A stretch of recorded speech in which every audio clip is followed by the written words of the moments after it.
Part of the revolution, chase the devil.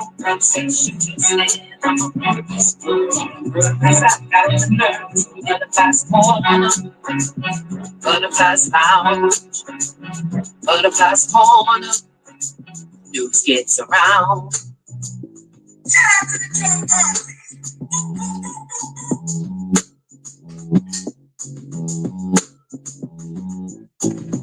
Thank you, ButterCups. Head on a swivel, I like an eagle. Heart of a rebel, you chase the devil.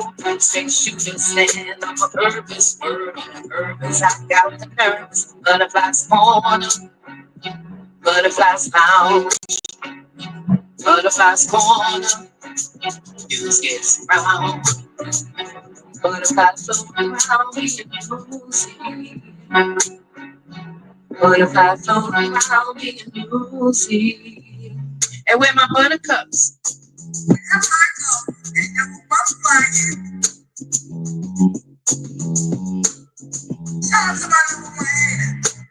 Butterflies fly high, in the sunshine, in the sunshine. Fly, butterfly, spread your wings, stay in the sunshine, love in the sunshine. We are the sunshine.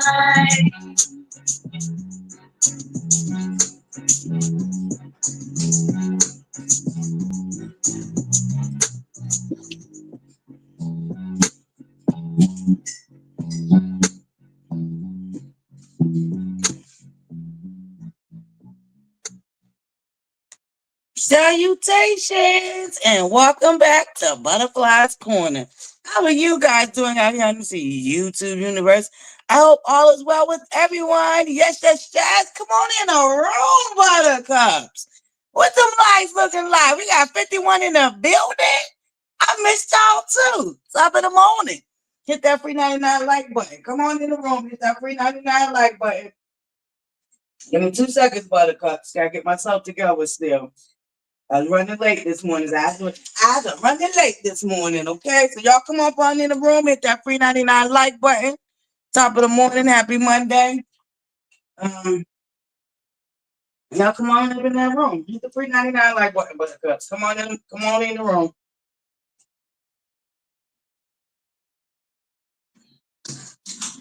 Come on in the room.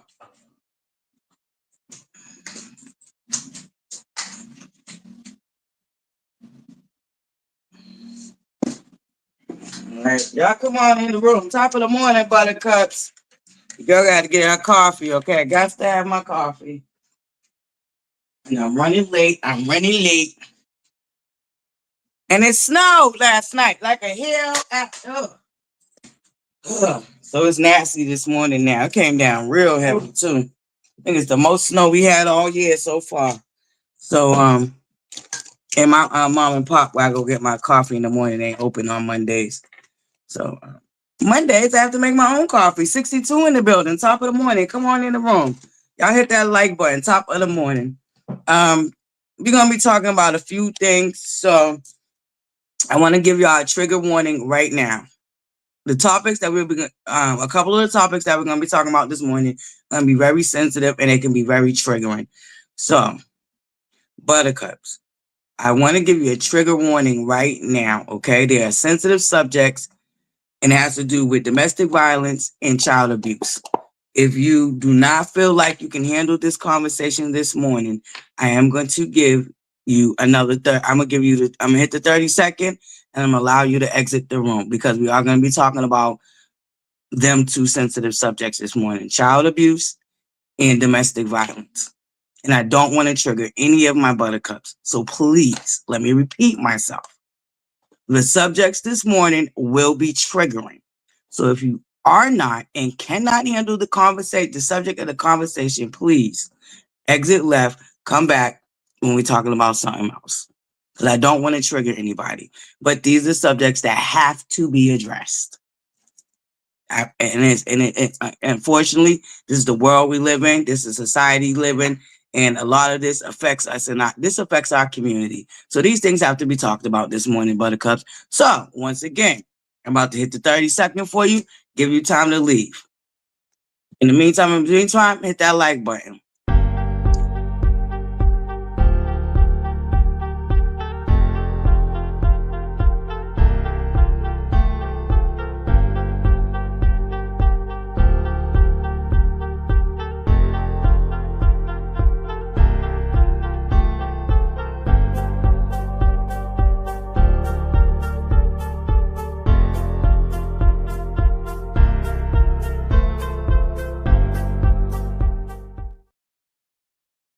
All right.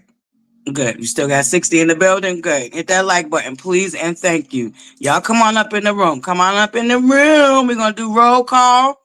Oh, couple of announcements. Buttercups, I finally came up with a dang theme for y'all t-shirts. Y'all know I'm working on bringing the merchandise. And I want to drop y'all t-shirts for y'all. I know we got our t-shirts coming, but y'all don't have your own t-shirt, Buttercups. And since y'all are very famous out here on these YouTube streets now, as you can see, people want to steal y'all names. And, everybody's, hey, Buttercups. So y'all are now famous too, okay? So I had to give you your own t-shirt. And y'all let me know if y'all like the slogan. But this is what I came up for y'all. Buttercups is the vibes. No, I'm sorry. Buttercups is the tribe. Excuse me. Buttercups is the tribe and united is the vibe. How do y'all like that?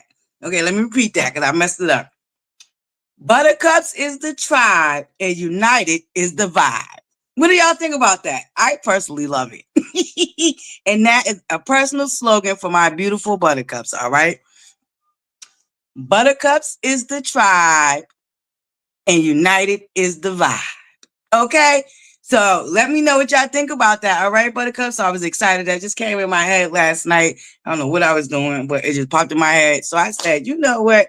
I'm about to make some t-shirts for my Buttercups. But let me ask them first if they like it. Okay? That's my slogan for my beautiful Buttercups. All right? Buttercups is the tribe and united is the vibe. Okay. Top of the morning, Buttercups. Y'all come on up in the room. Let me know what y'all think about the new slogan for y'all. Top of the morning, one awesome grandma. Salutations, Dottie. My beautiful satin baby doll. Good morning, baby. Good morning. Top of the morning, my love. Top of the morning. Yes, one or two. Satin baby doll. Top of the morning, my beautiful Jinju. If they're in blue, they're for us, okay? Good morning. Y'all come on up in the room. Hello, beautiful people. Mwah. Salutations, Buttercup. Top of the morning, Grand Rising. Grand Rising. Didn't you say honey mustard? I don't know what y'all talk about down here. Y'all talk about, sound like y'all talk about some food, okay? Speaking of food, Lady B, salutations, beautiful. Mwah. Salutations, top of the morning. Y'all make sure y'all subscribe to Lady B, okay? My boo gonna be dropping her cooking show soon. I'm about to get with her so she can get it done. All right, Buttercups. So y'all make sure y'all, her and Wanda J. Blige are our resident chefs down here to the Butterflies Corner. Y'all make sure y'all tap on and subscribe to our beautiful Lady B. If y'all ain't subscribed, y'all missing out on all the delicious meals she make. All right. Shay Olay, happy birthday to ya. Happy birthday to ya. And many more. Happy birthday, Shay Olay. Miss Eva Walker, top of the morning, beautiful Ken's big sis. Yes, y'all. I hope everybody had a great weekend. Y'all know I was supposed to come back live. Oh, we're going to talk about that too in a second. Let me get through roll call. Good morning, top of the morning, Ariel. Sunshine. Top of the morning, sunshine. Yes, Miss Drea Walker. Top of the morning, my beautiful Buttercups. Miss Peggy. Happy MLK Day. Happy MLK Day. Hey, Nick. Y'all, if y'all missed the lounge, we had a ball Friday, and make sure y'all at the lounge next Friday because our beautiful Neek is going to be our guest DJ, y'all. We're going to have a guest DJ for the first time. So y'all make sure y'all tapped into the lounge this Friday, okay? Top of the morning, my beautiful Neek. Hey, Miss Wu. Salutations, Buttercup. I can't remember if I seen you since the ball dropped. So happy New Year, beautiful. We got 80 in the building. Hit that like button because you know I'm about to rag, tag, and drag LaBarick's motherfucking ass. Yep, you know it. That's why y'all here this morning. I know. So make sure them likes is matching the views, okay? Top of the morning, Bush babies. Top of the morning, Bush babies. Hey, my beautiful girlfriends. Yeah, we in caterpillar mode today, baby. We in caterpillar mode today because I'm dragging the fuck out of LaBarick. Sure the fuck is. Yeah. And his daddy. And his motherfucking daddy. And we gonna connect some motherfucking dots this morning, baby. Yes, we are. Living for me, top of the morning. Critique that show, please. Salutations, Buttercup. Salutations. So good to see you this morning. Temper Blue, your badass. Temper Blue had us all, girl. Top of the morning, Temper Blue. Miss Jacqueline, good morning. Good morning. My beautiful Michelle, top of the morning. Got to be kidding me. Hey, Miss Antoinette Johnson, top of the morning, Kiwa. Top of the morning, my beautiful Kiwa. My Letitia Johnson. Allen. I don't know where I was going to get Johnson from, girl. I'm sorry, Letitia. Top of the morning, beautiful. I don't know why I was about to call you Johnson. I don't know where the hell that came from. So, yeah, hit that like button. We got 85 in the building. Y'all know I'm about to drag fuck dog shit out of LaBarick. Sure the fuck is. Y'all come on. 85 in the building. That's what y'all here for. And we only 13 minutes in. Hit that like button. J. Desla Ray. Good morning, my beautiful King Squib. Our beautiful Tyler is finally back from our beautiful trip to the motherland. Top of the morning, beautiful. Top of the morning, yes. Warning. Trigger, warning, trigger. Because, baby, both subjects that we're going to be talking about this morning are very trigger warning. So, please, Buttercups, if you cannot handle the conversation, I have no problem with y'all coming back later until we a lot more lighthearted and we having fun. But we are going to be tackling some sensitive subjects this morning. All right, Buttercups? Giving y'all one now. Hey, S. Harbor. Salutations, S. Harbor. Okay, baby. Thank you. And this is why I gave a trigger warning. No problem, S. Harbor. Yes, you come back, baby. We'll, the first hour will probably be about the subject, and then when we hit hour 2, we'll lighten up a little bit. Okay, S. Harbor. So you come back. Thank you, babes. Top of the morning, beautiful. Yes, this is why I gave out trigger warning. Good morning, Logical Speaks, because I don't want none of my Buttercups to be hurt or triggered. So that's why I gave out the trigger warning. We got 95 in the building. Damn, y'all must really want to know what the fuck I feel about LaBarick being locked the fuck up for the months I've been telling y'all the fuck he was. I'm about to tell y'all. Simply J, top of the morning. Good morning, Kita baby. Mwah. And you know the dark side getting dragged. You raggedy bitches. This is the same nigga that y'all was going up for, talking about Destiny, a motherfucking liar, trying to take away from my motherfucking real life and what the fuck she got going. Ooh, baby. Ooh. Top of the morning, Miss Bugs. Miss Powell, good morning. Good morning. Show enough, Miss Wanda in the building. Top of the morning, beautiful. Okay, you in the damn room, baby. You better know it. Y'all better show my show enough, Miss Wanda, some love. Top of the morning, beautiful. Top of the morning. And we love it, baby. And yes, y'all know we love our show enough Wanda over here, baby. Okay, we got a nice little crowd this morning. Okay, we cooking. We cooking this morning, okay? Dimples. Hey, Dimples, my beautiful girl, Francis. Ooh, friend. Top of the morning, friend. It's the fact that people are trying to blame Destiny for what LaBarick allegedly, even though I believe everything she said he did to her. It's ooh, friend. You know I'm drag. Oh, you know I'm still dragging the dark side with they bullshit. Oh, we gonna get into it this morning, baby. Top of the morning, friend. Good morning, y'all. Good morning, Ken's big sis, my beautiful Ken Francis. They got our beautiful Symmetry, Miss Bugs. Hey, Miss Eda. Top of the morning, beautiful. Have I seen you since the ball drop? You got today off. Oh, is that why my live is crump? A lot of my buttercups are home. Okay, it makes sense. It makes sense. That's right. It's MLK Day. Hey, Miss Dimple. Salutations, beautiful. I haven't seen you since the ball dropped now. Happy New Year's, Buttercup. Walker, Walker, Walker. Country girl, Queen. Queen Rising, beautiful. My beautiful AKA, just simply. Dang, I didn't even get into it. My Buttercup's already in the chat going off. That's what I'm talking about. Yes, Buttercups. We about to drag. Skull drag LaBarick and you fucking dark bitches down to the dark side, getting dragged to you stupid, dumb, fucking idiotic bitches. Fucking peons. Bunch of fucking peons. And a lot of y'all should be ashamed of your motherfucking self, as old as you raggedy whores are, older than fucking dirt, and ain't got a lick of common fucking sense. Top of the morning, brown girls rock. Yeah, y'all come on up in the room. Okay, I think I got everybody. Bad girl Riri. Good morning, good morning. Yes. Hey, Yoli. Top of the morning. All right, just see. I think I got everybody now. Miss Sapphire. Baby, we're going to be here all day with roll call. I love y'all. Thank you guys so much. Hold on. What is this? Is somebody trying to drop me some tea? Oh, no. Okay. I was about to say, God darn it. Hold on now. I ain't get up in here yet before y'all start flooding the goddamn. Hey, Travelista. Salutations, Buttercup. We got 71 likes and we got 105 in the building. Can we get them likes up, please? Come on, Buttercups. Get the likes up, okay? I ain't got time this morning to be playing with y'all with the goddamn like button. Let's get this shit loaded and locked and ready to go. Let's get the dragon, bitch ass niggas. I said it, bitch ass nigga. Yeah, trigger warning. Buttercup's mouth about to be off the hook this morning. ButterFlii's mouth about to be off the hook this morning. So if you ain't here for it, exit left. I already told y'all, trigger warning, okay? Hold on, let me get rid of something so I can upload this. What I want to get rid of. I can always get rid of me looking crazy. Matter of fact, I'm going to use that as my thank you thing. Now I'm going to leave that. What's this? I think that's the statement from the, yeah, I could get rid of that. Hold on, Buttercups, because we're going to get into this bullshit this morning here. We got some shit to talk about.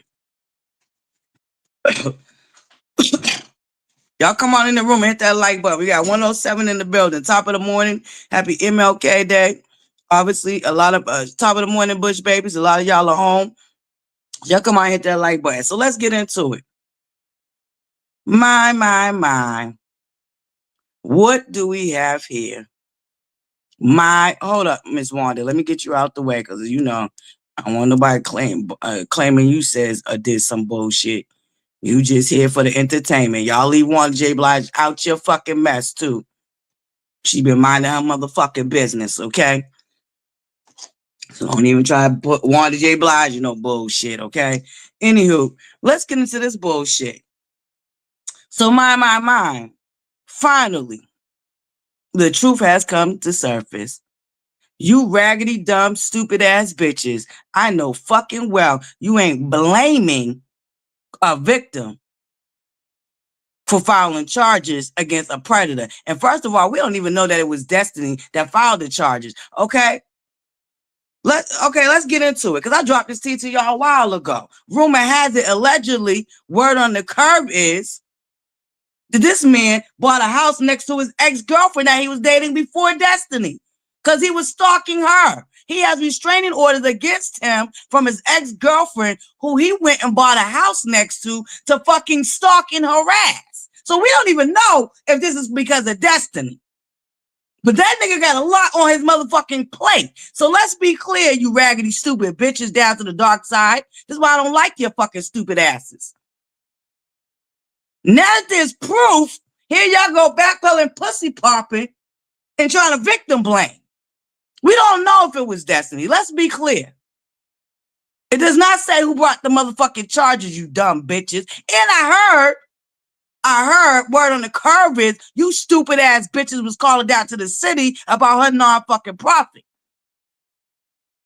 Melanie ain't got enough going on, you stupid bitches. Y'all ain't got enough to report on about fucking Melanie. Y'all motherfucking queen, y'all master. I thought y'all said that bitch was on and popping. She the motherfucking blueprint. Y'all ain't got shit to report on that she got going on.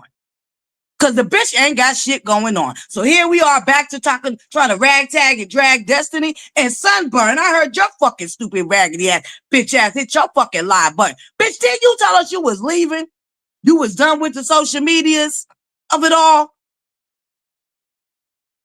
Now you try to blame Destiny for why a grown fucking man who knew what the fuck he had going on in his life made decisions they had no business fucking making. You're still trying to blame that on Destiny, Sunburn?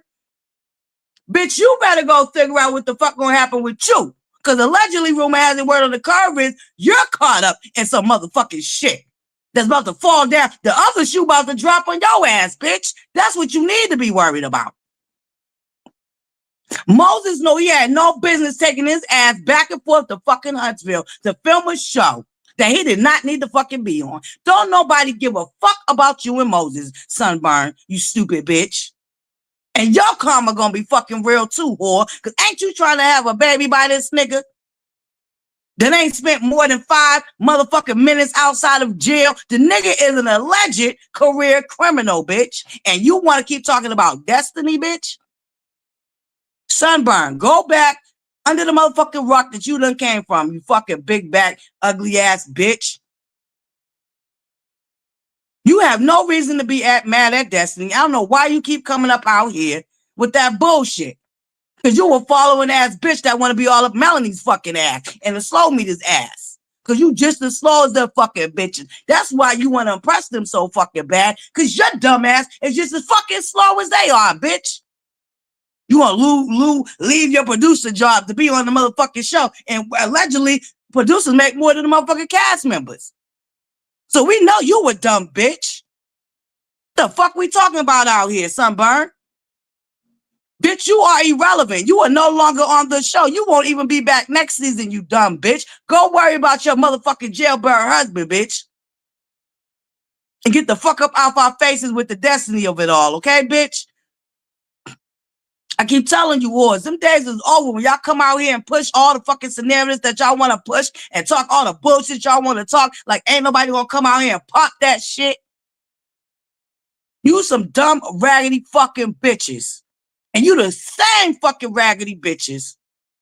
I hate to have to say this shit. Lord, forgive me, for they not fucking know. They not know God. Please forgive me. But these are the same type of bitches that pretty, beautiful, innocent baby girl who lost her fucking life was around. These are the same type of bitches. Because mind you, the slow fucking meters, raggedy bitches been out here going up for LaBarick. Oh, Destiny's just trying to ruin his good reputation. What good reputation? What good fucking reputation? Because last I checked, rumor has it, word on the curve is allegedly the nigga is unhinged. And Destiny ain't the only ex that got a fucking problem with the nigga taking no for a fucking answer and moving the fuck on. The nigga bought a whole fucking house, allegedly, rumor has it, next to his ex-girlfriend who already got a restraining order against him and don't want no motherfucking parts of him. Y'all always talk about Mama Marlene. Let's get into LaBarick's fucking raggedy ass mammy. Because allegedly, rumor has it, word on the curb is that fucking raggedy bitch ran down there to bail her fucking psycho ass psycho ass son out. Now let's dig a little deeper with this LaBarick shit. Let's dig a little deeper. Because now that we got the proof, of course, the soul me to try to get ahead of it, because these are the same bitches that been going up for this raggedy ass nigga. Trying to tell Destiny her motherfucking life story.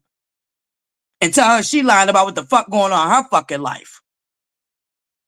God forbid something happen to Destiny and you got bitches like that running around putting shit like that out there on social media. Which we all know once you put it on social media, it doesn't fucking go away. It never goes away. Case in point, why they was able to pull up that raggedy ass, bitch ass, psycho ass, monster ass niggas fucking text messages down into Detroit. That has to do with that beautiful, innocent baby, Naziah Harris. Let's be fucking clear, you stupid bitches. You the same type of bitches that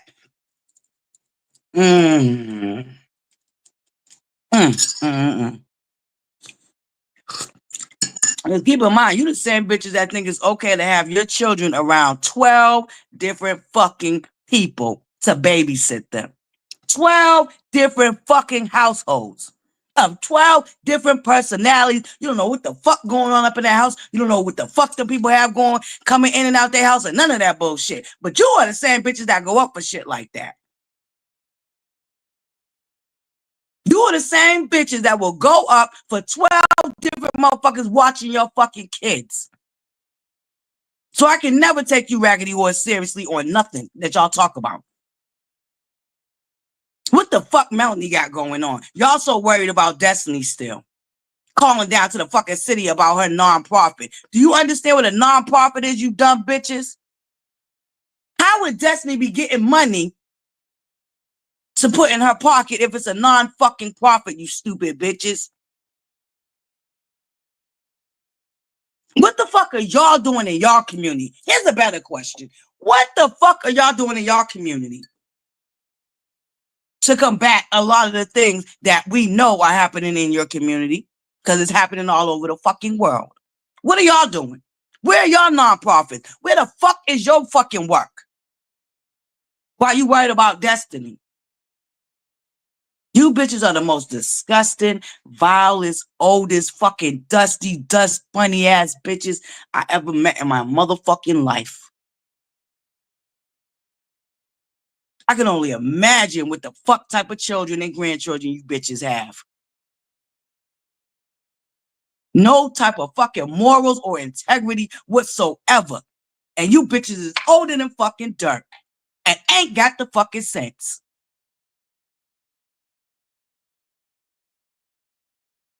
If the shoe don't fit, do not put it on, okay, buttercups? I already told y'all, trigger warning. This is going to be a sensitive subject this morning. No, I'm not calling every old person a fucking idiot, okay? Let's be clear. Because y'all like to, I don't know, buttercups, but y'all know. Come on now. Please don't come in here with the fucking bullshit this morning, okay? Because I'm not in the mood. Between this LaBarick shit and what's going on with that poor baby, Naziah Harris, who I believe, where's the petition to get the grandmother and the motherfucking aunt locked up? Buttercups, are you picking up what I'm putting down? Where is the petition to get the mother and the grandmother locked up? But we ain't get to Naziah yet, but we're going to get to Naziah. I hope I'm saying her name wrong. Wrong. I hope I'm saying her name right. That poor baby girl deserves her name to be said right because her name deserves to be said and everybody needs to hear it. Everybody needs to pay attention. Everybody needs to clock in. Black women, this is a fight that we need to be involved in. This has nothing to do with a nigga. As far as sticking up for a nigga, this is an innocent child that need us to band together. I know since the election, this whole thing about black women stepping back and minding their business. No, bitches, we're going to be stepping up to protect women and fucking children. Black women and children especially. I need petitions started for that mother, that aunt and that motherfucking grandmother to go to jail.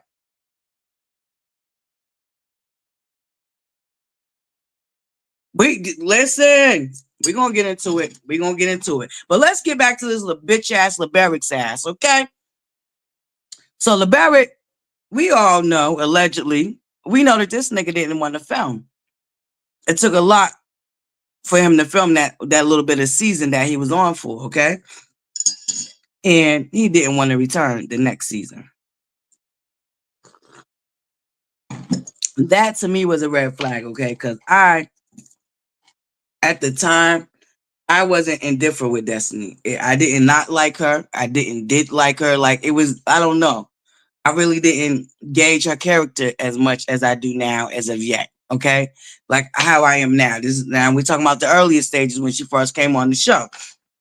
I thought that little back and forth with her and Kimmy was cute, the chicken man, and you know what I'm saying? And I'm just like, girl, well, how are you back on supposed to, you know what I'm saying? That was cute. Little nice back and forth banter, whatever. But I always knew that allegedly, rumor has it, word on the curve is they were saying that this nigga didn't want to be on the show. Fast forward, allegedly, rumor has it, word on the curve is we're getting all this info about how him and Destiny came to their demise. The nigga filed for bankruptcy when the baby was 3 days old. Or 3 weeks old. Excuse me, either 3 days or 3 weeks old. Either way, she had just went through a very hard and heavy pregnancy. If y'all don't remember that Law is Destiny's miracle baby, because she had complications with getting pregnant and keeping the pregnancy. So Destiny was bedridden. After about 6 months into her pregnancy with Law, she was bedridden.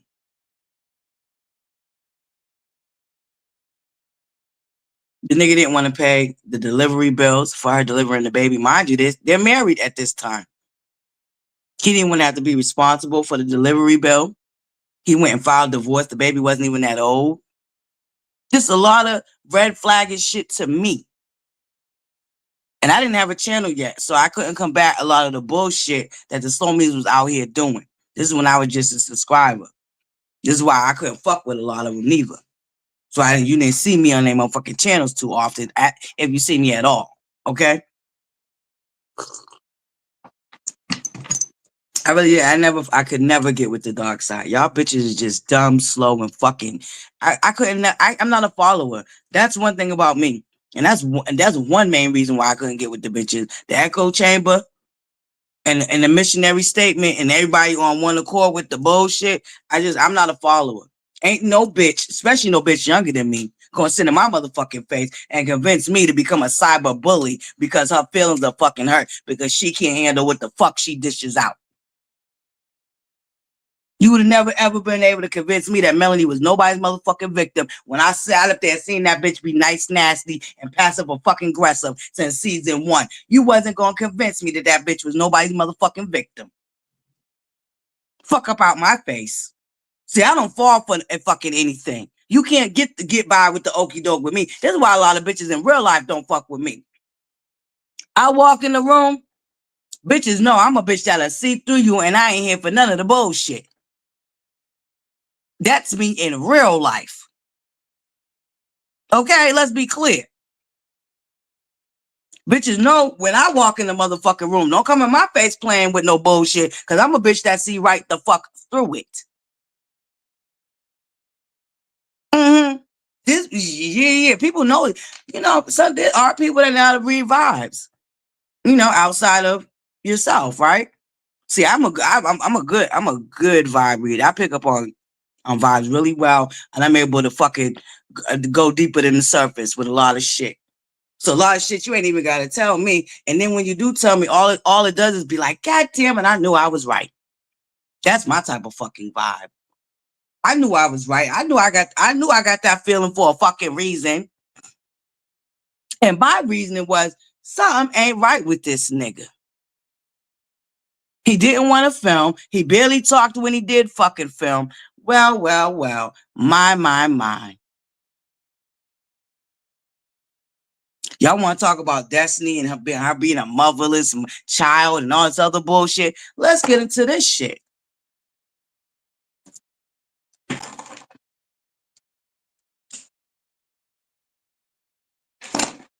Let's get into this shit right here. Since, we like to talk about parents and shit. This is LaBarick's father. Husband arrested, a beating wife with a hammer. Since we like to talk about motherless children, and let's talk about a violent ass fucking father. This is LaBarick's father. Arrested. Look at that date. You see that date, Buttercups? 2017. When did the show start filming, Buttercups? Buttercups, let's connect the dots together. When did the show start filming? Drop it in the chat. When did the show start filming?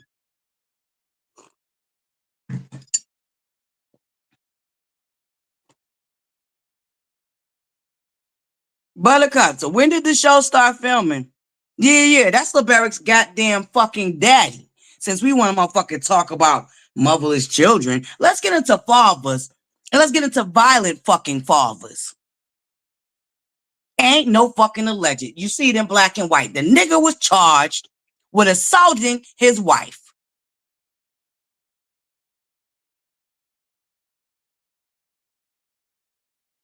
So, Buttercups, when did the show start filming? A hammer. This man beat his wife in the face and the head with a hammer in 2017.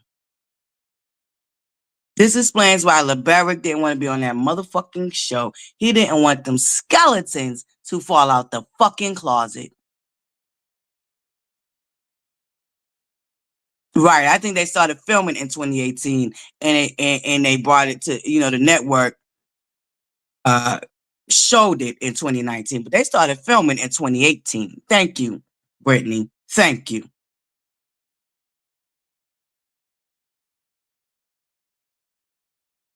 So while we running around here talking about Destiny's mother,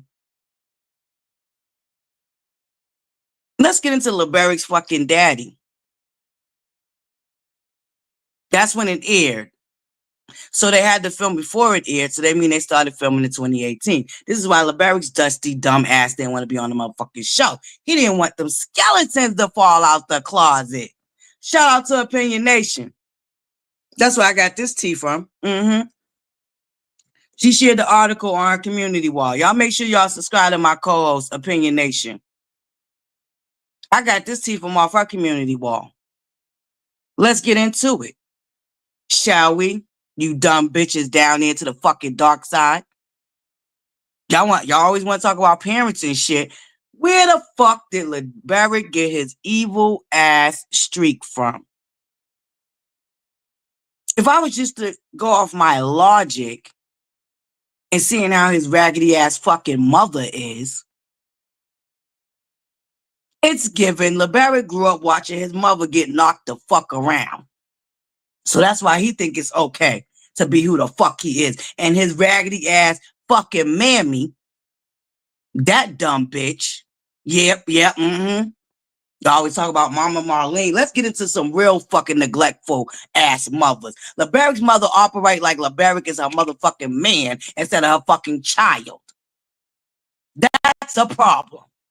That's a big problem, in our community, first and foremost. In the Black community, that is a huge problem with mothers and their sons, especially their only sons. Mothers that only got one son somehow think their motherfucking sons is their motherfucking man.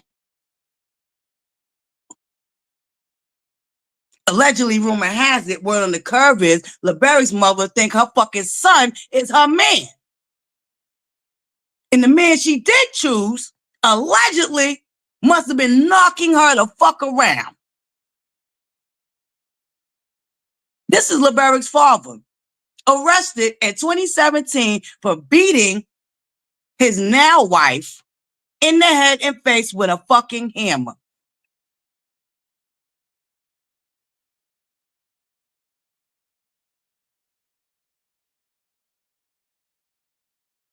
Let's get into it.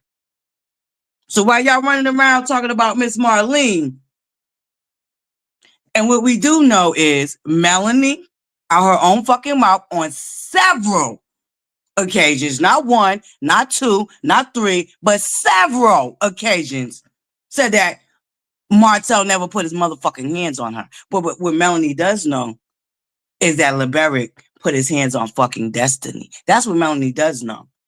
But that's now her best friend. LaBarick is her now best friend. Thank you, Sabre. Top of the morning coming in. Everybody coming in. Top of the morning. We got 145 in the building. Hit that like button. Hit that free 99. Because we cooking this morning. The apple sure don't fall far too far from the fucking tree. A hammer.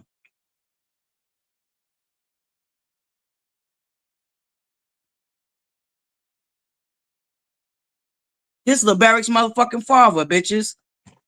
You whores in the back and you bitches in the front. What y'all got to say now? We leaving the door open because I'm going to fucking cook y'all raggedy asses. You slow bitches.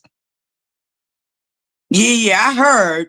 Rumor has it y'all trying to get ahead of this motherfucker and everybody came live last night wanting to talk about it.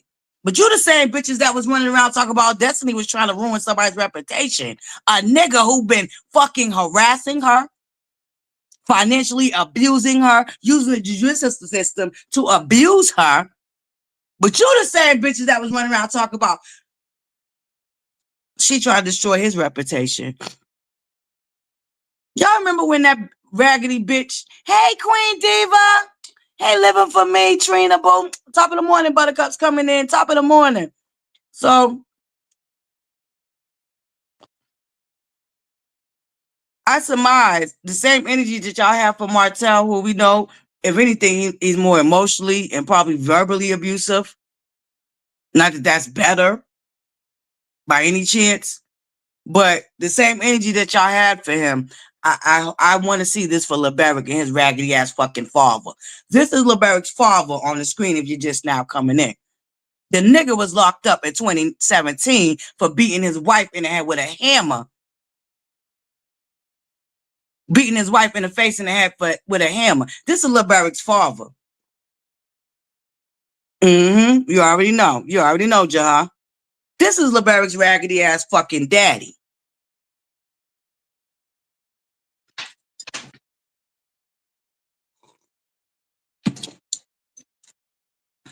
Let's get into it. This is why LaBarick didn't want to be on the show. If you ask me, my old fucking opinion, this is why LaBarick didn't want to be on the show. His father had just got arrested for being a whole fucking psycho-ass monster. And I'm not even going to lie to y'all, Buttercups. I'm not going to lie to y'all. This makes me worry for Destiny even more. And what's really sad is this nigga tried to silence Destiny, putting a motherfucking gag order on her. This nigga tried to silence Destiny.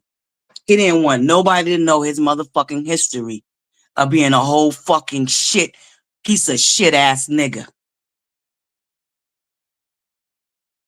And because he had the money and he had the standing that he does in the community, he used that to his fucking advantage to try to silence Destiny. And you dumb bitches down to the motherfucking dark side. You stupid fucking raggedy ass, dusty ass fucking whores. Stuck in your fucking recliners and on your fucking scooters. Spent 3 fucking years bullying this woman, telling her story was a motherfucking lie. My. Just to fast forward in this shit, Papa. Baby, the cat wheeling effect, baby. Fuck we talking about out here. And it doesn't say harassing communications. It says harassment. So let's not try to say it's the same charge as Martell and Stormy got, because no, the fuck it ain't. There's nothing in here that says communication. That says harassment. That means that nigga was physically in somebody's presence harassing them. Let's be clear. Because what we're not going to do also is do the semantics. That is not the same charge as Martell and fucking Stormy. That's third-degree harassment, meaning he was physically harassing somebody. Not through communication. That nigga was in person harassing somebody. Let's be fucking clear. Because we know you dumb bitches going to try to run around and say he got the same charge as Martell. He got the same charge as Stormy. No, the fuck it's not. No, the fuck it's not. And what we won't be doing is allowing you bitches to run around and say it is. Let me move this. Hold on, Buttercups. I got y'all. Because y'all can't see the important part. Let's get into this shit right here. This nigga's a whole fucking monster. And it runs in a motherfucking family. Can y'all see the charges? Hold on. I might need to move the banner too. Y'all see that shit? I know, Buttercups. My motherfucking friend that was supposed to take me to get the computer Saturday didn't show up. So we still in the process of getting our computer, Buttercups, so I can better present y'all with the receipts that we be having down here at the Butterflies Corner. But let's get into it.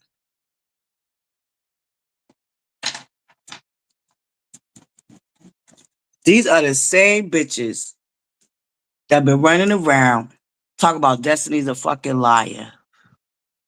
Destiny, oh, she's just trying to destroy a good man's reputation. You bitches wouldn't know a good man if you had his dick in your fucking mouth. You stupid, slow-ass, retarded-ass, fucking peonic bitches. You wouldn't know a good man if the nigga had his dick in your fucking mouth. Are you fucking kidding me?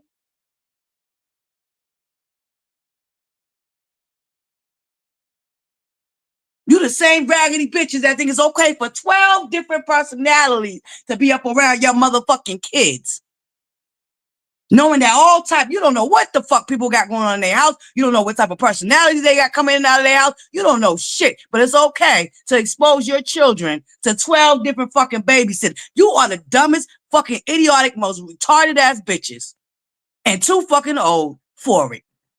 Let's be clear. You too fucking old to be as dumb and as fucking stupid as the fuck y'all are.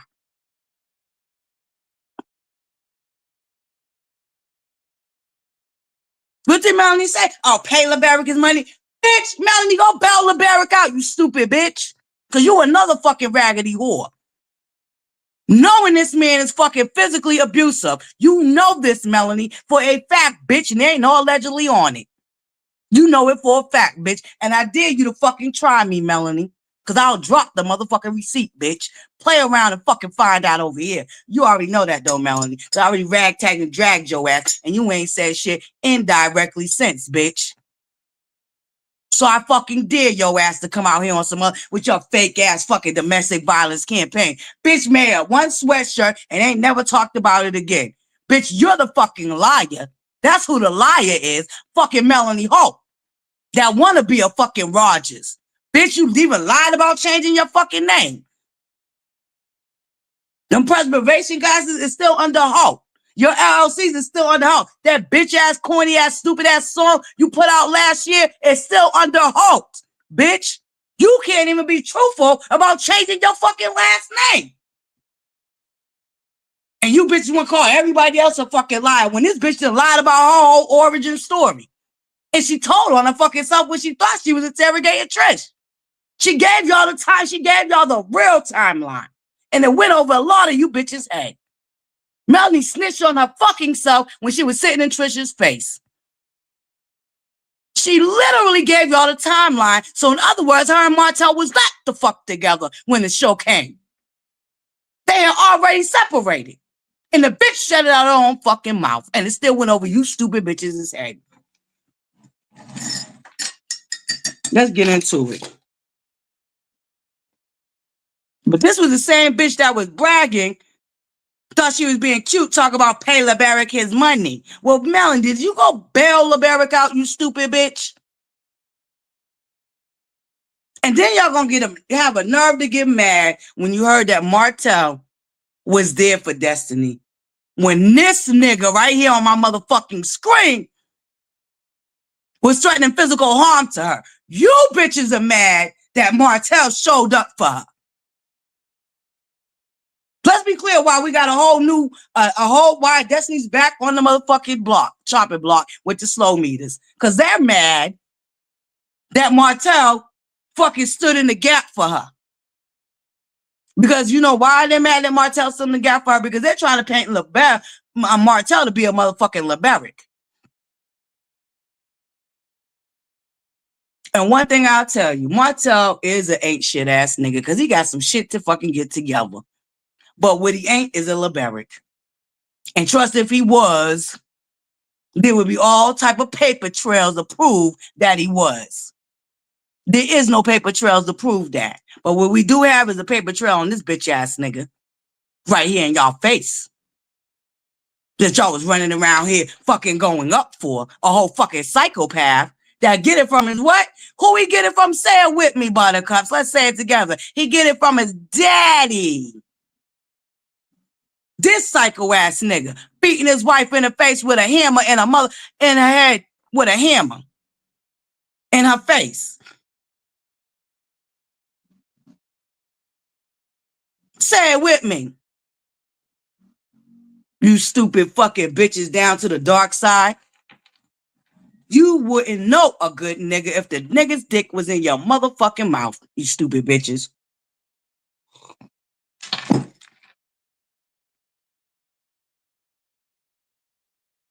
So, here's my new declaration for this week.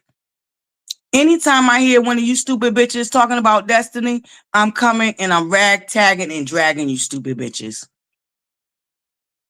Because you bitches are the type of bitches that harbor men like this right here. You are the type of bitches that harbor men like this, that put a shield around them to protect them when they fucking dead ass fucking wrong. And y'all have proved it. Let's be clear. You bitches have proved it with the way y'all go up for fucking LaBarick. You have proved what type of bitches you are. Because y'all came out here and showed who the fuck y'all was. Y'all bitches ran around, thought it was funny that this nigga was financially abusing Destiny. Oh, pay him his money that you owe him. You the same raggedy fucking bitches that harbor and protect bitch ass niggas like this nigga on our screen and his motherfucking son.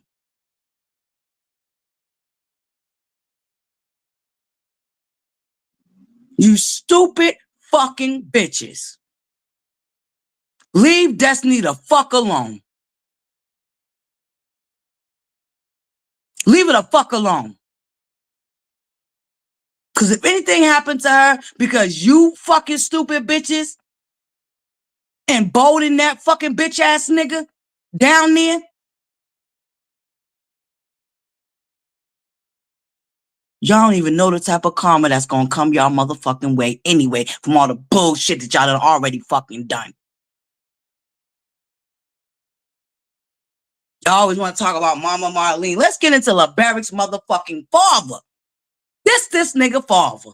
That's why this nigga didn't want to be on the motherfucking show. He didn't want this shit to come to light. Because guess what? If we knew about his father, then we're going to question his bitch ass. And he didn't want his skeletons falling out the fucking closet. The nigga is an ain't shit ass nigga. And ain't shit good about his motherfucking name.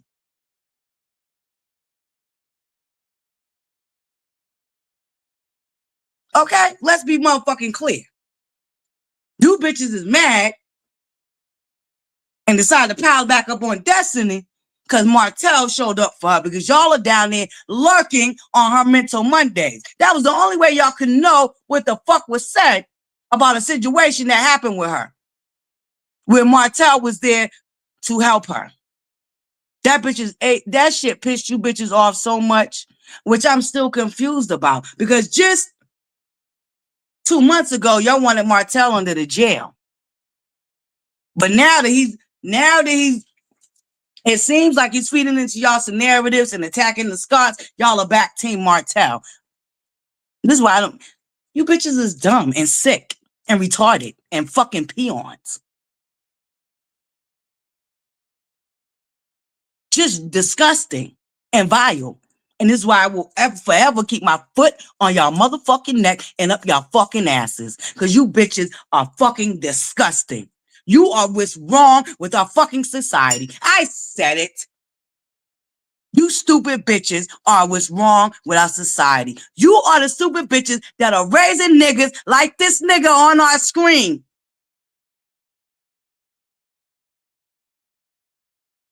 And I know it because y'all showed up and showed us that's the type of bitches you are. You bitches been out here going up for fucking LaBarick. Talking about Destiny ruining his good fucking name. You are the type of bitches that will harbor and protect a fucking predator. And y'all have showed and proved it on more than one occasion. When you bitches ever so thought it was okay for that bitch to have 12 fucking babysitters watching her fucking kids, she should know better than that. No mother in their right mind should think it's okay to have so many different personalities around their fucking kids. But she too busy chasing fame and fucking money. She doesn't even think about the fucking well-being of her fucking children.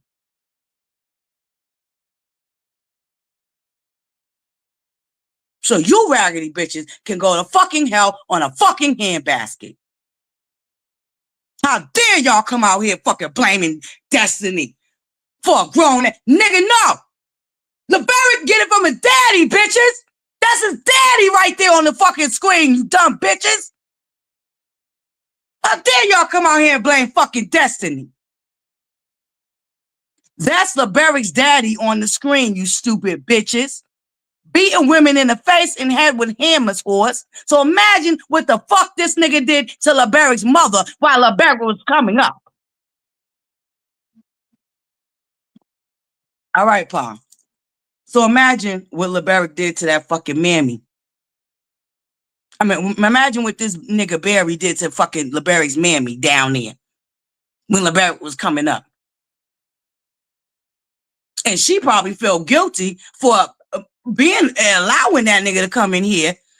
Like there's all type of like, man, the dysfunction is all over the place.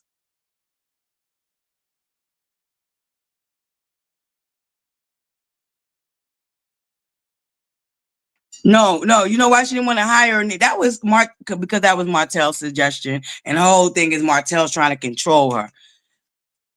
She's a narcissist bitch that don't even think about her kids. That's just my opinion.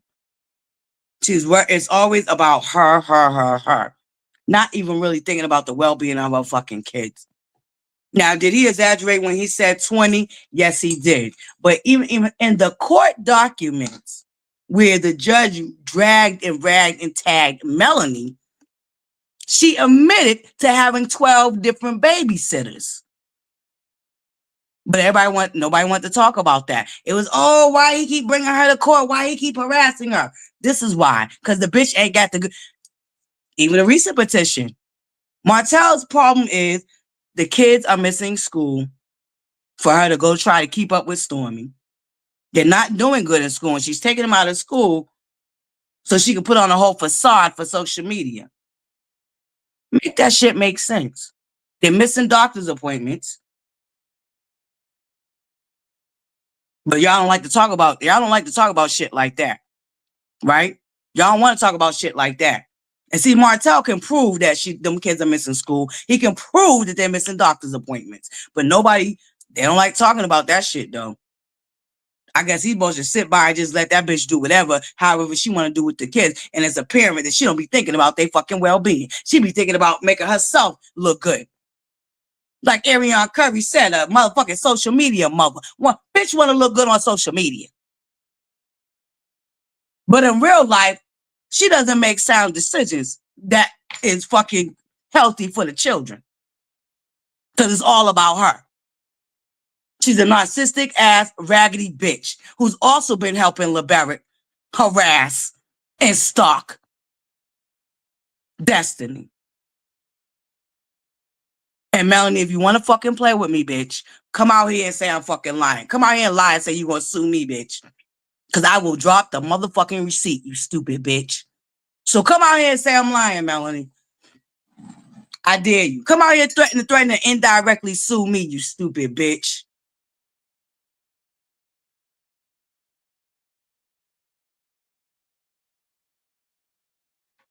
Because I got the fucking receipt, whore.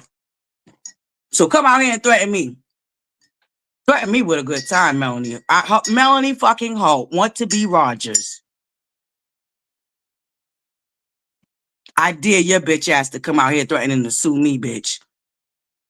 Because I know that you've been helping LaBarick. It's too evident, bitch. It's all over the fucking social media, bitch. The nigga be in your comment section. Oh, hey, LaBarick. There go my Barrick. Hey, B. Hey, Barrick. Y'all make sure y'all go check out his chicken shack.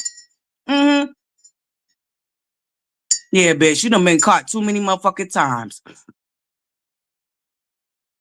Just like you doing now with Trisha's fucking ex-husband.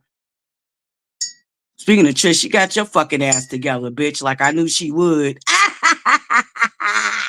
Got your ass together, bitch. You met the right fucking wrong one with Trish, bitch.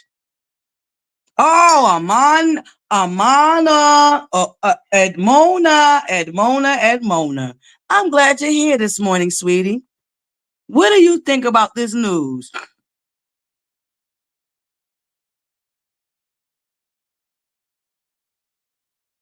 Thank you, Edmona. You worried about my blood pressure? Edmona, don't worry about my blood pressure. What the fuck you think about this news right here? What do you think about LaBarick's father beating his wife in the head with a hammer? Edmona, what do you think about that? What do you think about Melanie helping LaBarick to harass and stalk Destiny? Edmona, tell me what you think, Miss Williams. I would love to hear your opinion this morning. Yeah, let's get into it.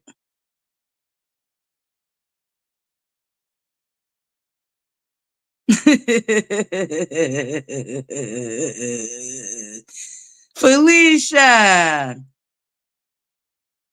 Oh, you came in here with projection. Felicia. Now you know y'all are the dumb bitches, right? Y'all are the stupid fucking bitches. Felicia. You do know that you're the dumb bitch, right? Your mammy's the dumb bitch for pushing you out her fucking pussy. She should have swallowed you down her fucking throat, you dumb bitch.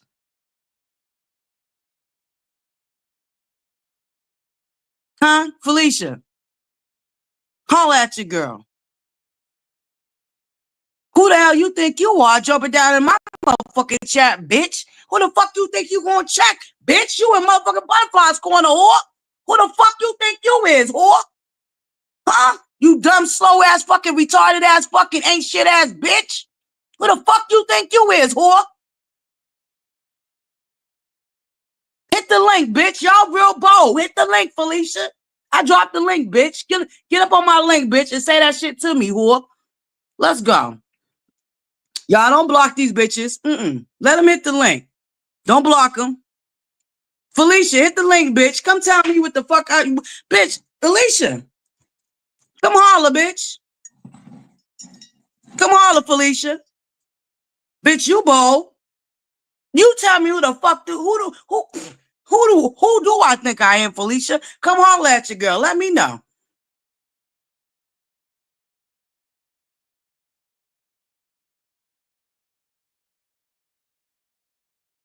And Mona, I'm still waiting for your reply, baby. What do you think about this LaBarick's father right here? What do you think about LaBarick's father? Felicia, you dumb, raggedy, stupid ass, slow ass, fucking retarded ass, fucking peonic ass bitch. Hit the fucking link, bitch. Let's go. Let's go. I'm gonna show you who the fuck I think I am, bitch. Who I know I am. How about that, bitch? I'm gonna show you who I know I am, bitch. Oh, you think it's sad, Mona? Okay. Felicia, where you at, bitch? You ran? You coward ass bitches? Just like Melly, like to throw the rock and fucking run. You like to throw the rock and run. Just like Melanie. Y'all bitches be trying to act like y'all bold, jumping down in my motherfucking chat. But when I tell y'all bitches to hit the link, it's a whole different fucking story. It's crickets, crickets, crickets. Thank you. Thank you, Letitia. Thank you, Mimi.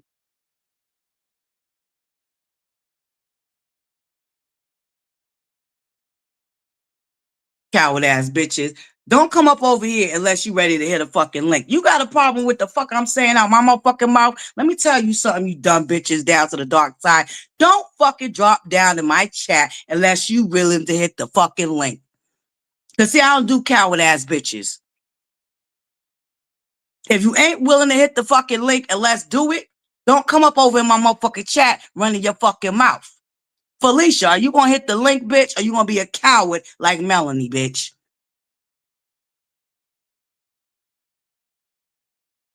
Oh, that's what I thought, whore. You gonna be a coward like fucking Melanie, Hulk, Roger, whoever the fuck she wanna be ass.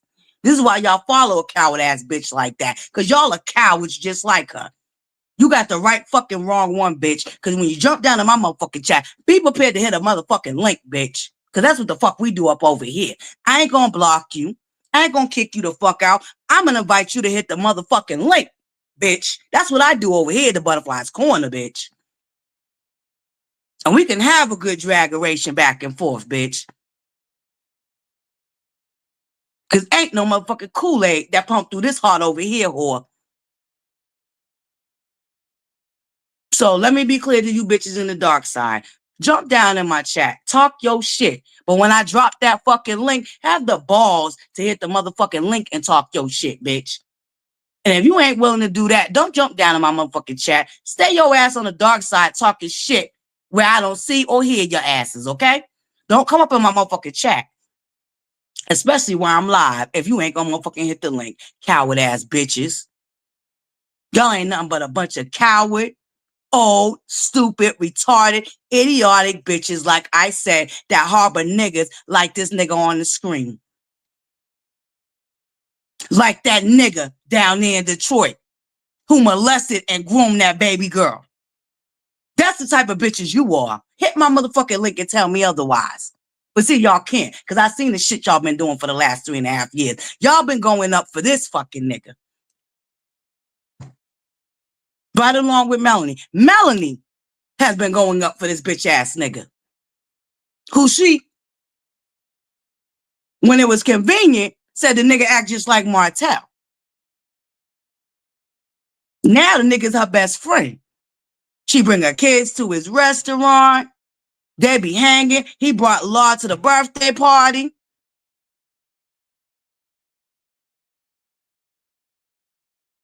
But you know he ain't shit ass nigga neither. Because he sits all up in Melanie's face and this bitch just wished harm on his son.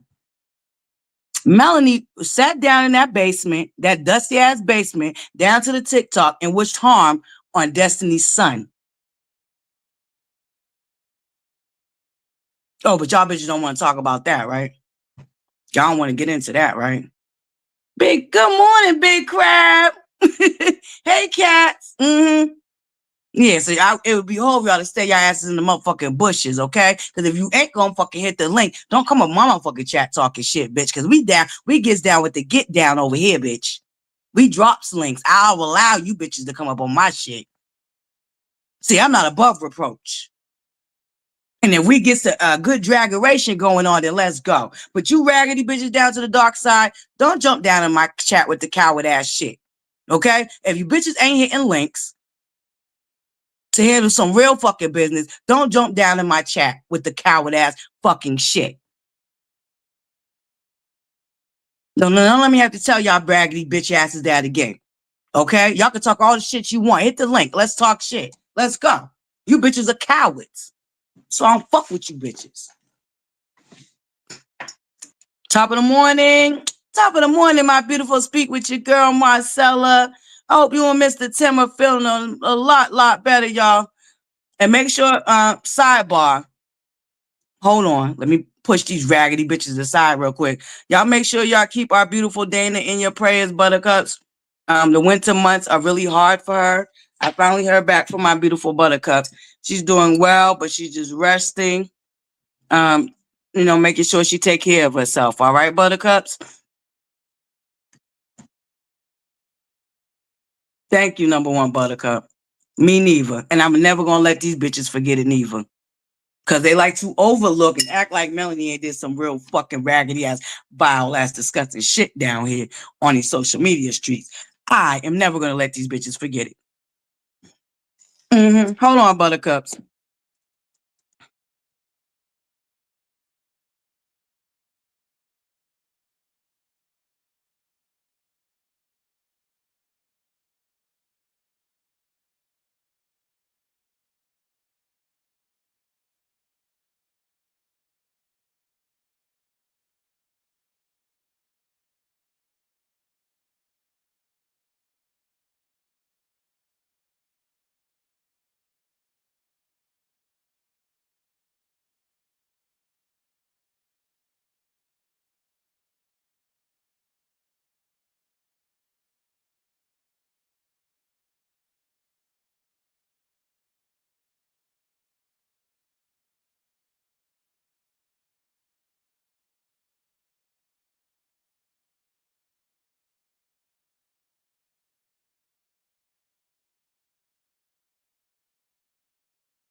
Good morning, Buttercups. So moving along from this bitch ass nigga, we'll probably come back to him. But I did want to touch into the Naziah. I hope I'm saying her name right. Naziah Harris, the beautiful young lady in Detroit, Michigan.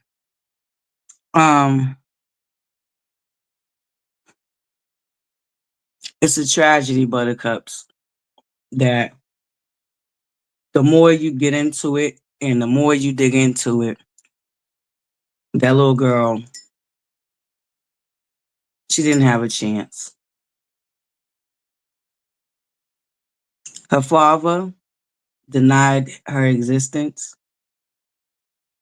Her mother fell victim to drugs. You have a grandmother who has a sketchy past.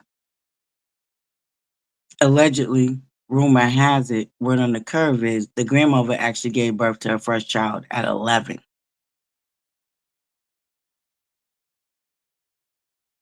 And the grandmother, allegedly, rumor has it, has 7 children and not the 3 that she only claimed. Them babies should have never been left with that grandmother. When you get into the foster homes and the foster care system, and it be your own family, it be your own fucking family, for sure.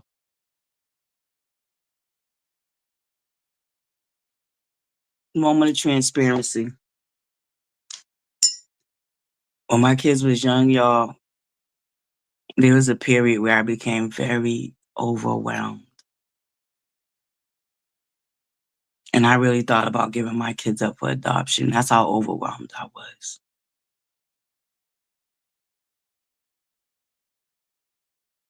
Knowing all that I know about the foster care system, because I grew up with so many friends that was in the foster care system, but I was so stressed out and so overwhelmed being a young mother that I really thought about giving my kids up.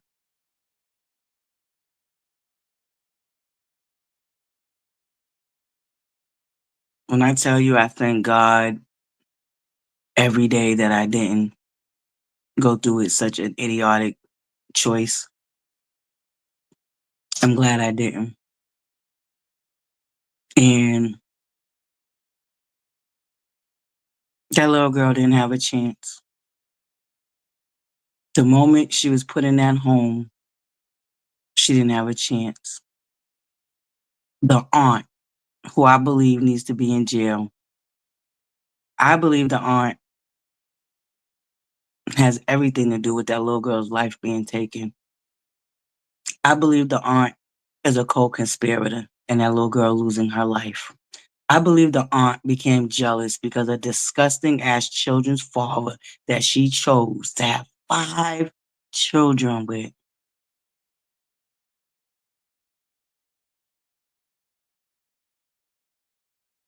She became jealous because he was attracted to her fucking niece. That nobody in that house gave a fuck about.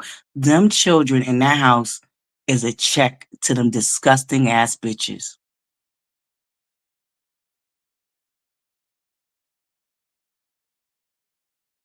Them poor children are a check. Something that we talk about all the time. They literally have video of them bitches having chains on the fucking refrigerators. Then you have the fucking dumbass fucking aunt did an interview with a content creator 10 months ago, Buttercups. 10 months ago. The aunt has the audacity, the mitigated gall to sit in that interview and say she don't have nothing to do with what that nigga did. Bitch, you knew that nigga didn't want your big sloppy fucking ass.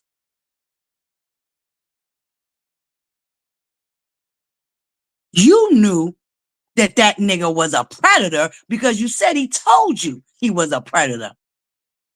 And your dumbass excuse for getting with that motherfucker was if society gave him a second chance. Motherfucker, there's cracks in the system. That nigga should have never been let out of jail. Allegedly. No, ain't no fucking alleged. He was found guilty of molesting a 4-year-old and giving them a sexually transmitted disease. And you fat, sloppy, nasty, disgusting, vile piece of shit that need to be in jail too, Shannon, the fucking aunt. Hey, dear self. Salutations, Buttercup.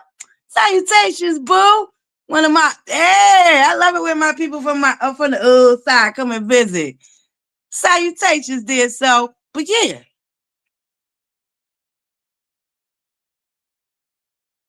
Buttercups, if we don't do nothing else as a community, I know we're supposed to be on this Black women stand down, but this is not a situation that we need to stand down in, Buttercups. We need petitions for that aunt and that grandmother to be in fucking jail. Because my gut, my heart, and my gut tells me that the aunt was complicit in that little girl losing her life. I feel like the aunt was there. I feel like the aunt helped him get rid of the body. That's my opinion. That aunt and that grandmother needs to be in jail. And we need to find out if they have a motherfucking insurance policy on that baby. And if they do, them bitches need not be rewarded a motherfucking dime. And that insurance policy needs to be fucking investigated. Buttercups. Thank you, dear self. Yes. Thank you, baby. Yes. Thanks to my Buttercups. I did have a very beautiful birthday.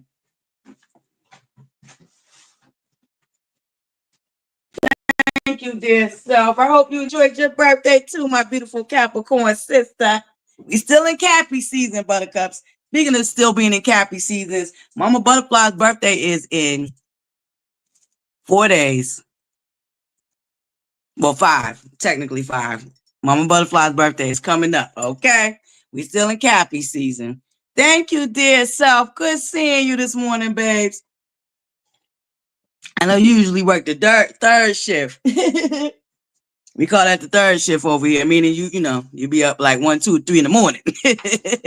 Good to see you this morning, beautiful. Yeah, me too. Edmona. I'm glad I didn't either. But that's a whole nother. We'll get into that when we get into our what you call that? Our memberships. Which I guess I gotta wait till I get the laptop to set it up. That's where the buttons show up. But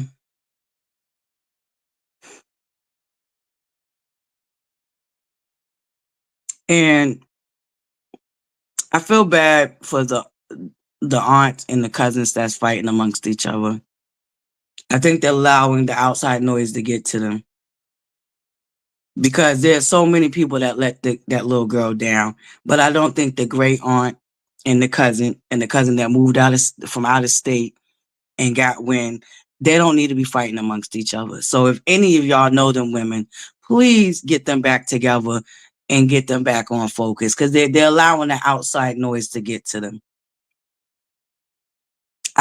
Y'all, the reason I didn't make it live Saturdays because once I went to do my research on baby girl's story, it was a rabbit hole. And I just kept going down it and going down and going down and going down. And before I knew it, the day had went.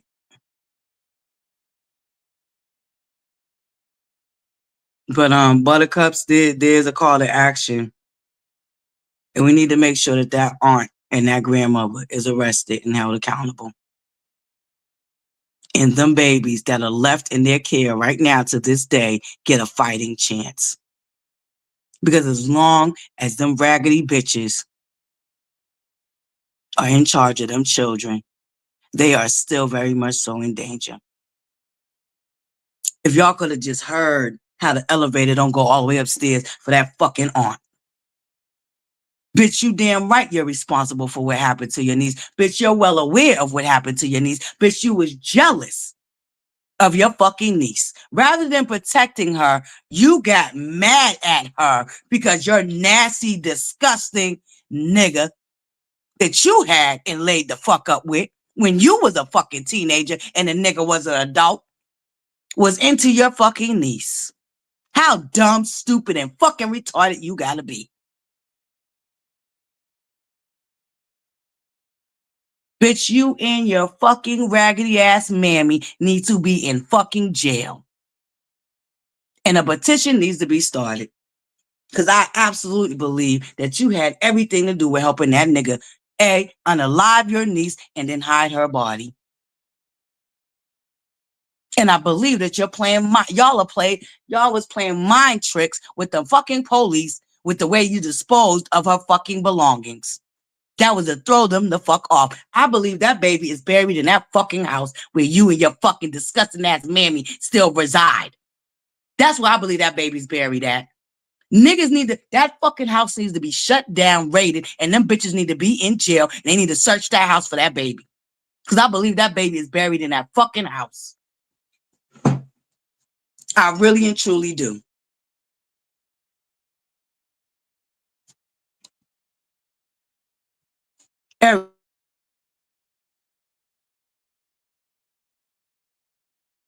Even the brother is lost in the sauce. The elevator does not go all the way upstairs for quite a few in that motherfucking immediate family. But if Roxy and Kiwa and the other cousin, if y'all hear this, please cut the infighting. Because the way I look at it, y'all was the only ones, Roxy included, Kiwa, and I forgot the other young lady's name. Y'all was the only ones that did fight for that baby. And see, the system is going to cover their tracks. I hope y'all documented everything and every step that y'all took to try to save them children. And y'all need to stop fighting amongst each other and come together and find that baby and bring her home. That's what y'all need to do, cousins. Stop fighting. Who gives a fuck who's the face of the campaign? Because this is what y'all fighting over. Nobody gives a fuck. The fact of the matter is the word needed to get out there, and whoever fucking got the word out there, as long as the word is out there, that's all that should matter. Y'all need to stop fighting with each other. It's silly and it's stupid. And stop letting the outside noise get to y'all. There are people to be blamed. And it's that aunt and that motherfucking grandmother. Y'all did everything y'all could do in y'all power. Stop blaming each other and stop coming at each other's throat and stick together and find that baby and bring her home and give her a proper burial like she deserves. Y'all was unable to save her in life. Please stop fighting with each other and save her. Find her and bring her home. Stop arguing amongst each other, please. Y'all are letting fucking outside noise get to y'all, and that shit is pissing me the fuck off.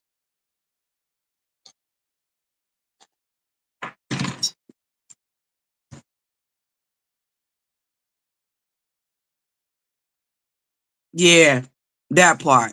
That's as far as the elevator go. Try and keep they stupid asses out of fucking jail.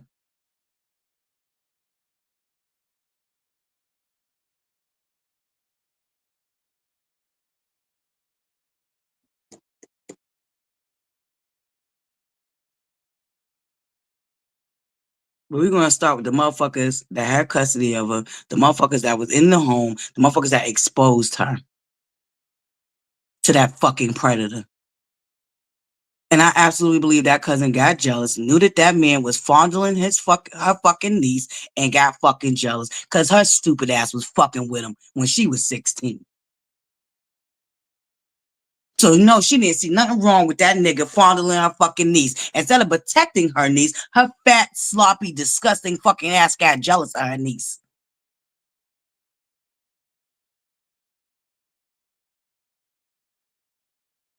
I believe that she's a fucking co-conspirator and her niece is unalive. And bitch, you need to be in jail.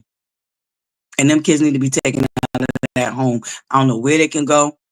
I don't know. But they damn sure need to be with y'all asses. Because allegedly the predator was molesting his fucking children and all type of shit. His own fucking kids. Propositioning girls. Man, it's deep, y'all. It's deep. And we, as a community, need to stand up and we need to fight for justice for that little girl. And that aunt and that grandmother need to be in fucking jail. And we need to make sure that we need to check out that fucking insurance policy on that baby that they took out. They took out an insurance policy on that baby. And they sitting up there waiting to collect that fucking money because they ain't nothing but greedy, disgusting, fucking hound ass bitches that ain't shit. Hold on, buttercups.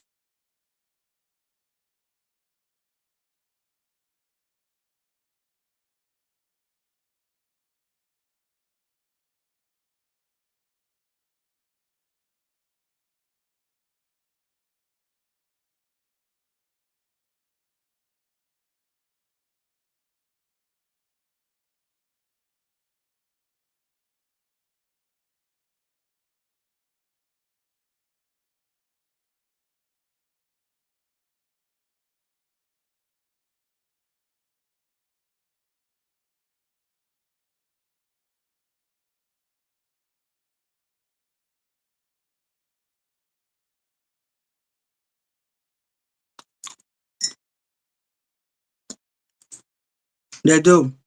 They do, Miss Marcella.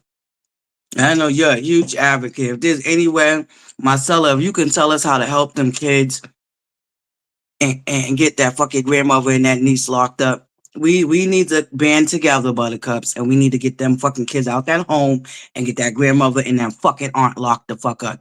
That aunt, I believe that aunt has everything to do with that niece being unalive. Absolutely. Absolutely. And speak with your girl Marcella. I know you got connections, babe. Lead us in the direction how we can help them kids get the fuck up out that house of horrors.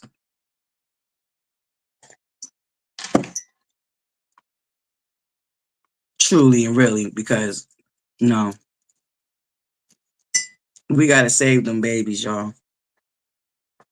Naziah was failed. She was failed. There are still there are still more babies that we need to get away from them fucking people.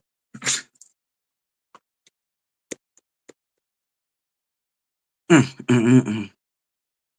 Hold on, Buttercups, because we need her face out here. Let me go get the baby girl's picture.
Sorry, I should have put the thank you, Buttercups, for the likes. Greatly, greatly appreciate it. Hold on, Buttercups.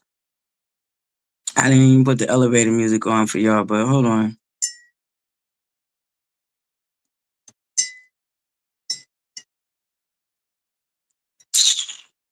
Just fucking shit. Y'all, I got too many, I got too many pictures, y'all. I gotta get rid of some shit. Hold on, Buttercups.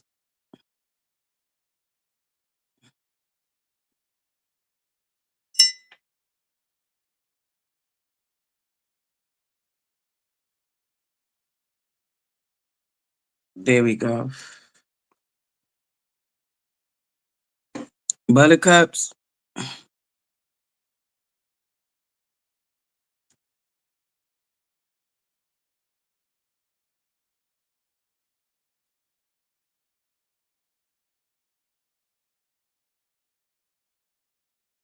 What?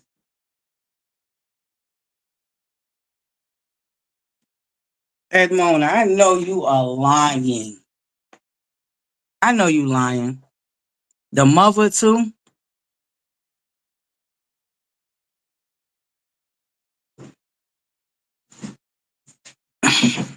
That's just, that don't make no sense, Buttercups.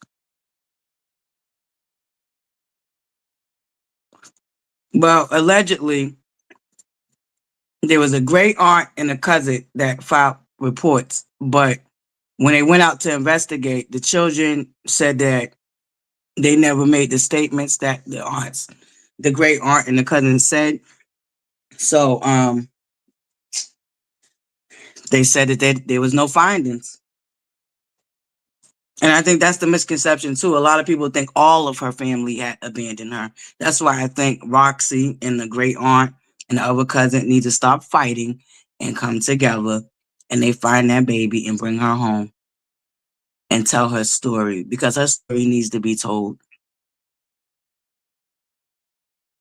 These are how predators like Diddy ends up with the victim that he ends up with. See, this is a trickle effect, y'all. This is something that's been going on in our community for decades.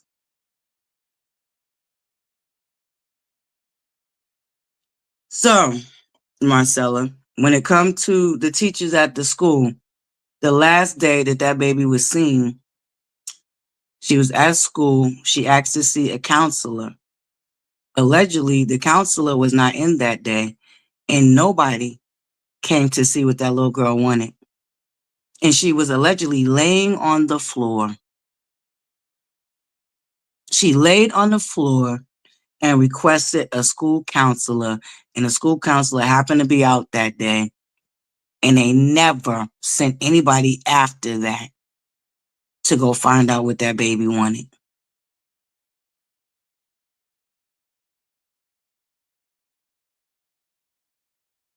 Not only that, allegedly, the nigga showed up to the school one day, pulled up while she was outside at recess, and she ran over to talk to him.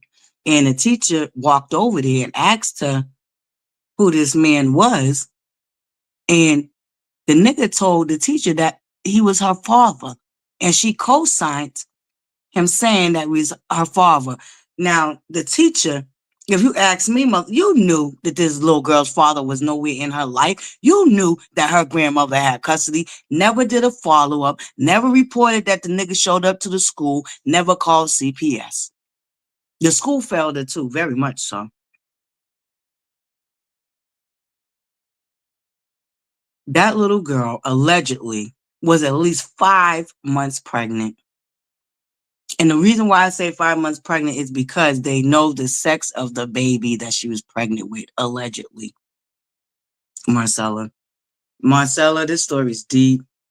I've been down the rabbit hole. Buttercups.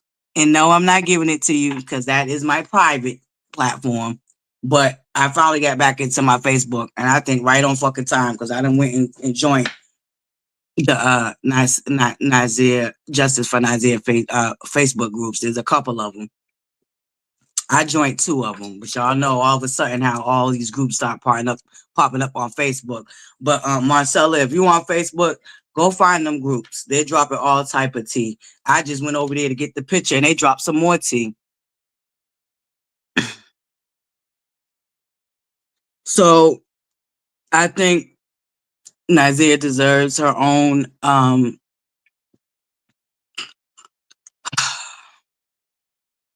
yeah, teachers are mandated reporters, and they ain't report a motherfucking thing. The school failed her too, Marcella. The judge hit it on the head. There's a lot of people in that community that failed her. From the mandated reporters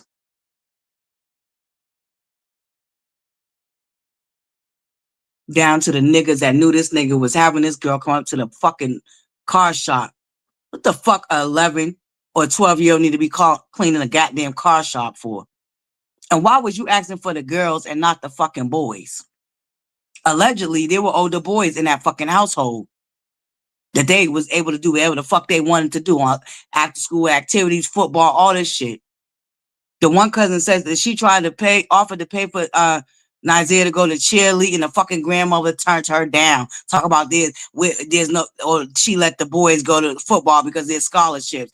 Dumb bitch, there's scholarships in cheerleading too, whore. No, the grandmothers, if you ask me, in my opinion, the grandmother and the motherfucking shitty ass fucking daughters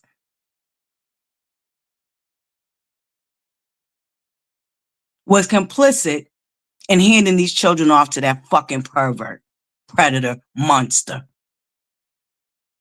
They knew what they was doing. They knew why they didn't let them girls out for no type of activities, because they was handing them off to that nasty ass, disgusting ass, foul ass, fucking piece of shit ass monster that her fucking daughter laid up with.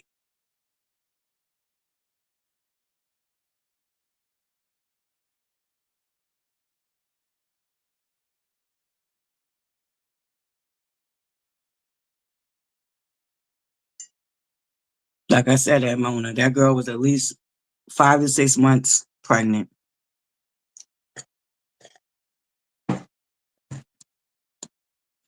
This nigga, this how you know the grandmother and aunt ain't shit. She was begging this nigga to buy her pads for her monthly cycle. Them fucking, but listen. Hey, Journey to Jasmine, absolutely, absolutely.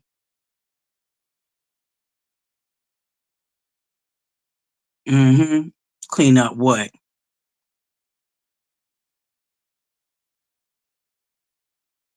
They did. They did, Jasmine. And the grandmother lied. Had she not lie about her history, CPS would have figured out that bitch had 7 kids, that the bitch, all of her fucking kids ran away from home. Every last one of them, except for them fucking stupid ass, nasty ass, bobblehead ass fucking twins of hers. Because Shannon got a twin sister.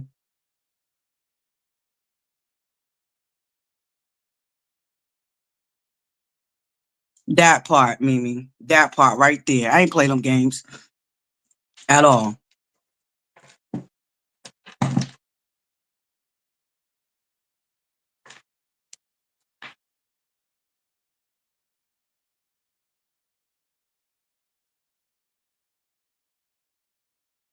Do you know that the only fucking person that cried in all of the testimony was that monster sister? And you can tell as she's sitting up there going over the testimony that she was devastated, that she seen that little girl and didn't say nothing. She know her brother's history. That sister knew her brother's history.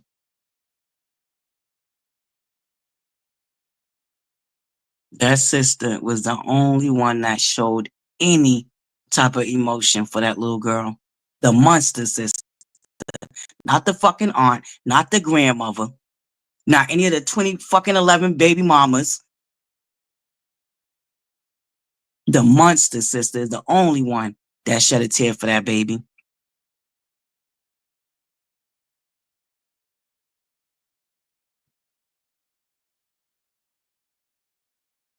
Buttercup, if nothing else, we need to get a petition started. The grandmother and the aunt need to be in jail, and they need to be charged with unaliving that baby girl. All the charges that raggedy ass monster got, they need. They are. Because you know what's crazy? While I was going to look up this baby girl's name, this happened to another little girl a year ago. There's another little girl that has a very similar situation to this young lady.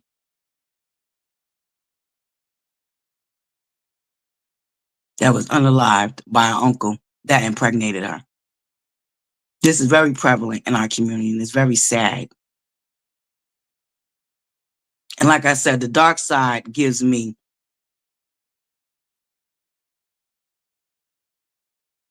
these type of vibes. These are the type, man, it's deeper than Flynn, Buttercups. Yes, Listen, all of that, cats. They need to be, I'm telling you, ButterCups, my gut is telling me that aunt is an accessory, if not the motherfucking mastermind behind her niece being unalived. That's my honest opinion, cats. I believe the aunt orchestrated the unaliving of her niece that she was jealous of, and very much so knew that fucking baby daddy of hers was violating that niece. And instead of the aunt, whose elevator obviously don't go all the way upstairs, because who the fuck takes up with a predator in the first place? But see, you the same bitches that think it's okay for Nicki Minaj to be taken up with the predator that she's taken up with. You the same bitches that go up for Nicki Minaj. She another raggedy bitch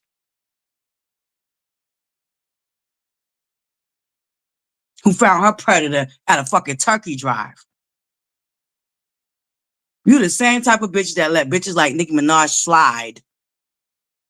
Nicki Minaj is the bitch Shannon on steroids. Nicki Minaj is the bitch Shannon on steroids. Because y'all watched Nicki Minaj re-victimize her fucking husband's fucking victim. And try to make that girl recant her story, put money on that girl's head, and all type of shit. But you are the same bitches that still go up for a raggedy, dusty, thirsty, fucking dusty-ass, bum-ass bitch like Nicki Minaj. Nicki Minaj is Shannon fucking Harris on fucking steroids. And you bitches still celebrate a bitch like that.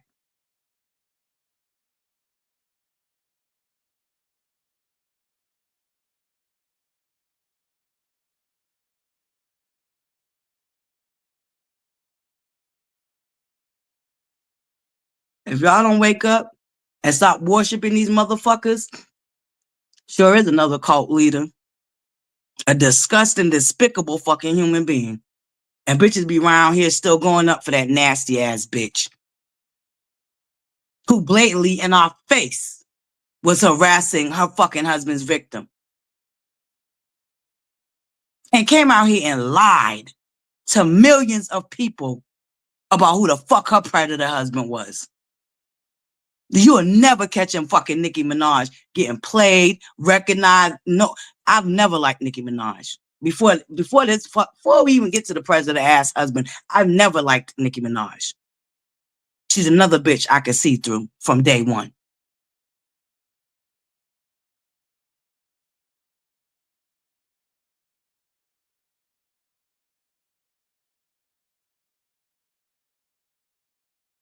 Oh, thank God for his wife. Could his wife be this? Could this be his motherfucking wife? Because he's a spawn of a fucking devil?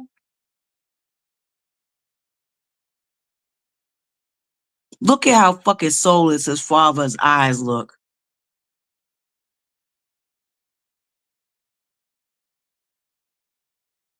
For your why, huh?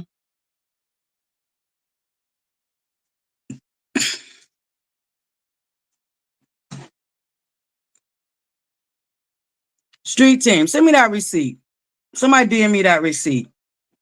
We'll get back into Molly whopping and dragging this nigga. Who's this? Carlos, did you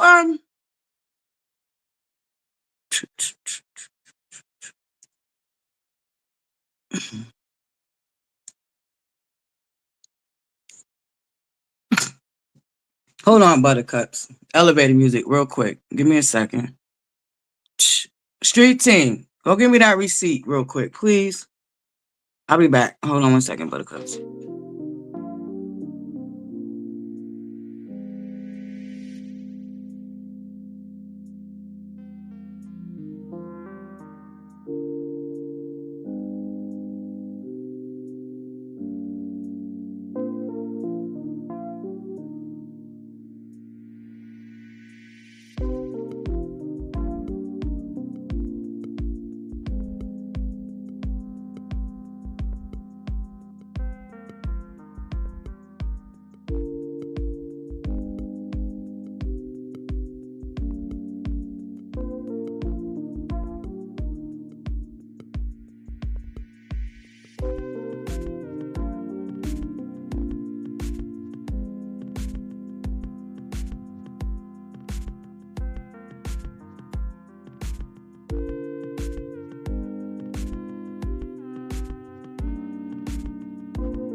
Yeah, baby.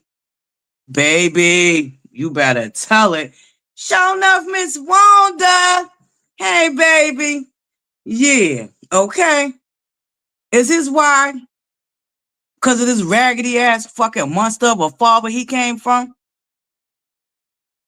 It's giving.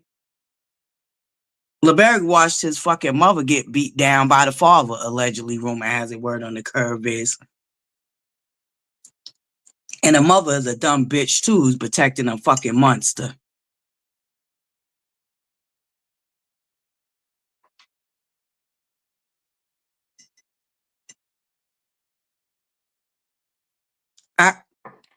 Basement bully, we know they slow, dumb, stupid, retarded, peon asses, old, dusty, old, raggedy bitches. We know they going up for LaBarick. And this is why you can't take Basement Bully nor her fucking cult serious. Because this is the same bitch that did, 2 weeks of a so-called domestic violence campaign and we ain't never heard another word of it. She made a whole bunch of fucking t-shirts to sell and them bitches ain't never talked about it again after that. Is that what we talking about?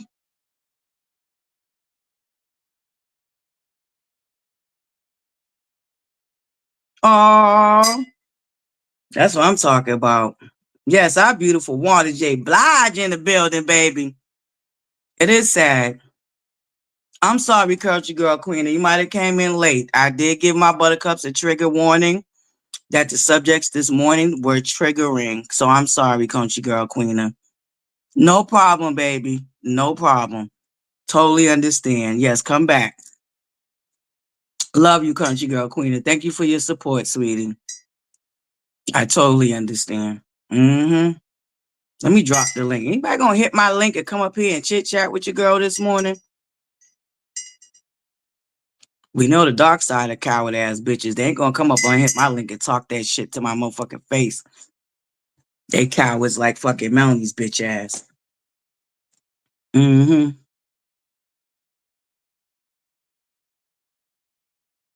Yep. They are. Mm-hmm. Yeah, CYT.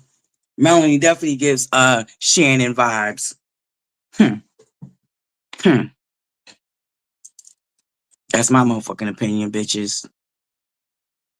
Not surprised at all that them fucking stupid ass, slow ass, fucking retarded ass bitches is going up for this bitch ass nigga. They going up for this too? They going up for his fucking raggedy ass father too?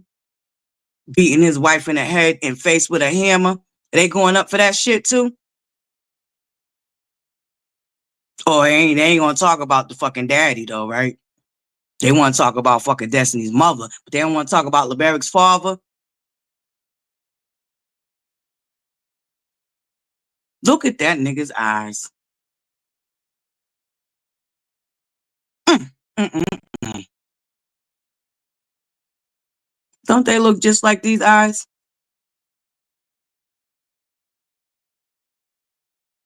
Hold up. Don't they look just like these eyes?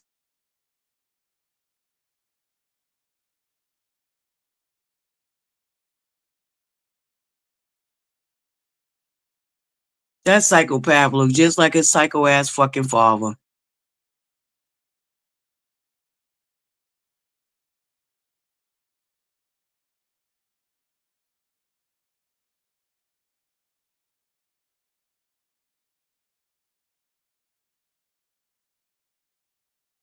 You know what, Marcel? It is MLK Day.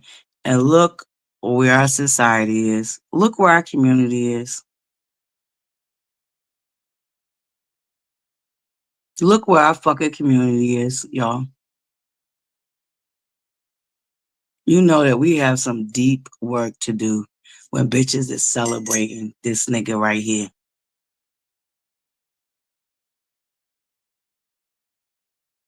Bitches is out here celebrating this fuck ass nigga right here.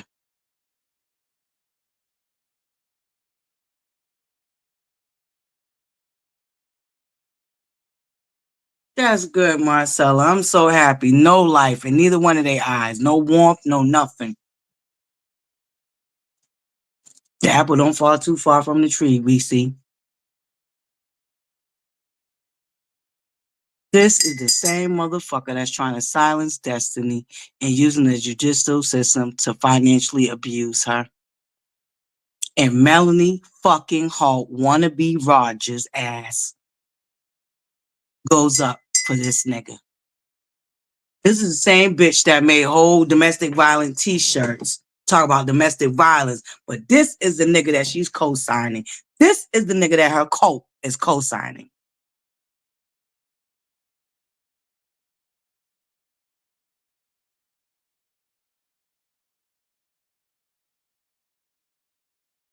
Mm-hmm.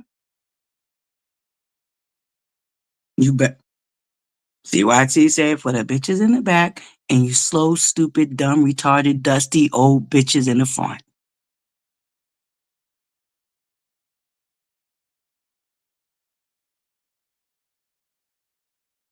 Mm-hmm. Going up for LaBarick, trying to cover their tracks so they now look like fools. This is LaBarick daddy beating his wife in the head and face with a fucking hammer.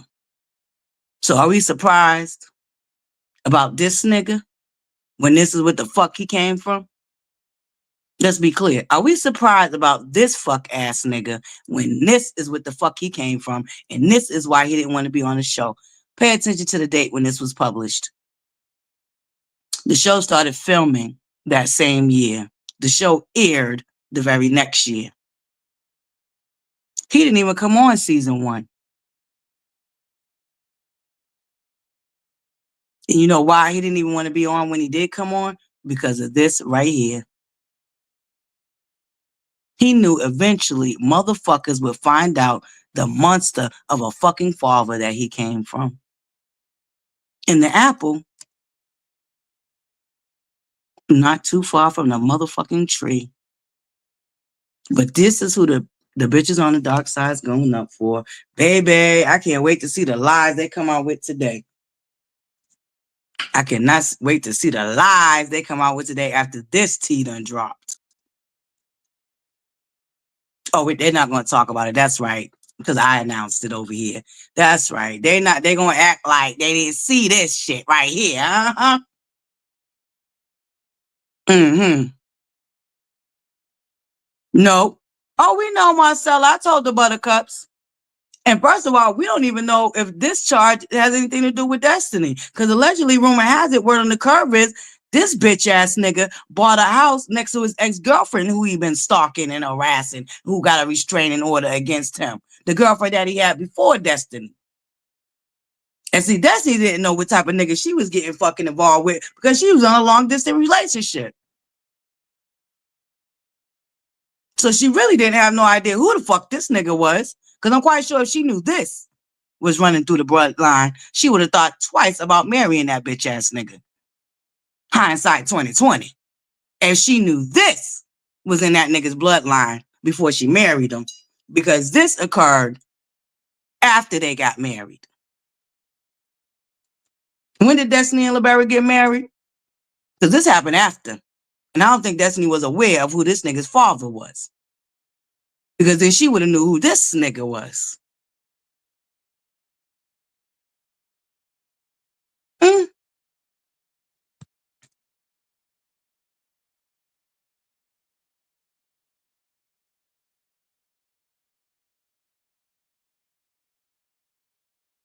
He did. Absolutely logical. Try to silence Destiny. Because he's a fucking monster that wanted to harass her, stalk her, and make her life a living hell in private. That's why he put a gag order on her. Oh, I know that. Oh, yes, we talked about that too. That raggedy ass mammy who think LaBarick is her fucking husband rather than her fucking son. Oh, yeah, we spoke about that, Marcella. We know that fucking raggedy ass mammy is an enabler. Her raggedy fucking ass. She think LaBarick's her motherfucking husband instead of her fucking son. Good. Good. Good. Because he deserves to. Buttercups. But I've been telling y'all, this nigga has been trying to dig so many holes. Him and Melanie been trying to dig so many holes for Destiny to fall in. That nigga now will be falling in them holes a lot deeper than the ones that he dug for Destiny. And Melanie, your day's coming real soon too, bitch. Your karma's gonna catch up with you too, bitch. Because you got blood on your hands too, Melanie Hope.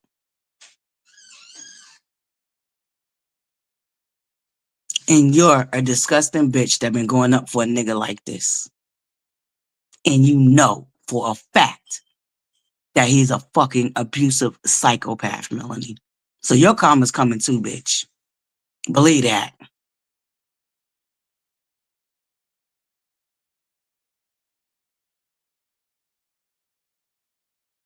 I hope that gets snatched the fuck away from him.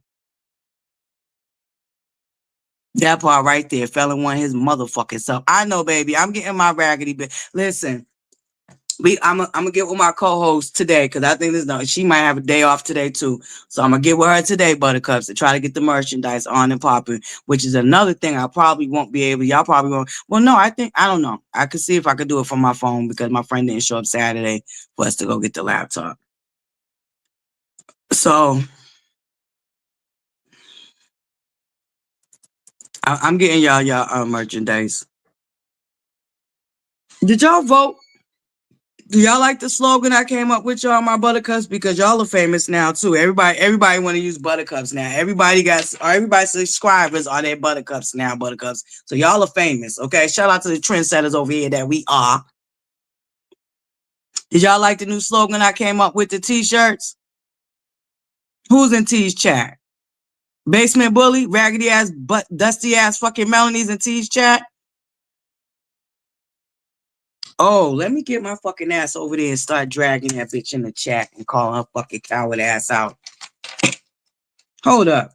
Did y'all say Basement Bully is over in T's chat? Cause she knows she getting dragged this morning. Yeah, every time that bitch knows some shit about to come back and bite her in the motherfucking ass, she in T's chat. Hold up. Let me get my fucking bitch ass over here to T's chat. Shout out to giving you the real T. Shout out to my new subscribers, y'all. T got us to over 800 hoes. Oh, who's in Opinion Nation's chat? Wait a minute, Lady Ro. Hold up. Okay, let me fall back. No, you said she's in T's chat. Who's in T's chat? Oh, Opinion Nation? Where he over there dragging that dumb bitch? Oh, he's over there talking about what I was talking about. Mm-hmm. Okay. Oh, okay. Opinion Nation's over there. Okay, no problem, Buttercups. Oh, I thought you was talking about that raggedy bitch, Melanie.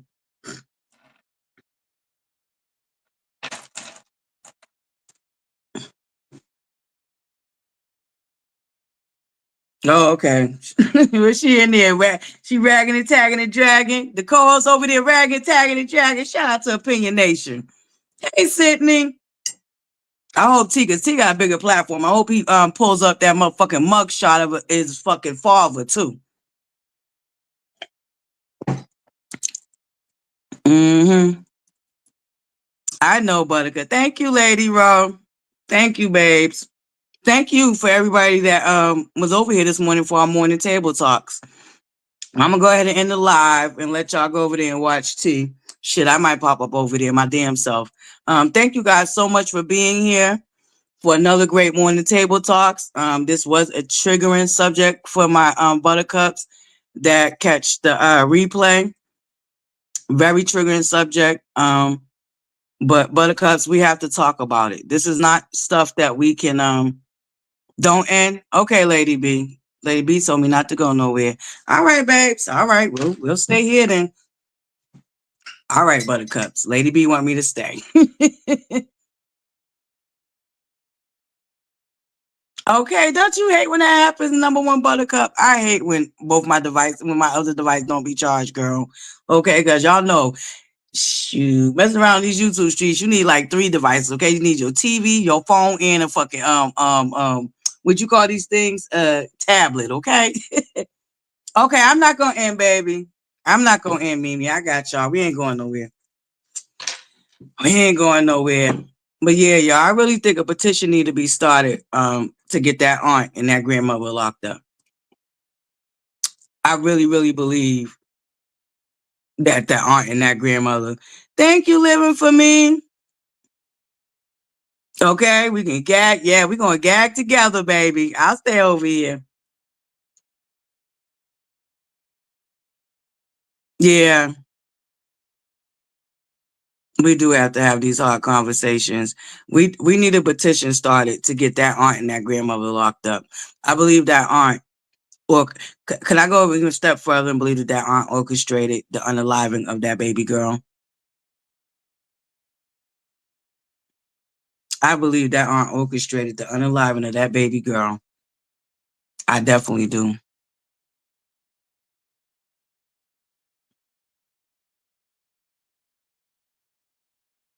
Yeah, we need to get a petition started. That aunt need to be in jail, and I think that judge know it too.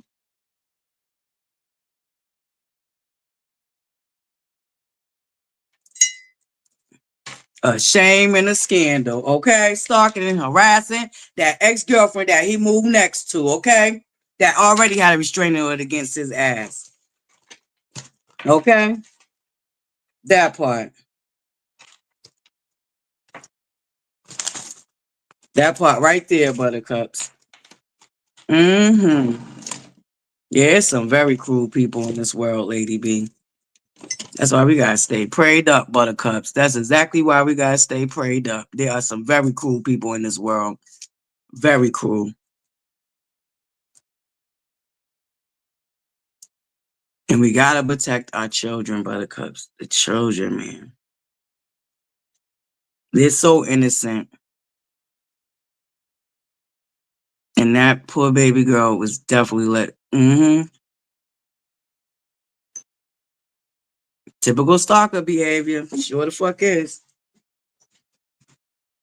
Sure the fuck is.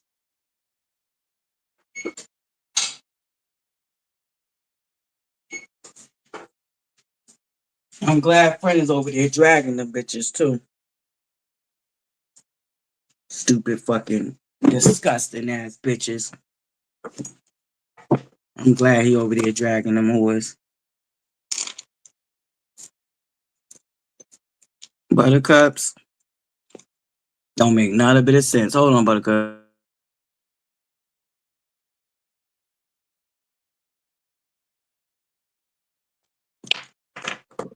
Man, we need to get a petition started. That aunt needs to be in jail. That aunt needs to be in jail. And allegedly, she been putting money on his books ever since he was locked up. The cousin said that they threw him a party and everything. Mm-hmm. No, he don't. Oh, they definitely had words. I told you I think LaBarick and Melanie was bumping uglies. I really believe they bumped uglies. Honestly, really and truly, I truly believe that. Especially the way the mother fawns over Melanie. I believe they bumped the uglies. Sure do.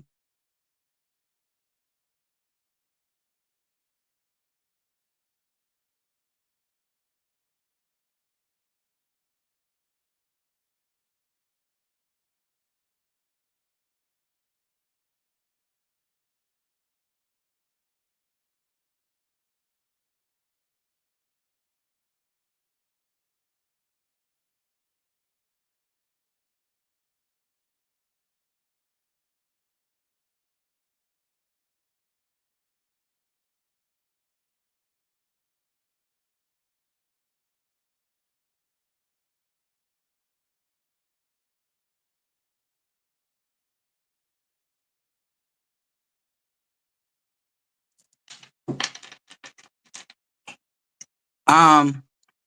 Well, the father spoke. He gave up his rights because he was married at the time and he didn't want to lose his wife. Do y'all want me to pull up the interview? Because allegedly, rumor has it the father has passed away since this interview. Now, this interview was done 10 months ago. So the family, the cousin Roxy, have been trying to get, they've been trying to get national attention about this story since last year, Buttercups. Yeah, I believe she was jealous of that. I told you, I feel like his mother feel like LaBarick is her fucking husband instead of her fucking son. His mother gives me disgusting vibes too. Mm-hmm. They're for sure. Hold up, Buttercups. I'm gonna pull up the interview that the father did with the original content creator that really brought this story to the forefront. Because I'm telling y'all, I went on a deep dive. Okay, he did pass away. He passed away while he was searching for her. Yeah, that's sad. But he explained, ain't none. Yep, Melanie was back in LaBarick. Sure was none. Melanie's a fucking disgusting, evil bitch, like Letitia said. Melanie's very fucking evil.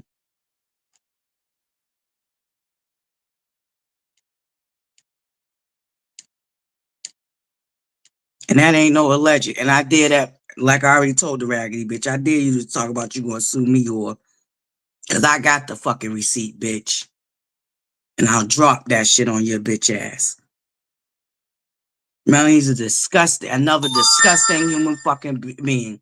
You know what? And I think CYT, I believe he had already was coming out of heart surgery or something like that. Well, hold up, Buttercups. I got y'all, cause I told y'all I went down the rabbit hole. Here we go. Hold on. Hold on, Buttercups.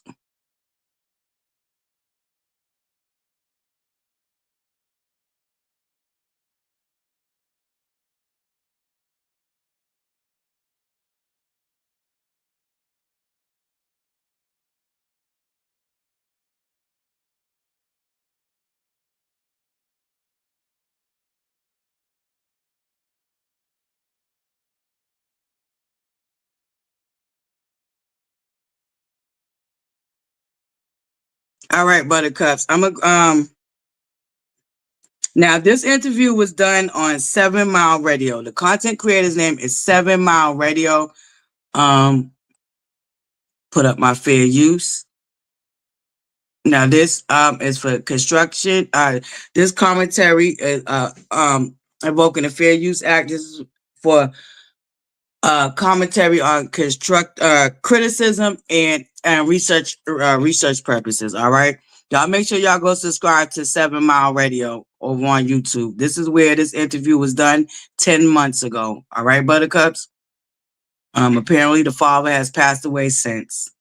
God rest his soul. Where's my fair use? I know I didn't take it out of here. I had to delete a lot of shit because I had too much shit in here, but I know I didn't delete my fair use. Where is my fair use? Did I delete? Oh, I was about to say, I know I didn't delete my fair use. All right, Buttercups. So this is the father. He interviewed with a guy named I believe his name is Malcolm, but his platform is 7 Mile Radio. All right, Buttercups. Um, I will share his link in the description box because this was a 5-hour live. This is where the cousin comes in. So if y'all want, we can go over when the aunt that needs to be in jail too came in and all of that. All right, Buttercups. But shout out to 7 Mile Radio. This is where this interview was done at. Y'all make sure y'all go subscribe to his channel. And I will share the link in the description box to the full video. It's 5 hours. All right, here we go. This is him setting up with the father. See, his screen is froze. We're having some. Oh, no. Turn that on. Turn that up better. All right, can y'all hear me?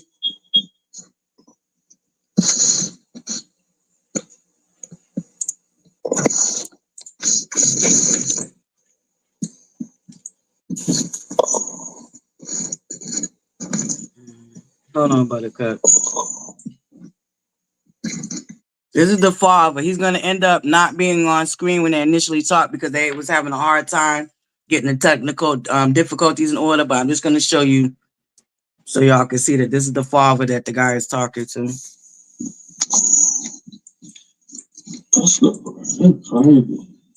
All right. So look, man, I think what we're going to do is I'm going to have him call in, y'all. Let me just end this and text him and have him call in right quick. So that's the father. Let me disconnect this. Give me 1 second, y'all. I'm just going to have him call in the phone line because we'll be all here. I'm doing all of this technical shit. Hold on. We fast forward a little bit. Hear me? We couldn't get you on the video chat, man. I really wanted to now here we go, kind of talk face to face with you digitally, man, and had this conversation with you. But just first off, man, how are you doing tonight, man? I'm just, I'm frustrated and I'm frustrated, hurt, confused, just everything. And just trying to stay alive. That's about it. Trying to stay alive. Dig. Now, when you spoke to me last night, you said that you had Me too, number one Buttercup. I actually listened to the whole 5 hours. The situation. So what did you know or what didn't you know? As far as what's going on. So, I was, and I got a really, really bad heart. Operates at 5%. So I was in a hospital when the police contacted me. And so it took me by surprise. So they asked if they could give the grandmother the number. I'm like, yeah, because, we had lost contact. So they gave her the number. So I continued talking to the police. Everything, like she said, everything that this woman has said, it's been like in a common way. Like, she's a straight A student. She sent me pictures of, like young pictures, like to where in my mind, I'm like, okay, my baby's still okay, So with Naziah and Naziah mom, just briefly, okay, we had made an agreement when she was born that the grandmother would take care of her. Now, the grandmother needed full rights to be able to provide full care, So we both signed over our rights to the grandmother. I put myself on child support. Now, once you did that, I put myself on child support. I was still going with her birthdays, taking clothes, and everything. When I had this procedure done to my heart, I didn't have a phone for a while because I was in the hospital. They put a defibrillator pacemaker in. I had to go to rehab to work, so I lost contact when I got out of there. They had moved, so I couldn't get in contact with them. Now, forward 3 or 4, maybe 5 years later to now, however much time that was, now my daughter's missing. and that's when the police came down. Okay. So that's briefly. Okay. Now, I want to say, without, I don't mean no disrespect by it, but like, without getting into too much your business, your personal business, I guess as deep as you want to go, why was it that you felt like you needed to give your rights up to her as opposed to raising her yourself if you knew that the mother was in whatever condition that she was in where she couldn't take care of her? Why didn't you take her? All right. So, I made a decision, for one, without my wife knowing. See, I'm married, so I made a decision without my wife knowing, and her name is Chantel. Tail knew my position what I was in because we had worked together, and we had told the grandmother, the situation. So, and I know people are gonna go ham or whatever, but I tried to be as responsible as my mind at that time could take. And, I didn't run. Everybody want to say something. Go get them other guys that ain't taking care of this and ain't taking care of that. I took care of it. So, it was only because at that time, in my mind, I was trying to protect my wife's feelings without her even knowing. So when you say you made a decision without your wife knowing, the decision was to give up custody of your daughter, or was it what was the decision? To sign the rights over so the grandmother can do full, so she'll be able to provide anything that she needed as far as funding, stake, whatever she might need. So you made that decision without your wife. So do you feel like had you told your wife the situation, she would have what? Maybe convinced you to take her or convinced you to do what you know what? Now, when all this happened just now, I even apologized to my wife because I took away my wife's ability to, have her own feelings for the situation, and I knew that, and I had to have that conversation again with my wife. Now, had I not done what I done, I know for sure this situation wouldn't have happened, and it's tearing me apart because she would have had the two homes to go to and come to, and a lot of stuff. But my background growing up, so we gotta stop and pause because it's fair use. Shout out to 7 Mile Radio.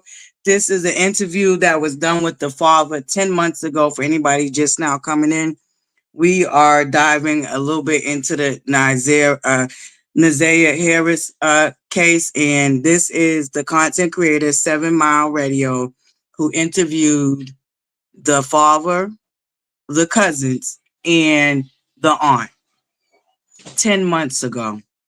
They have been working to get this child's story viral for 10 months. Unfortunately, it just now went viral. And what we are listening to right now is the interview that the father did 10 months ago with this content creator from 7 Mile Radio. I believe his name is Malcolm. So if you're just now getting here, this is what we're listening to. Unfortunately, the father has since passed away. So if you're just now getting in here, we are listening to the interview with the father. And pretty much what he's saying is he took away the opportunity of his wife to have a decision on how they dealt with him having a baby out of wedlock. So his wife had no idea about the baby. And when he decided to sign over the rights to the child, it was to keep his wife in the dark. So what we hear him talking about now is how his wife is angry that he took that away from her. So this is him in his own words, if you're just now getting here. No, it wasn't. I mean, I think it's still, you got to understand, everybody don't make right decisions. Everybody just hear the story. Oh, he should have done this. I'm pretty sure you should have done some things too. Now, I'm just being upfront and truthful about what happened at that time. That's all I'm doing. Right. And I want to, if somebody want to ask, fine, but I still don't want to get away from me putting the information out here that I do know. Okay, right. For the main reason we're here. Yeah, most definitely. But I do think people deserve a background like, where is this guy being on? And that's what that's what I wanted to ask you. Like, who are you? You know what I mean? Because a lot of people it seem to be forming an opinion, not knowing whatever the situation may be. So I was just trying to give you a platform to speak your piece and say what you had to say as far as how you felt about the situation, and as well as about what you know, as far as going on, as far as I guess the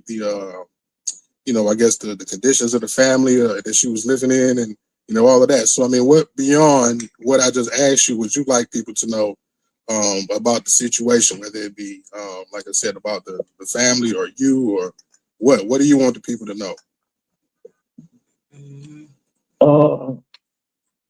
I mean, I would take any questions if somebody want to ask, but as far as if we are moving forward to the grandmother of Naziah, I'm gonna move right forward. Okay. Now, before we do that, though, I do see one question that I want to address. Now, somebody asked, "So, did you cheat on your wife? Okay, and conceive?" Yeah.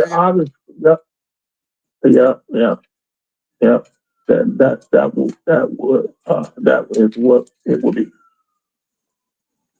Yeah, that is what it would be. So you did that to basically protect her from knowing about her and gave her up to the grandmother.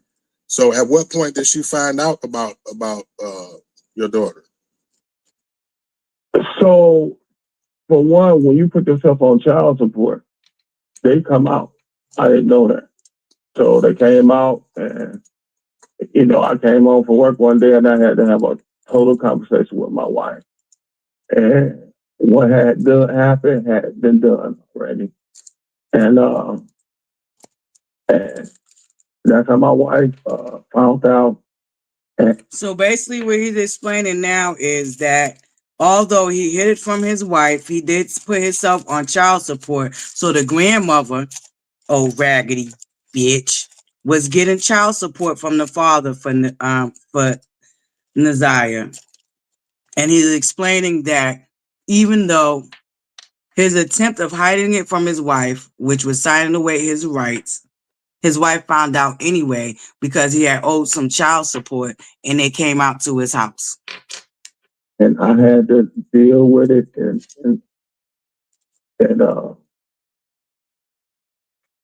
I had to deal with it. So now, one thing that was in the back of my mind, as I was learning the history from some of the family of Lady, I guess that's her name, that's what y'all call her or whatnot. And her history. I call her Chantel. Okay, Chantel. I call her Taylor Chantel. Yeah. Chantel. I didn't know. I couldn't remember her first name. Chantel is the mother. She's the mother of Naziah.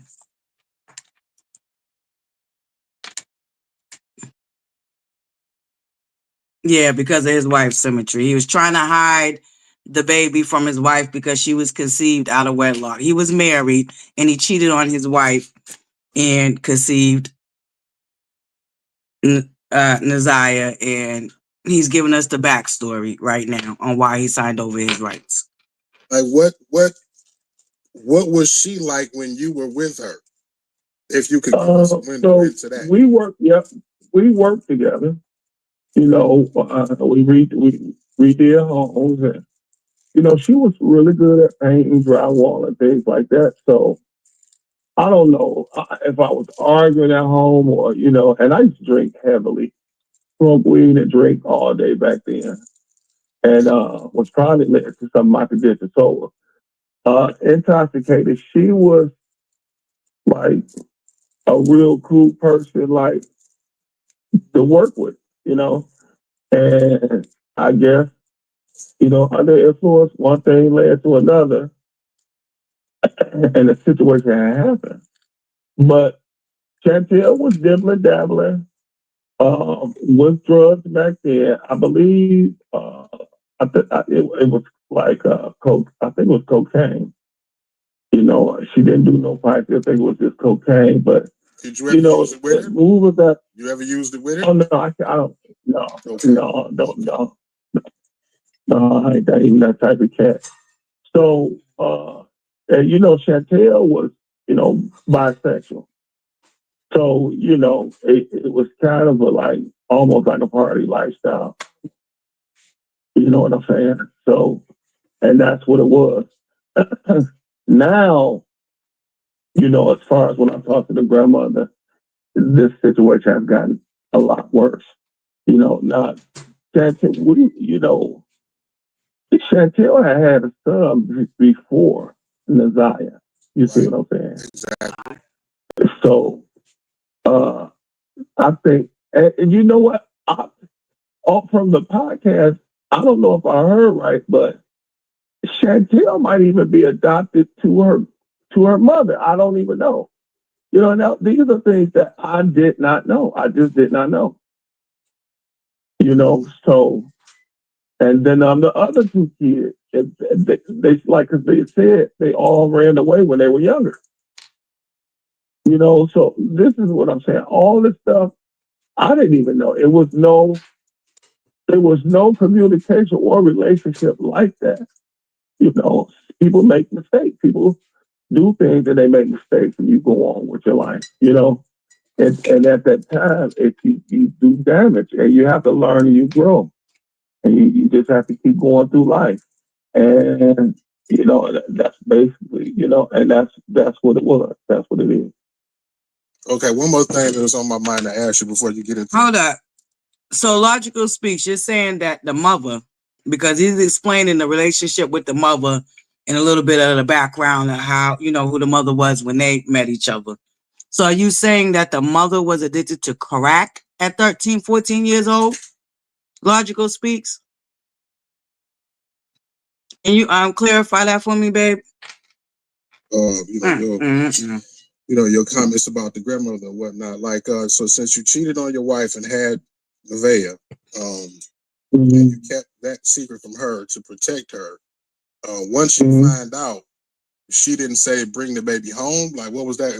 That was never a conversation as far as you. No. After you found out. Yep. It was always a conversation. It was always a conversation. Now that was one of the main reasons I was taking bites, clothes, whatever that baby wanted over there. Okay. And that's, All right, Buttercup. So what he's basically saying right now,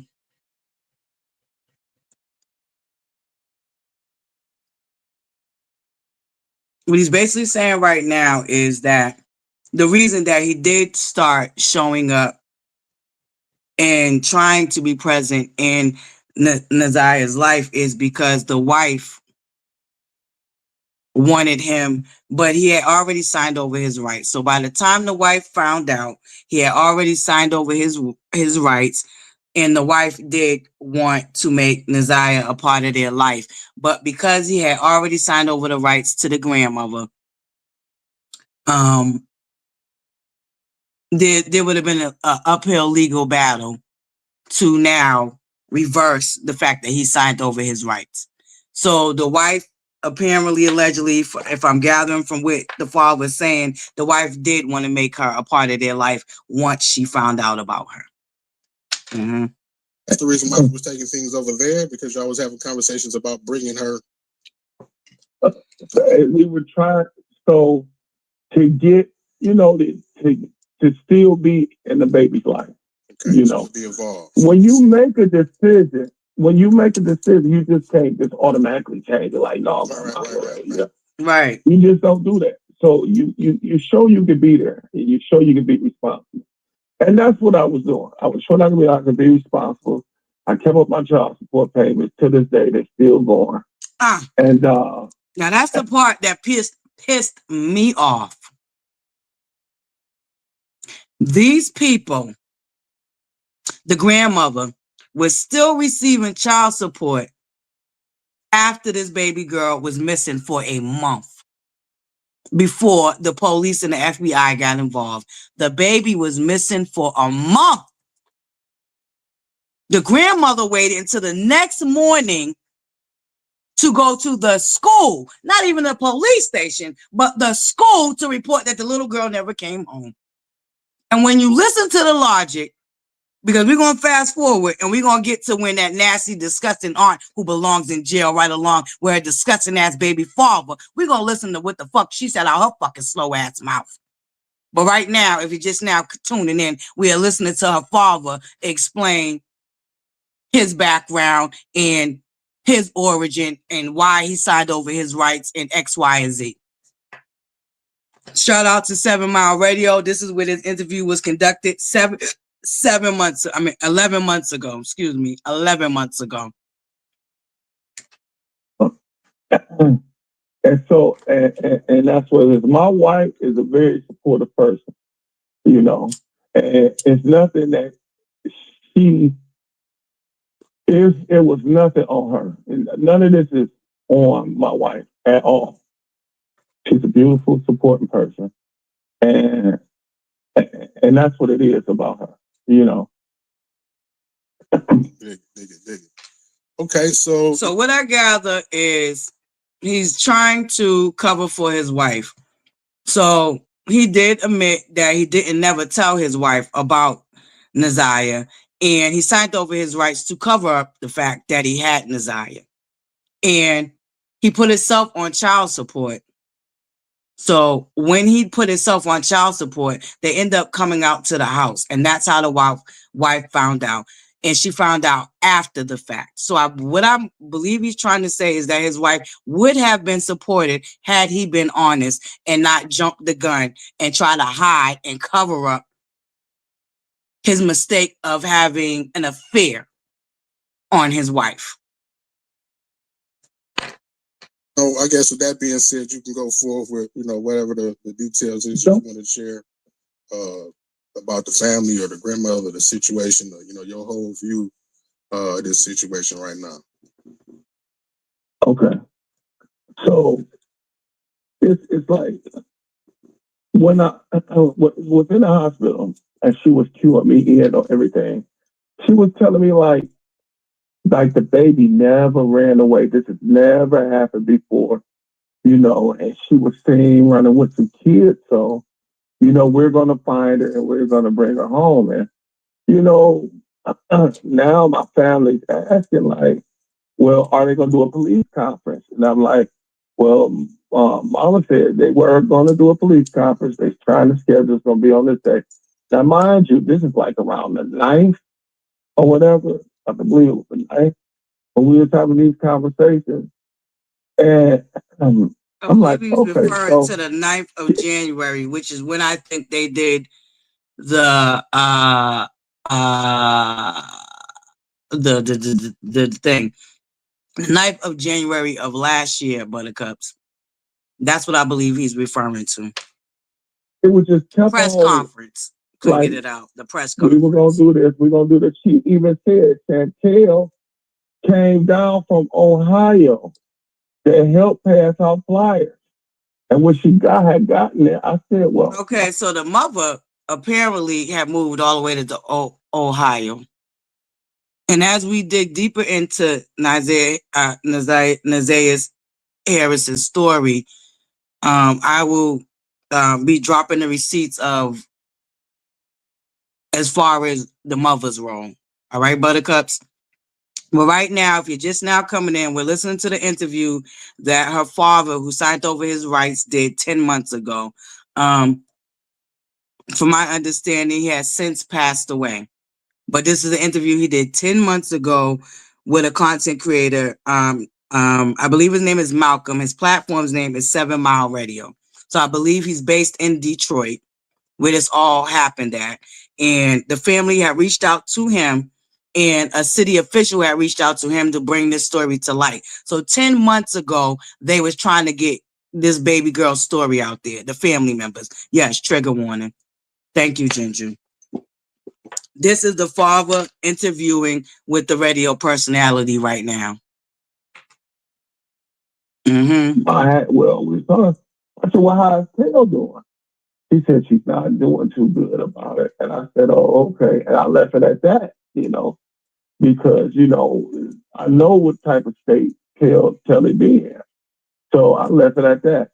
But she was helping look for, as far as I know, they were passing out flyers looking. So as time going, it's just a whole bunch of, like, I would call mama, and I didn't want to bother her, but she was always be like, I'm tired, and yeah, baby, and she's always like she seemed like the perfect grandmother. Well, now I used to go over there, everything the house was immaculate, She was always working, trying to do something. The baby was happy, cooking, things like that. It was never she's a God-fearing woman, so it was always like a good vibe. So I respected her with a good vibe. You know what I'm saying?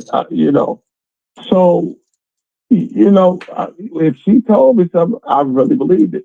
I would have never thought it would be so much shady stuff coming from her direction, And then it's they got twins. She has twins, and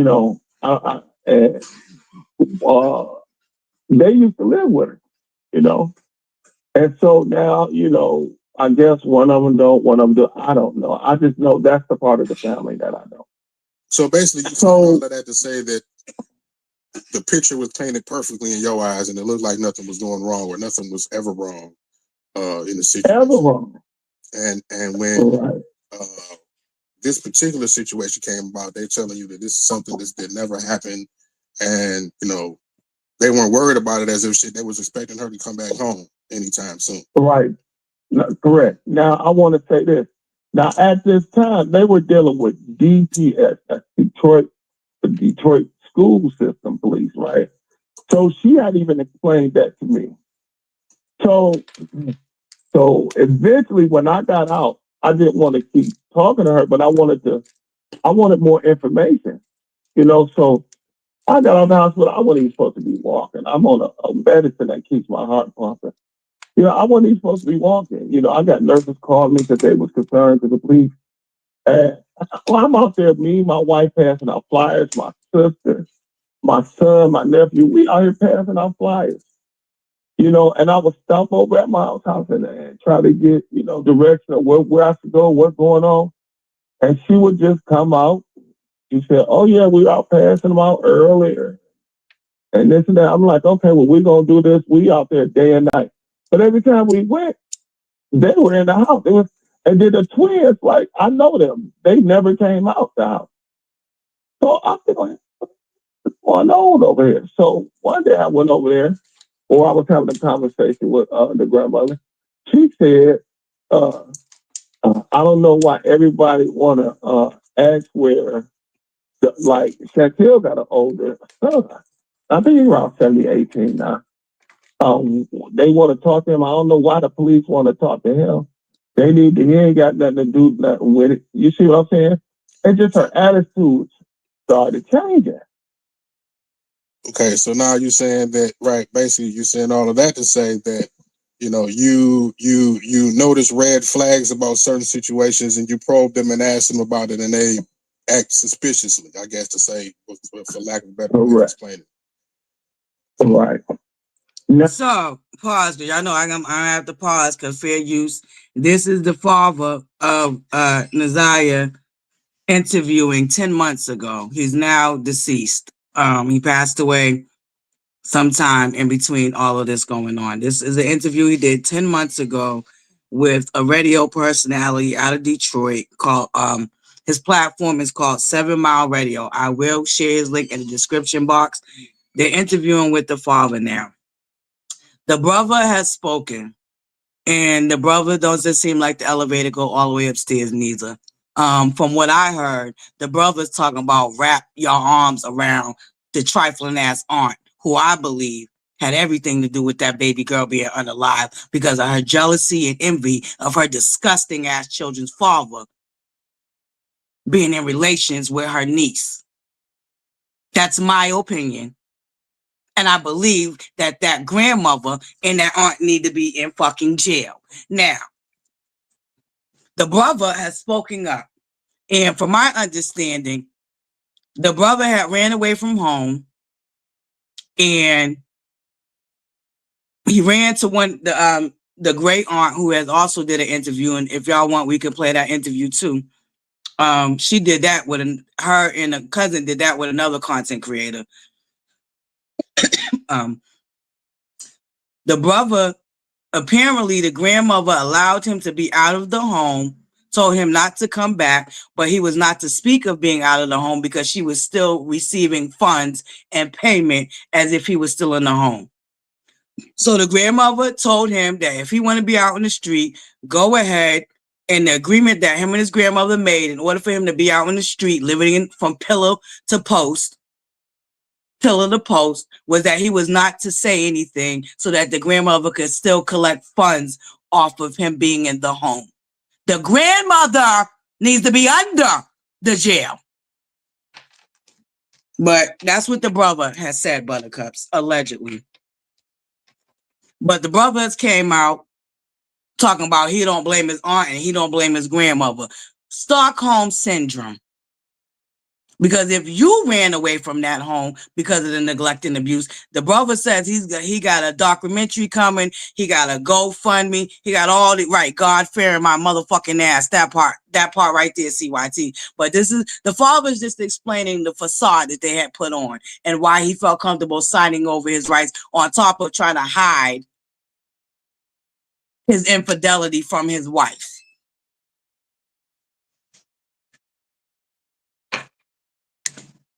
Now, when we were trying, I said, Mama, and after a while, I'm like, Mama, we done put these flyers up. All the kids that we talking to, they're saying they ain't seen, they know her, but they ain't seen it in 2 or 3 weeks. And I'm like, well, that's about what the thing happened. It ain't nobody seeing, but Mama telling me they seeing her running up and down the street. You know, and I'm trying to keep calm. Now, after we go through, and I'm going to jump right back. This right here needs to be, when they bring that grandmother and that on up for trial, because I believe they need to be charged with accessory. I believe the aunt orchestrated that baby girl being unalive because she was jealous that her disgusting children's father was in love with her niece. Her 13, let's be clear. She was 13 when she went missing. This probably happened. The text messages started when she was 11. So the grooming, because this man been around her since she was 2 years old. They had custody of baby girl since she was 2. This man, the aunt's baby's father, been around her since she was 2. So the grooming probably started way before 11 and 12.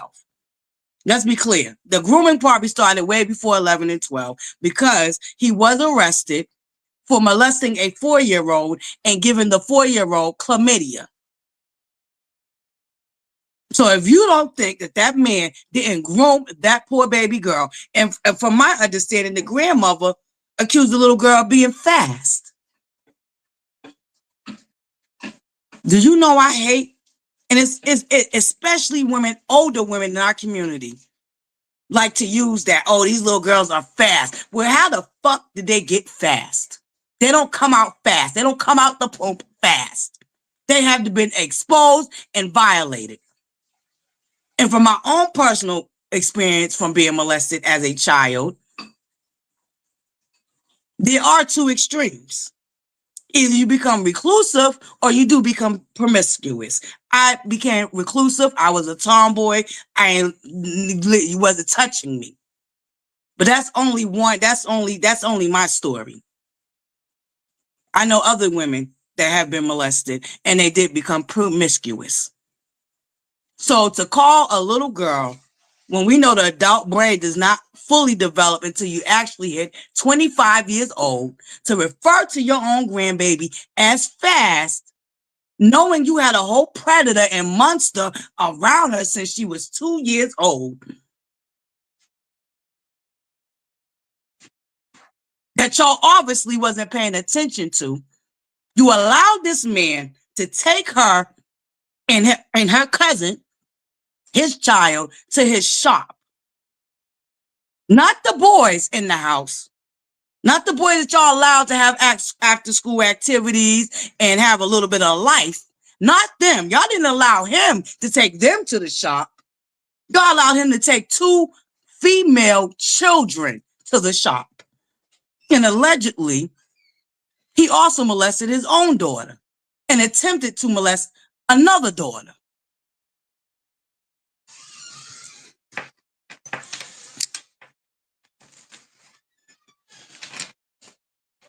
Let's get back into this interview, Buttercups. This is the father of Naziah speaking right now. He was interviewed 10 months by this content creator, 7 Mile Radio, because they've been trying to get this story out for 10 months, Buttercups. Let that sink in. 10 months. They was trying to get this to go viral. And this is what we be talking about when they don't talk about our missing Black girls.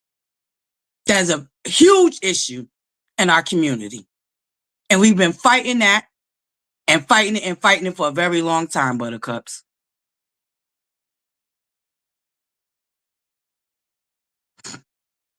This is the father who is now deceased that we're listening to be interviewed 10 months ago by 7 Mile Radio. And I will be sharing the link to his channel because this was a 5-hour live. We're going to listen to a little bit more of the father, and then I'm going to fast forward to the raggedy ass aunt that belongs in jail and who I believe, allegedly, in my opinion, is the mastermind behind her niece being unalive. She absolutely know where that little girl is buried. I believe that little girl is buried in that house. I believe they need to raid that home, empty that home, get them other children out of that home into safety, lock that grandmother and that aunt up, and get to raiding and digging out that goddamn house, because I believe that baby girl never left that neighborhood. I believe they got her buried in that home, and I believe the aunt has everything to do with it, if not the orchestrator or the mastermind behind her disgusting pedophile monster of a children's father unaliving that little girl. Now, that's my opinion. Sue me. You know, DPS and the Detroit Police Department, they do have a certain procedure and protocol on how they do things. If it's a runaway, I think they treat the situation different than a missing person. I don't know. Now that all this came out, I think she was reported as a runaway. You know, and I think that was set up like that. I really do. I really do think it was set up like a runaway for time purposes. And I'm simply saying that because I asked them, I said, now look, Mom, you know, I just want to ask a few more questions. Let me tell you this. Now, we was talking, and she had told me the summertime, you know, oh yeah, she's a straight A student. She even went to the summer school classes and everything. So they had said that I pulled up with a guy was at the school in a pickup truck. And Naziah had went out there to the pickup truck. And the principal had supposed... Oh, here goes the story I was just telling y'all about earlier. Now, the father's explaining. Remember, I told you he showed up at the school, Buttercups, right? So here go the father explaining that. He went out there and said, who were you talking to who was that? Naziah turned around and said, this is my dad. So the lady was like, yo, there. So when she started walking towards her, they said the guy pulled off. So the Naziah came back in. So I said, well, Mom, you know, I didn't know where y'all lived at. She was like, yeah, because we moved. I said, well, ain't nobody called me. She was like, well, we tried to call, the number didn't go through. I said, Mama, I was in the hospital so long, I don't even know where that phone was. I said, you know, so, and if anything, what happened, I will call you. She was like, I know, you're very special. So I'm not thinking of the conversation, so we still talking. I said, well, what did she say? She said she asked her, who was that? She said, she looked at her and said, that's my daddy, Anna. And she was like, that is not your dad. And this, that. So I think she said she started crying or whatever. And she said, we'll deal with this later. So I'm like, okay. So now going back real quick. Now, mind, I told you when we got out, we were passing our flyer. I would go over there and ask her, what area should I go in? She was like, well, go down there to Chatsworth, on Chatsworth. So I guess the back of the school sits on Chatsworth. I said, well, Mom, why would I go down there on Chatsworth? She was like, because that's when Naziah walked through the field and met with that guy at the truck. I said, so she walked through the back of the school, Mom, and walked through the field? You know, I'm trying to figure out. She was like, say all of that to say that they the story that she was right. They knew. Possibly dealing with somebody out of her age range and was not doing nothing about it. Now I'm about to tell you some more stuff. I just wanted to give you that scenario. Now Naziah is smart, okay? If that was the case, I believe she was covering up for somebody. He didn't want them to get exposed. Now, as I listen to your podcast, that's over age. That she knows. Yep, that she knows. And they not her age. Now that I listen to your story, hold on, it's like, give me 1 second.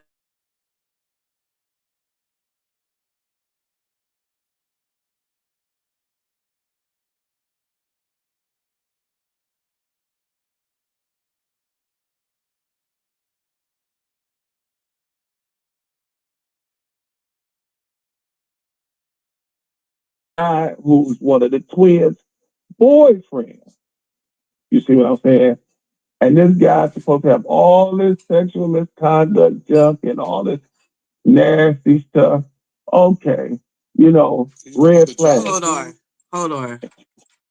Like, because let me rewind. That's when Naziah walked through the field and met with that guy at the truck. I said, so she walked through the back of the school, Mom, and walked through the field?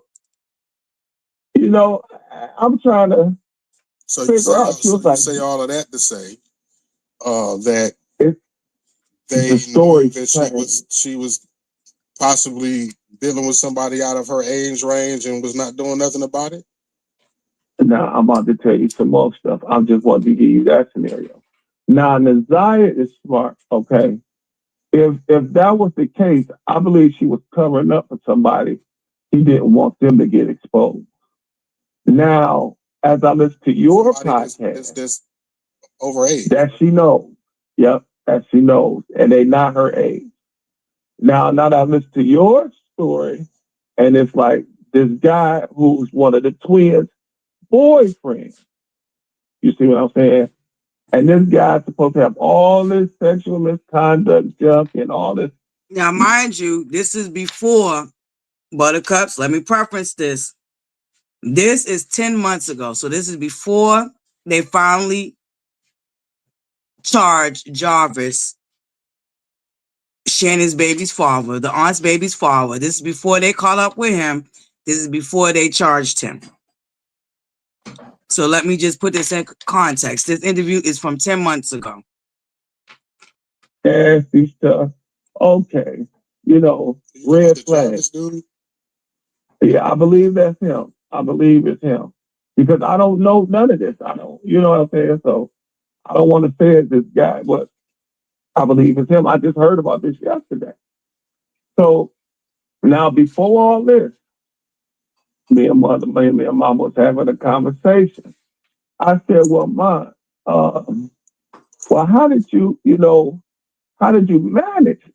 You know, she said, well, I mean, Shan, one of the twins, her man would pick up the kid from school sometimes, take him up to his shop, and they would clean up and work up there, and she would go pick them up. So I'm thinking, like, well, maybe this is the guy she was protecting. This before I even know this guy was a pedophile. So, you know, I'm like, okay, Ma, you know, we need to look into that. She was like, no, because he ain't with her no more, you know, whatever that she might have said, you know. So I'm like, I'm thinking in my head, like, here's the grandmother telling the father that no, they don't need to look into him because Shan is not with him no more.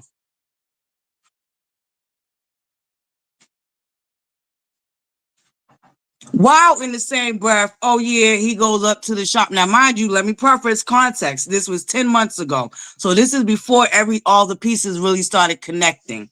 All right, Buttercups. This interview is 10 months ago. From my understanding, the father is now deceased. He passed away sometime in between this interview being done and Jarvis actually being charged, because he's not convicted yet, with Jarvis being charged. This is before they actually started connecting the dots. This interview was done on 7 Mile Radio. I will be sharing his link in the description box. Y'all make sure y'all go over there, subscribe to his channel, and let him know ButterFlii sent you. But I will be sharing the link for his channel in this specific video. This is 5 hours. We get the nasty, disgusting ass aunt, and we get the cousin Roxy Rocks on here. So I'm going to fast forward in a minute, but I'm going to let the father keep talking for right now. Okay. But now I listen to your podcast, and I'm putting two to two together. So your podcast, I listened to that last night, right? Right. That night, I texted the grandmother. I said, oh my God, I can't believe you. I said, twin, you know, like this shit really hurt. I said, y'all, take over there. I said, 7 kids, like 5 with just got 7. You know what I'm saying? But I asked mama before I sent them texts, who is Jarvis? You know, this woman sat up there, act like she ain't know who he was, and then was like, that's her boyfriend. I said, well, is that the one they got in custody? She was like, look, her voice got real uppity then. She was like, look, I'm not saying nothing. The police say people gonna say things.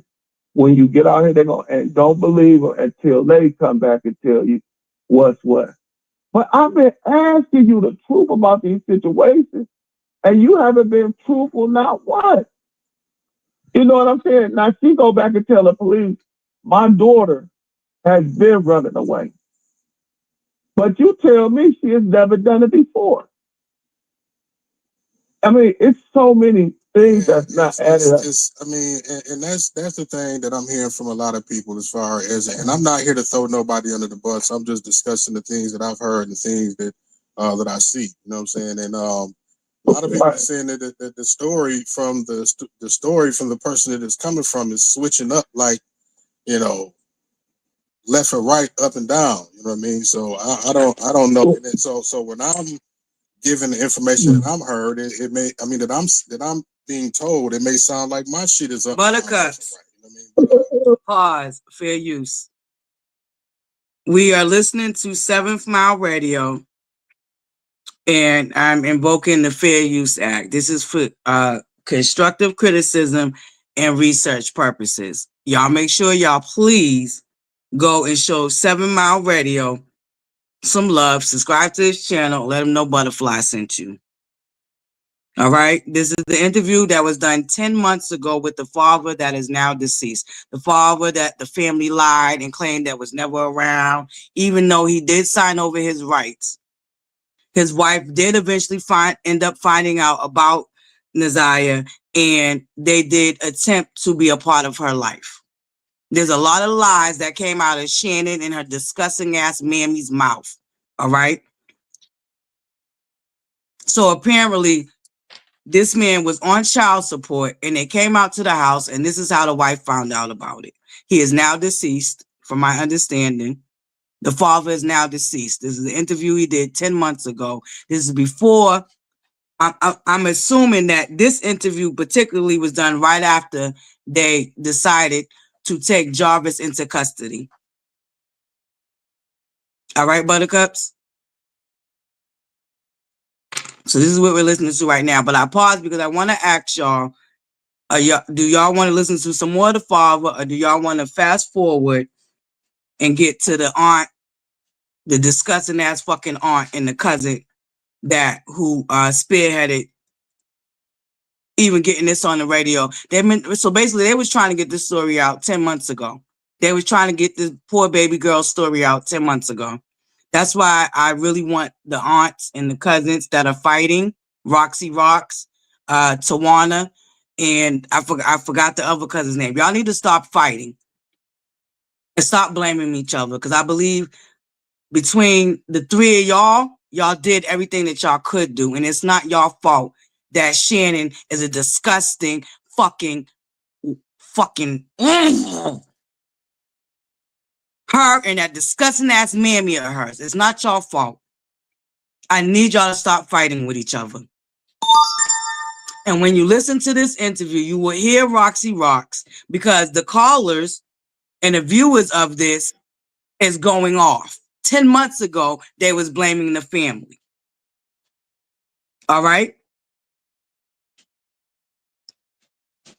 So Roxy Rocks did say that family members did file CPS filings. All right? Or whatever y'all call it down there in Detroit. I know it's different everywhere.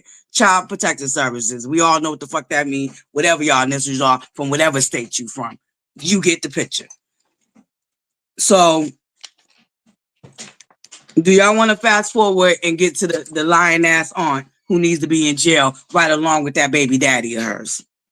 Put a 1 in the chat if y'all heard enough from the father and want to fast forward. Let me know. Buttercups is up to y'all. In the meantime, we'll keep listening to y'all. Take y'all vote in the chat, please. Being told, it may sound like my shit is up, down, left, and right. You know what I mean? But, okay. Right. But I mean, coming from the grandmother, man, this should be on point. Period. And I'm gonna say this. You know, I actually obtained a contact note for the grandmother, and I called her not long ago, less than 2 hours ago, and I reached out to her, you know, respectfully, and said, I'm Mark D from Selmar Radio. I'm a citizen journalist. All right, I see the votes. I'm gonna let the father talk a little longer because Ebony Eyes on Me is just getting here, and there probably is some more Bush babies that's just getting here. All right, so I'm gonna let the father talk a little longer, and then we're gonna fast forward to the cousin and the aunt. Independent media outlet, and thank you, Buttercups. Kind of covering the story over the last couple of days, and I wanted to reach out to you to see if you wanted to have a conversation and share your piece on what's going on. You know what I mean? I'm unbiased. I'm not the police. I'm not, I'm a citizen journalist. I'm not even the mainstream terrestrial news corporate outlet. You know what I mean? So I was just giving her a platform to, to speak. And to me personally, she sounded a little, I don't know if it was worried, disgruntled or whatnot, but she declined my offer to speak and got off the phone real quick. You know what I mean? Yeah, man. She ain't trying to deal with none of this, man. I'm telling you. That's why I didn't even want to ask her questions, because her demeanor was off. You know what I'm saying? I'm trying to respect her. She has always been, when you say grandmother, I'm talking like a respectable person. I don't even know what all this stuff, all the adoptions and all this stuff. It didn't even seem like that was in that category. It's like she's been adopted. From what I hear, the grandmother, and I don't know how true it is, right? But two other people was telling me they don't know how she ended up with not only your kids, but the other 7 kids under the age of 10 that's in the house right now, because she in fact lost her kids to CPS when they were younger. Her 5 kids that they all ran away or something like that. But that's just a story that I'm told. So right. Oh my God. But yeah, man, like I said, man, I really just wanted to, like I said, hear, how you felt, you know what I'm saying? See, how you was doing and give you a platform to speak and ask you a couple of questions, because the main concern, from even me, was like, where's her dad at? Like, where is he at all of this time? Just wanted to, give you an opportunity to speak and tell everybody what it is that you was going through in regards to all of this. Oh yeah, I appreciate it, man, because when I when I do talk to police, you only get you listen and you got to let them do their job. You know what I'm saying?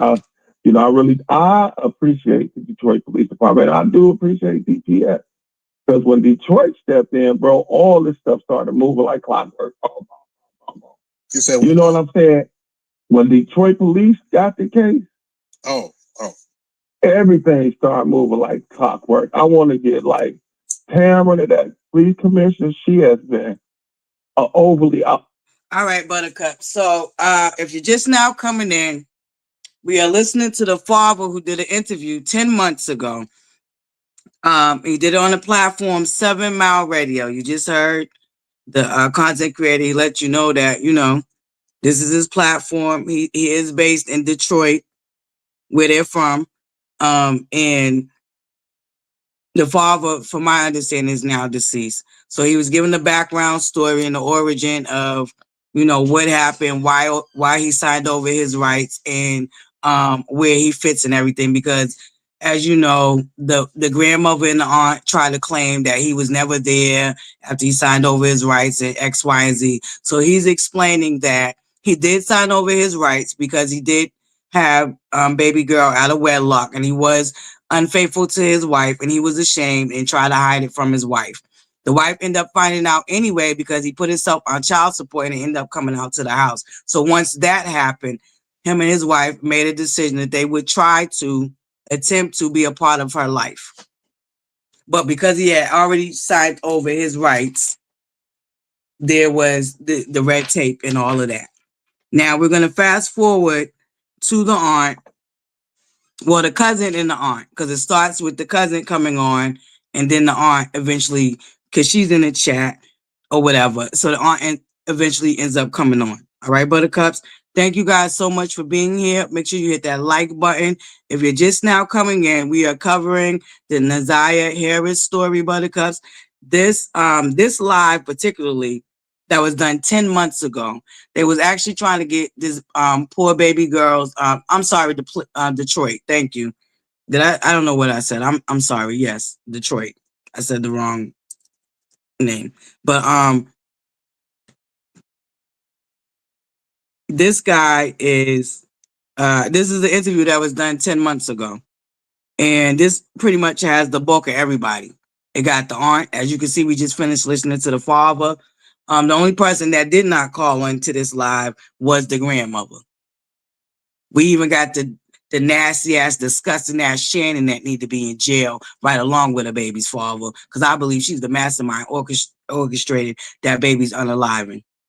And I believe they need to search that house. And they need to get the rest of them kids up out of there if they haven't already. I believe the judge herself knows that grandmother and that aunt was lying, and they need to be in jail too. All right, Buttercups. We're going to fast forward. Give me a second and put the elevator music on. Thank you guys so much for being here this morning. Appreciate y'all.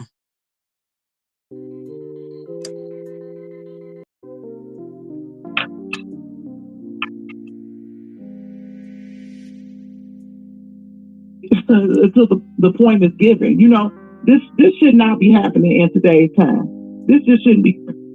One who was 11 years old found in the crack house pregnant, and it was actually her grandmother.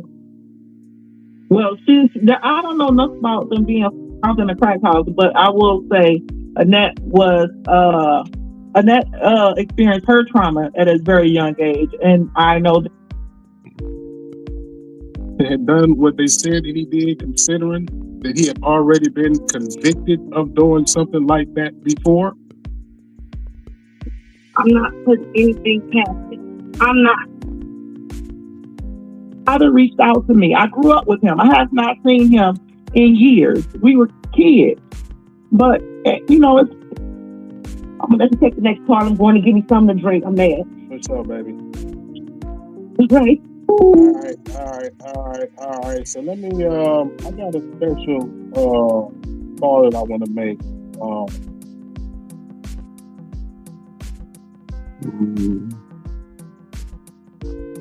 All my sisters. So did he get, or because I'm just getting what I'm told, right? Did he get married recently? Or I think I looked this point up. Like, was she on a school bus or was she on a DOT bus, y'all? Which bus was she on? So that was something that I thought about. I think it was a school bus. She was on a school bus. Cousin, Roxy, Kenya, they know more than what the fuck they're saying. This is what I do know. If somebody is going and telling Kenya something, well, Kenya, who is?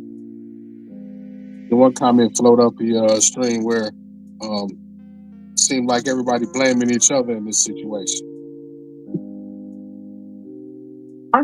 But it's other ways you can go about getting it in. I'm not story or them telling what they know can help somebody else. I guarantee you it will help. It pedophile registered active pedophile. She put on there when he got arrested that he got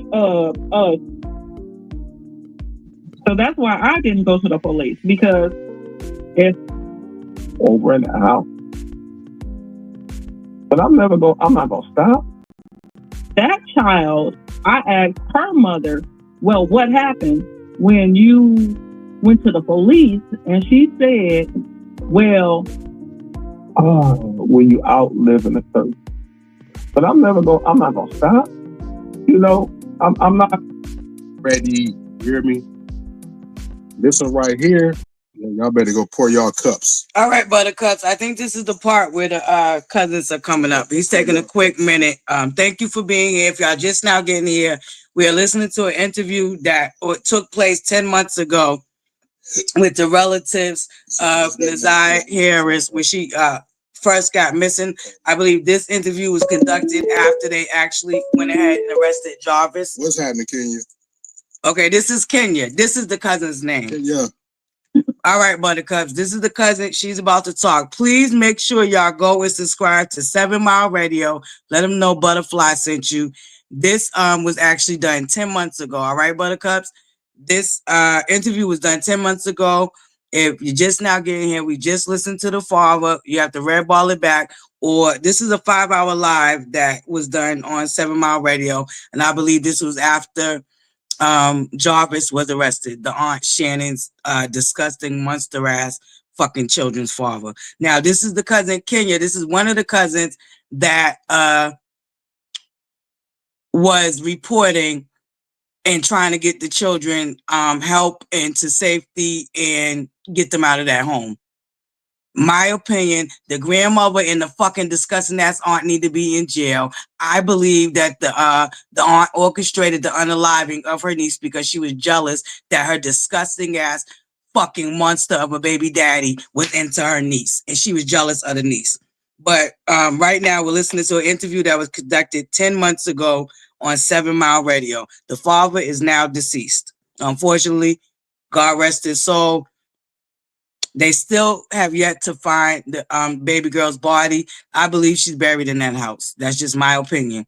I don't know that to be fact, but I believe she's buried in that house. But Buttercups, we're going to finish listening. Now, this is the cousin Kenya coming up to speak. Thank you guys for being here. Yeah. What's going on, sister? You know, first and most, I want to say, I don't mean no disrespect to my family, and let alone the person that's in custody family, because he has more, he's got, 20 children out there, so I don't mean no disrespect to them, because I know they're listening as well, right? What I will agree with Naziah's father is that I was never expected in a million years that my cousin would be involved in a situation like this, because she covered very well. And when I tell you, I would sit over there, kick it with her, never suspected anything. I mean, I've been rubbed the wrong way by some people that she didn't had over there, and I asked her about it, but I would have never, ever, ever, ever in a million years would have thought that cousin was involved in this kind of a situation here, to where she didn't protect children. So that's what I will. Go ahead. Huh? No, go ahead. What I will say is that a cousin came to me and told me some things. I got some things verified by another child that I spoke to. So she verified the story. So once she verified this information, I then went on Facebook in September and posted about things that was going on over there at my cousin's house with the twins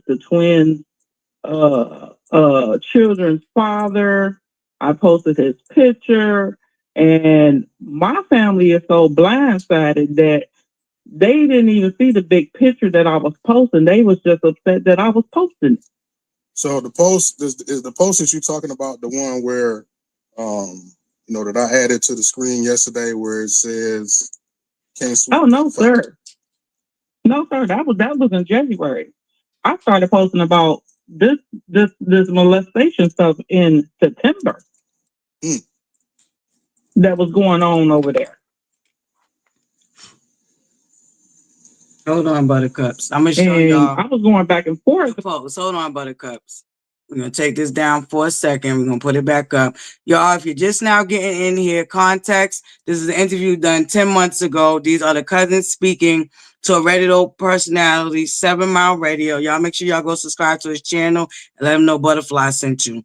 This was conducted 10 months ago. We just listened to the father, so you're gonna have to red ball it back.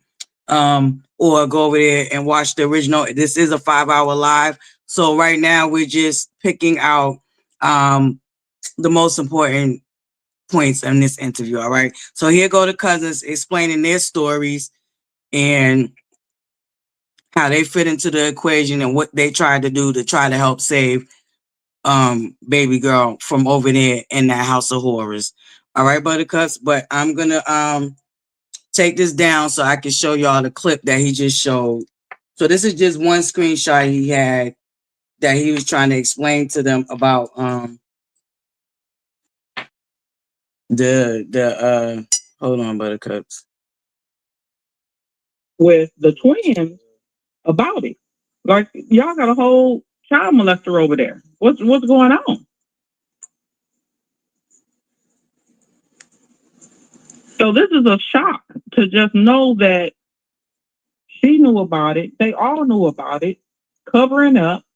They even had the children lie to the police about a situation and change their story so the children's mother wouldn't have to raise the kids on their own. And she was more worried about not having help with the kids and him going to jail. And just recently, from what I understand, she's going back and forth with another female about him on Facebook, about who man he belonged to. Who's the main chick for him? Now, the crazy thing about that specific situation that you're talking about that involved the kids, I don't know if you care or if we even really need to get into the details of it, but that same exact situation was laid out to me by someone else. Hold on, Buttercup. I think I fast forward instead of rewind, but I was going to show you the post. Hold on. I'm confused. I want to say the other side of the family, but maybe not. But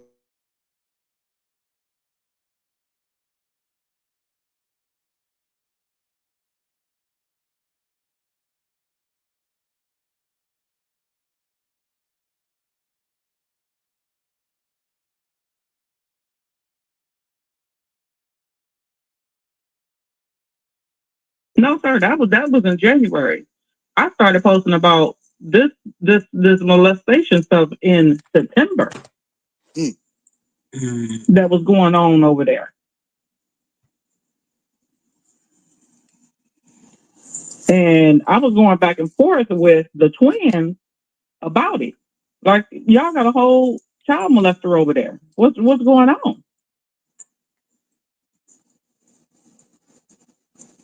So this is a shock to just know that she knew about it. They all knew about it, covering up. They even had the children lie to the police about a situation and change their story so the children's mother wouldn't have to raise the kids on their own. And she was more worried about not having help with the kids and him going to jail. And just recently, from what I understand, she's going back and forth with another female about him on Facebook, about who man he belonged to. Who's the main chick for him? now, the crazy thing about that specific situation that you're talking about that involved the kids, I don't know if you care or if we even really need to get into the details of it, but that same exact situation was laid out to me by someone else who is on, what I want to say, the other side of the wheel. Yeah, I'm confused. I want to say the other side of the family, but maybe not. But from somebody who we weren't in the same room with. Me and you and this person wasn't in the same room. So I'm hearing that same story from somebody else. And when you told it to me yesterday, right? When you were telling me the story, I kind of finished the story for you when I asked you, so how do I know this, right? Remember that part? Right. So it has to be some type of truth to it, is what I'm saying. Right. There's a whole lot of truth to it.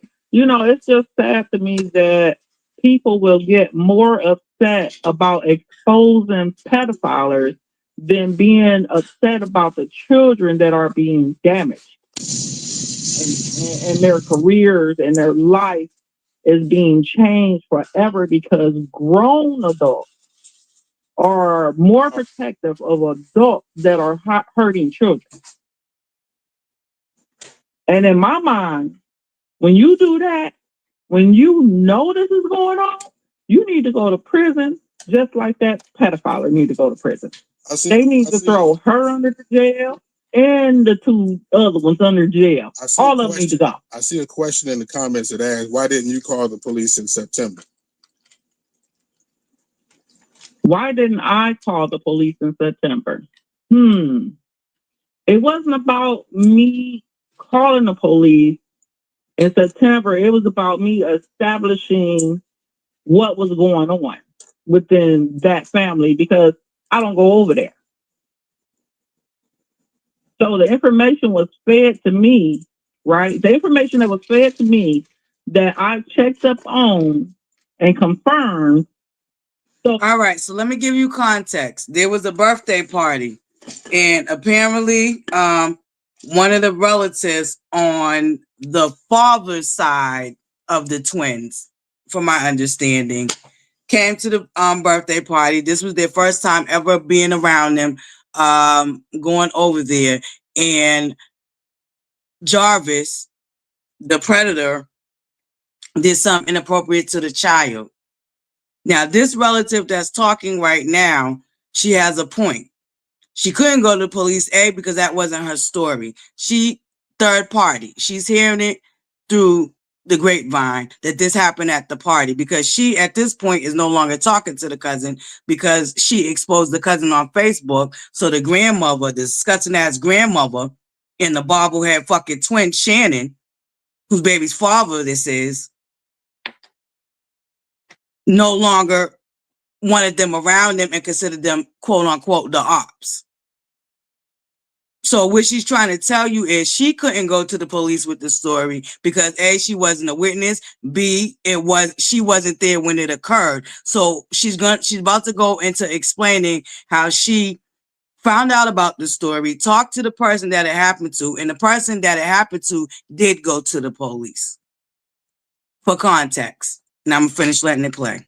So that child, I asked her mother, well, what happened when you went to the police? And she said, well, the police did not press charges because the children was forced to change what they said had happened so he wouldn't go to jail.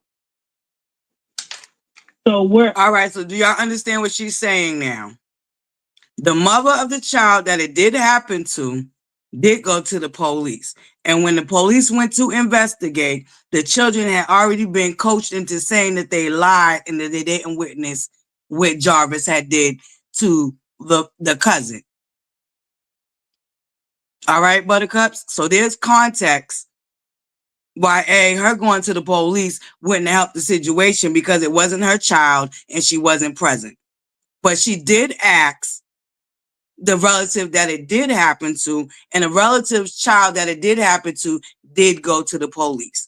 So there she's giving you context of that situation, that particular situation that happened at the birthday party. That's what we now know it was a birthday party. I don't have no proof. I could just tell the story of what happened and how we got there. Yeah, if the kids are not going to back it up. But now, this is something else that you told me though. Now, you and this other person told me that I guess it was. It's not. Did you see them on the stand? Did it really? It's happen? not number one, Buttercup. And they said yes, and the reason why they lied and whatnot. Yes, that they were being forced to change their story. So that individual wouldn't go to jail. So that mother would still have him around to help her with the 5 children that she's had. Mind you, allegedly, the nigga didn't ever do shit for the fucking kids, but request him to come up to the shop. They forced them babies to change the story so he wouldn't get in trouble. So you say all of that to say that there's a track record of them knowing detrimental shit happening and them covering it up. Oh yeah, absolutely, 100%. When that little girl, my little cousin, confirmed what had happened with that grown man. Oh, so they over there covering stuff up, and then that's when I blew up and put it all on Facebook for everybody to know. They covering for sex offenders over there. So that's why I didn't go to the police, because if my cousin took her daughter to the police station and told them, and they said, well, ma'am, we can't do nothing because these kids are saying it didn't happen.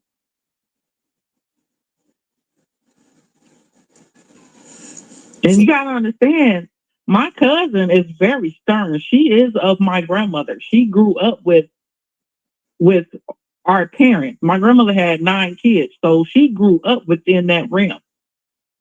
And she was one of them ironclad grandmothers. So some of my cousin's tactics come from her.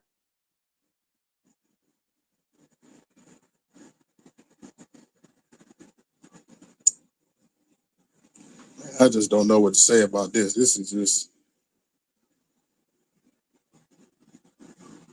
It's a mess. It really is.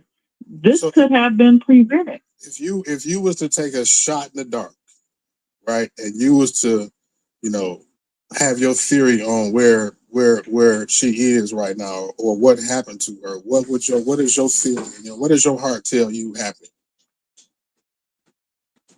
Ooh, wee.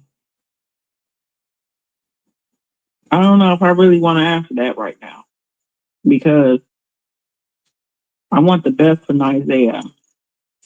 I want her to be alive. I want her to... Let me pause. Fair use. Now, this is the interview. This is the cousin's name I couldn't remember. But there's another interview she does where she gives more context into the situation with the story that they was just talking about the other cousin. All right, Buttercups. And if y'all want, I will go and pull that one up and we can play that. But for right now, given context, if you just got here, this is the interview done on 7 Mile Radio 10 months ago. So this is why she's answering the question that he just asked her the way she is. This interview was done 11 months ago. 11 months ago. All right, Buttercups. Now I'm going to let it finish playing real quick.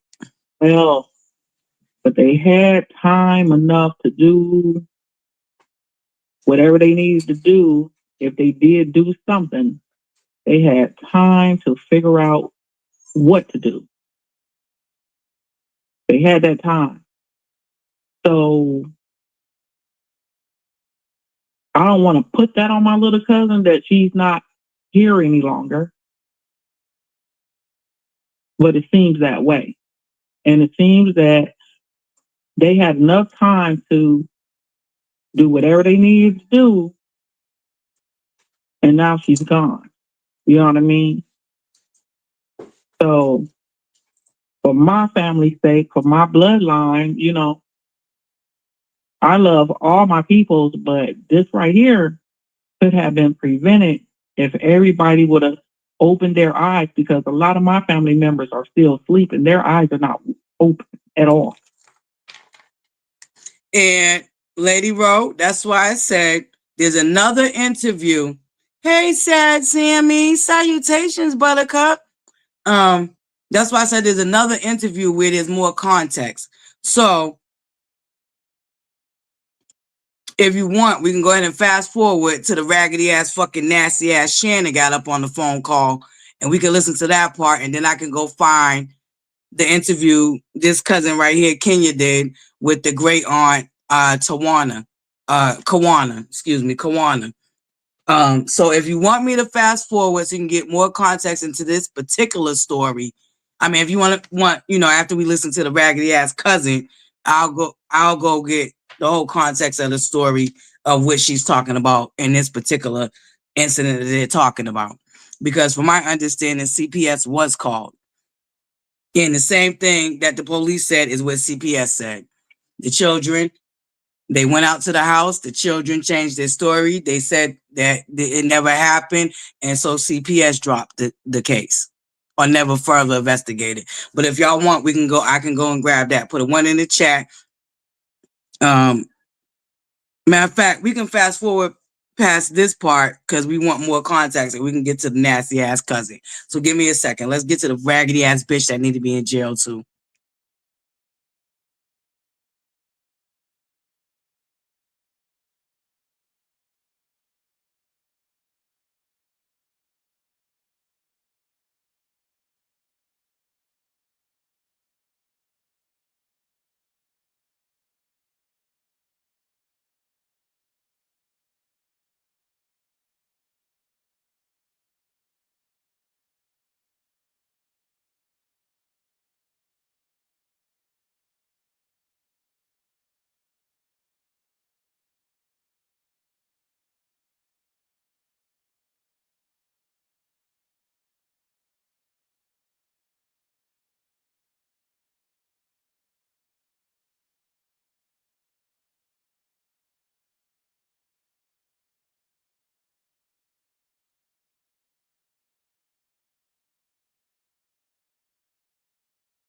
All right, Buttercup. She's gonna be coming in hot because I believe another cousin, and I believe this is matter of fact, is either the cousin or the great aunt who came up because remember I told you this is the family going back and forth now about who spoke up. And this is why I would encourage them to stop infighting. I believe that between these 3 cousins, that they all try to do what they could do, and they don't need to blame each other. The monster that is at blame is in jail, and we need the other 2 monsters that are also responsible to be in jail. So I need them to come together and stop fighting each other. I believe that all 3 of them did the best they can, and I'm talking about Kenya, Tawana, and Roxy Rocks, because they have now fell apart and they're fighting, and they don't need to be fighting. I believe between all 3 of them women that they all 3 did the best they could try to do. All right. Roxy Rocks came in at the butt end. Tawana and Kenya been there trying to fight. All right, Buttercups.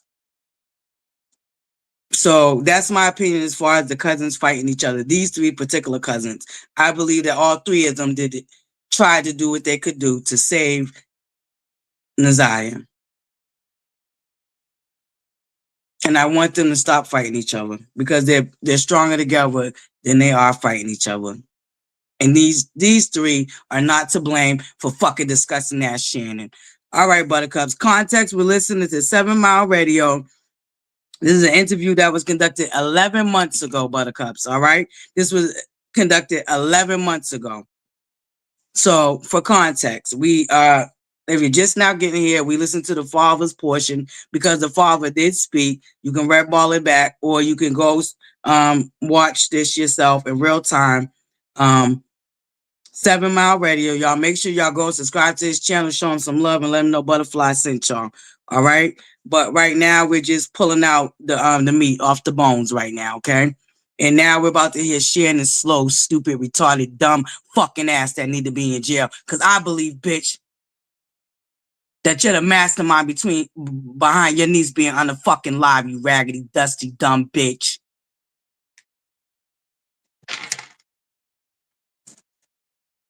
Turn do not disturb off. And like I said, Shannon, if you want to call in, let me know. Mark Devin is saying that. I absolutely believe they need to stick together. Them 3 right there need to cease fire and stick together.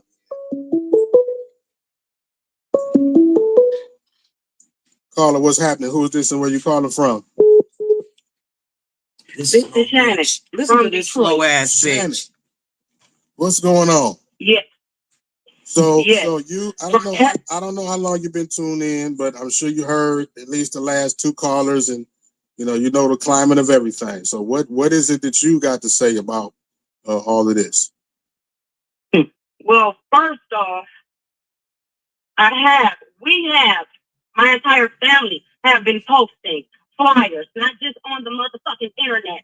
We've been going to stores everywhere, posted. And yes, they have been taking it out, and we've been putting it back up. So therefore, y'all don't even do shit. First of all, Whatever Jarvis did, that was him, not on me at all. Pause. You dumb, sloppy, nasty, stupid ass, suckling ass of a fucking disgusting, gross ass bitch. It's every bit of your fault what Jarvis did. Shannon Harris, you raggedy bitch. It's every bit of your fault.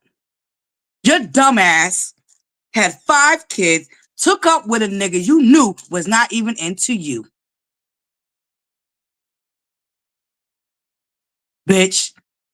And you sacrificed your niece to keep that fucking raggedy, disgusting piece of shit ass nigga around. You dumb bitch. It's every bit of your fault what happened to your niece. You sacrificed your niece for that dick, bitch. Let's be clear. You knew that nigga was fucking molesting your niece. And you became jealous of her. In my hearts of hearts, I believe that you're the mastermind behind him unaliving her. You disgusting, fat, sloppy, disgusting fucking excuse of a fucking woman. Dumb bitch. Fuck you talking about? What Jarvis did ain't got. You sat up here and admitted that you knew this nigga was a child molester, bitch. Fuck out of here. At all. And yes, that might be my child father. Yes, I do got 5 kids. Yes, my youngest is 1. Damn sure not desperate. Bitch, every bit of desperate, you fat, nasty bitch. Don't ever call me a bitch. Because I'm not one. Oh, bitch, you more than a fucking bitch. You a fucking conniving, cunt, skunk bucket ass, fucking cum bucket ass, dumbass, fucking retarded ass, peon ass bitch. At all.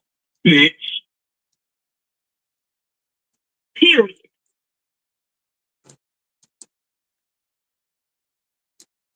All we need to do is know. The first question is, where's my niece? Where can we find her? That's what we should be doing. Look. Keep in mind, even the father said that when him and his family, his other children, came to pass out flyers, the neighbors said they ain't never seen you or your fucking raggedy ass mammy out there passing out no motherfucking flyers, you lying ass bitch. Even the father said, the neighbor said y'all bitch asses wasn't outside looking for that little girl. Let's be fucking clear, you lying bitch. Like we said.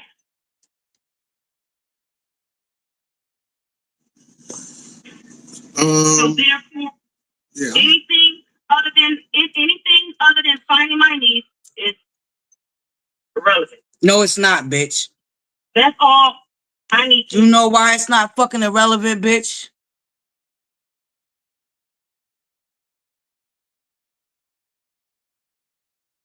Because we need to know the nigga that took your niece out of here, bitch.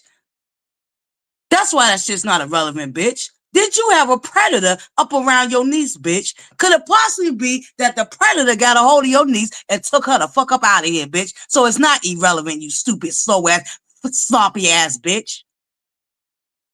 Dumb bitch. Oh, and need to find is my niece. And yes, the bus stop. Now listen to this shit. Is right on the corner. Hold up, Buttercup. Listen to this shit right here. This is important because, bitch, you sat on the stand and said that y'all didn't think nothing of her not coming home at a bus stop that y'all can clearly fucking see till 6-something that evening when she get out of school at 2-something and reach that bus stop by 3.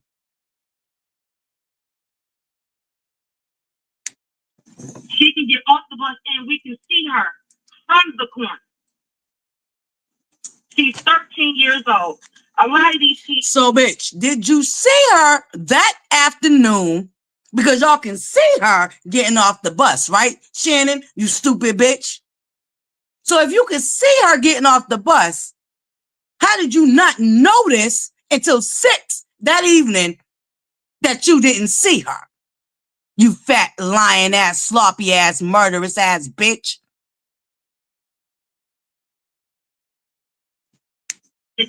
catch the school bus, and get dropped off at a pickup stop.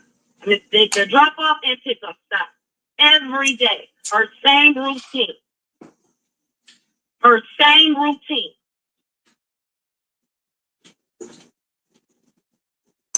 Okay, now, you know, I know you revved up right now. You know what I'm saying? Your name is, you know, in the centerpiece of a lot of shit right now, right? But Your like, name is Mud and Dirt. He just didn't want to my- say it because he had your for- bitch for- for stupid this. ass up on You know, there. and I know that at the end of the day, in the beginning of the day, we all about you know, finding Naziah. That's the point of everything, right? But just I guess just to you know, just to get to know you a little bit. I mean, in the whole situation. Now, you said in the beginning, whatever Jarvis did is what you said. Whatever he did, he did. What did you? How did you say that? I said whatever he did, that was on him. Those are my correct words. Okay, that was on him. I was just trying to clear that up. But okay, so with that being said, like, so, but like, apparently this man has had a history of this. Like, so did you know about him being on the sex offenders list, or you know, any kind of activity about that? Like, now listen to this shit. While still lying, bitch, you didn't meet that nigga when you was 19. You met that nigga when your dumb ass was 16, lying ass bitch. He did tell me his background. He did tell me his background. Out of that. Now listen to the reason why this bitch thought it was A-okay to fuck with this nigga. Well, we know the real reason why she went ahead and fucked with this nigga. But let's listen to this bullshit this bitch said all fucking disgusting ass fucking dick suckers. He gave me the decision if I wanted to pursue a relationship. So given that his background was sex offender involving a child, right? And you still made the decision to talk to her? One, I was 19, and two, if society can give you a second chance, why can't someone else give you a second chance as well?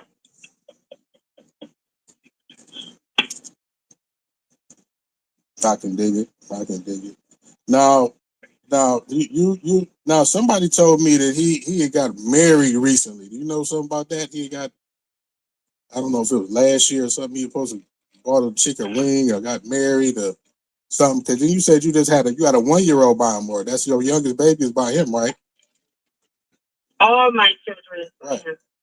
So bitch, like that's a fucking flex that you had all your children by a disgusting ass fucking monster.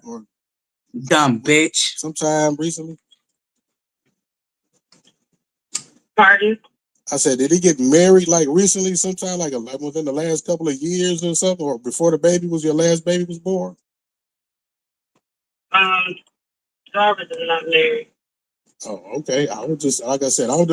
Because there's so much mess, like I said, going back and forth. I'm hearing that, like, I don't know, he was with you and cheated on you, got married and had another baby by somebody else, and then got you pregnant again. So I'm just trying to clarify to see exactly what type of person he is, or what type of person we talking about right here.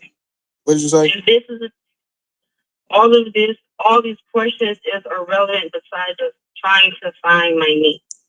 Okay. Irrelevant. Bitch, this bitch is dumber than fucking dumb, dog. I guess what you just wanted to call in. Mind you, was talking about? These are the type of bitches that's down there to the fucking dark side. Keep in mind, these are the type of bitches that are down there to the dark side, y'all. These are the same bitch going up for this motherfucking monster. Keep in mind, bitch, these are the same bitches down to the fucking dark side. These are the same bitches going up for this monster that came from this monster.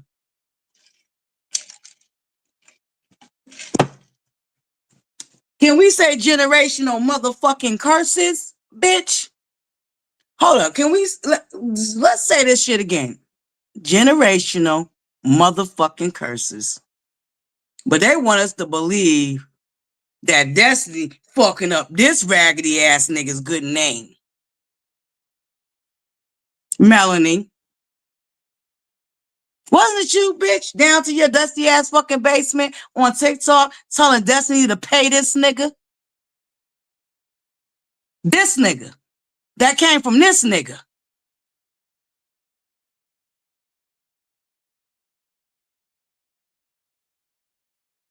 Bitch, if y'all don't get the fuck up out my face playing in my motherfucking talk. Even Melanie is a Shannon to me, bitch. Melanie's a Shannon to me, bitch. This the same bitch out here going up for this nigga. Oh, y'all make sure y'all go to LaBarick. Yeah, I make sure y'all check out LaBarick's Chicken Shack. She's sitting on her live, smiling all. She get real cheesy when that nigga pop up in the fucking live streams on Instagram. She get real cheesy.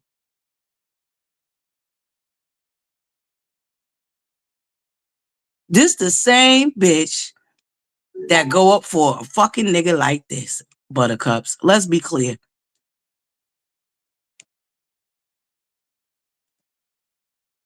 And now these bitches out here doing all type of gymnastics to try to cover up for this shit.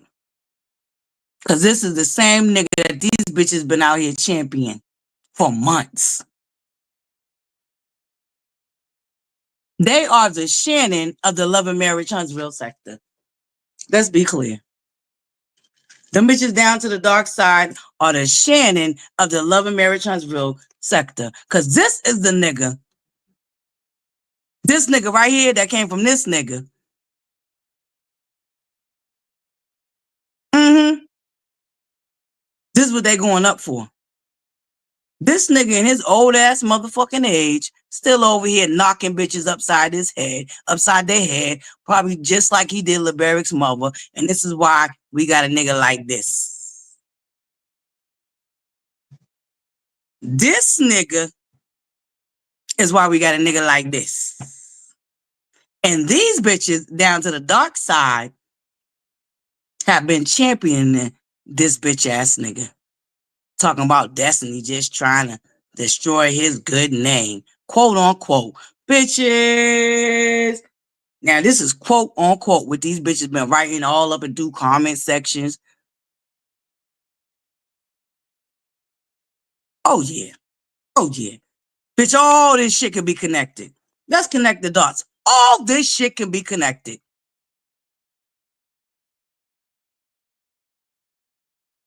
This monster came from this motherfucking monster. And this is why this nigga didn't want to be on the show. This incident happened in 2017 when they started filming the show.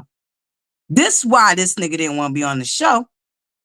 Because he didn't want niggas to find out about his fucking monster ass fucking daddy. That's hitting wives in faces and heads with hammers.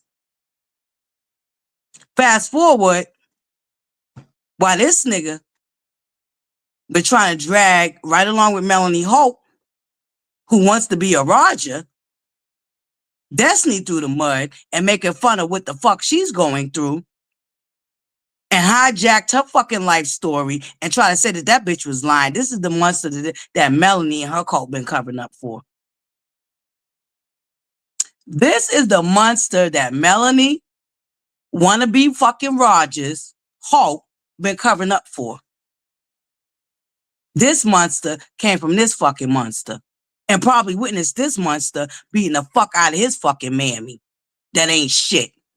LaBarick's mother ain't shit. She's a bitch that fetishizes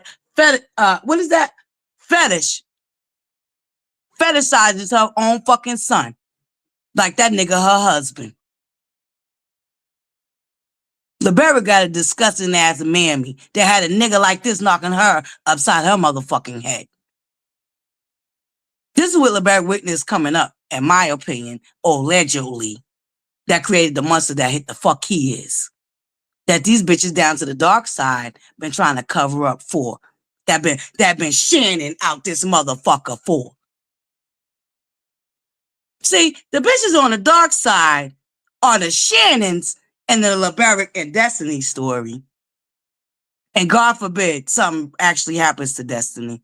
These bitches will come out here and do what Shannon did. and try to cover up for this nigga and lie for this nigga. And we know Melanie gonna come out here and do it because she been doing it. Melanie know this nigga's a monster. Melanie know this nigga done put his hands on fucking Destiny. But now that's her best friend. That's her best friend. That's Melanie's best friend. Right now, in this very day, the slow meters are still backpedaling, pussy popping, doing gymnastics, trying to cover up for this shit right here. This nigga that they've been championing and throwing in Destiny's face for the last 3.5 years. This nigga right here. That come from this nigga.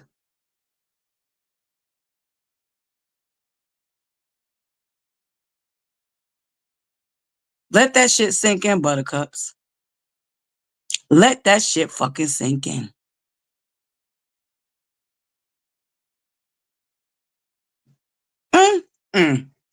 All right. Now let's get to let's finish listening to this fat, sloppy, lying ass whore that need to be in jail. Cause I believe she's the mastermind behind her niece no longer being here.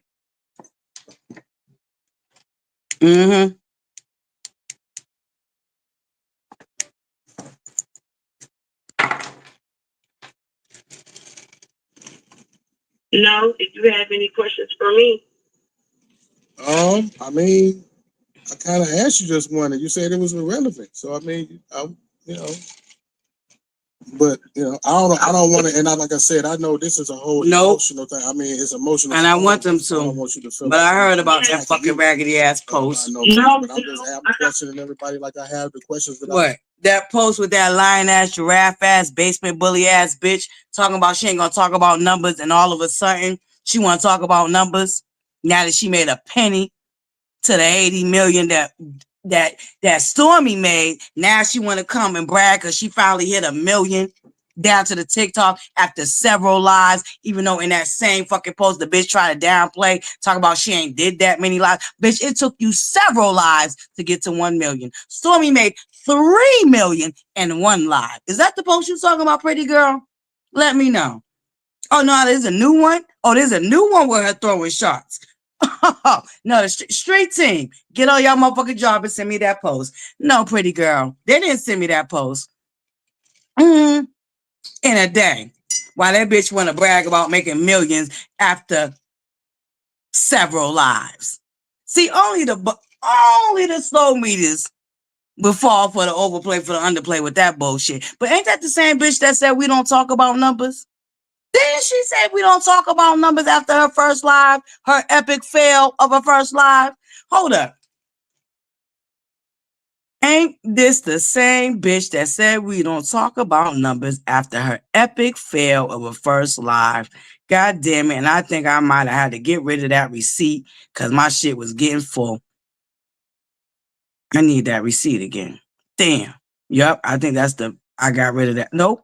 Here it is. Not this live, where we only had 3 motherfuckers looking at. Hold up. Not this motherfucking live that we only had 3 motherfuckers looking at products. And this bitch want to brag. I know you ain't talking about that bullshit. I know you ain't talking about she throwing shots at Destiny. Street team, send me that goddamn screenshot, street team. Y'all been slacking and lacking on y'all job. Street team, I need the receipts, baby, so we can go ahead and rag, and tag Melanie wannabe fucking Rogers, bitch. You send me the receipt, street team. We still here. Send them receipts over. Now, let's get back to our beautiful Naziah. Hold up, buttercups. Now let's this is a nigga getting the aunt together. Cause this dumb bitch. But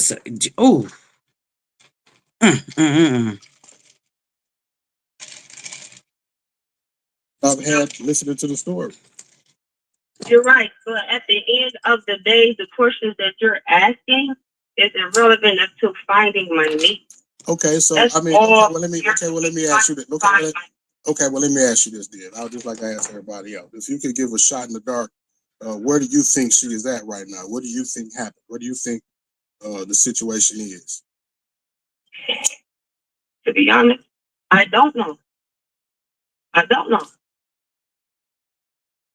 Lying ass bitch. She's in that fucking house. Y'all buried her in that fucking house, in my opinion, allegedly. Anything that I don't know. That's my fucking opinion, bitch. I don't know it to be fact, but I believe y'all buried her in that fucking house, you lying ass, crusty ass, dusty ass, fucking stupid ass, sloppy ass, fucking bitch. Did they say you were the last one to see her that day or whatnot? I mean, you know her, so I mean, you know her friends, people she hang with, what she do on the regular. You said you know her regular routine, so I mean.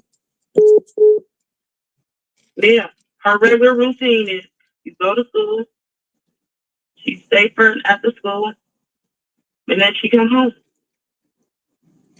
That's her daily routine. She go to school, come home, or any extracurricular activities. Then she stay at school. But other than that, any extracurricular activities, knowing damn well that y'all didn't allow her to do those things. The extracurricular activity you talking about, letting her go up to your fucking pedophile ass, the disgusting ass monster of a baby daddy shop? Is that the extracurricular activities you talking about, you stupid bitch? Shout out to the street team. Thank you, baby. Love you. You know who you are. I'm about to go grab them receipts. But is this what this bitch talking about? But hold up, Buttercups. I'm gonna pull up the aunt's or the cousin Kenya's interview that she did with another content creator, because y'all told me y'all want us to listen. Thank y'all for being here. Okay, this is our first long live of 2025. We might be here for a little while, because I was supposed to come back to our new segment that I'm launching, Buttercups, because y'all are officially famous.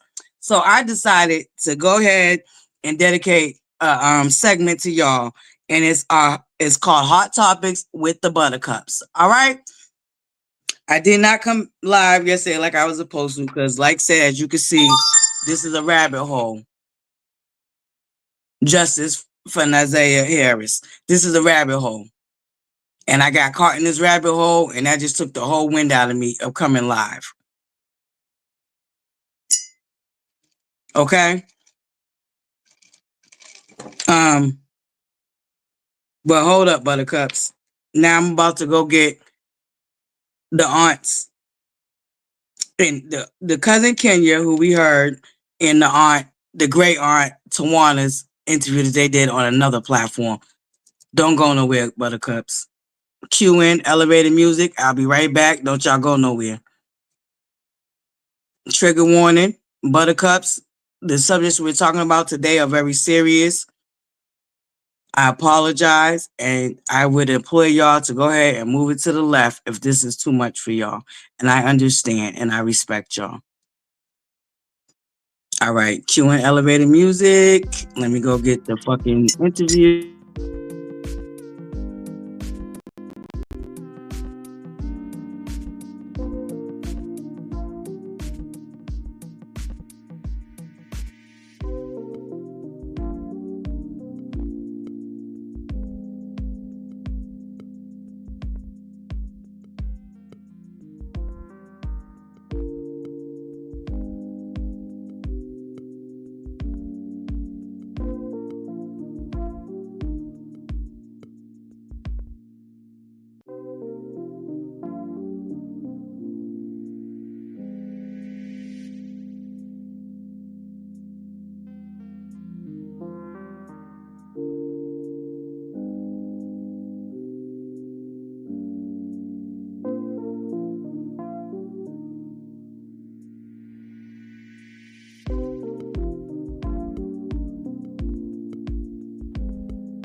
All right, Buttercups. Before we even get to the aunt and the cousin's interview, remember I told y'all the brother actually did come out and speak up. Now I got this from the content creator. Let's keep it real. MM, okay? Let's keep it real, MM. I will drop her link in the description box. Also, this is where I got this this from, okay? So this is the older brother of Naziah speaking right now. Naziah's older brother. This is his response to everything going on. I'm gonna let this play out, and we're gonna get the great aunt Tawana and the cousin Kenya's interview that they did on a whole different platform, going more into detail of the steps that they took to try to save Naziah and the rest of the kids in their house. All right, ButterCups. But here go her big brother. And this was his response to everything going on, which this what makes me believe that he deals with Stockholm Syndrome. My opinion. All right, here we go. And this is coming from Let's Keep It Real with AMM. Okay, I will drop her link in the description box also.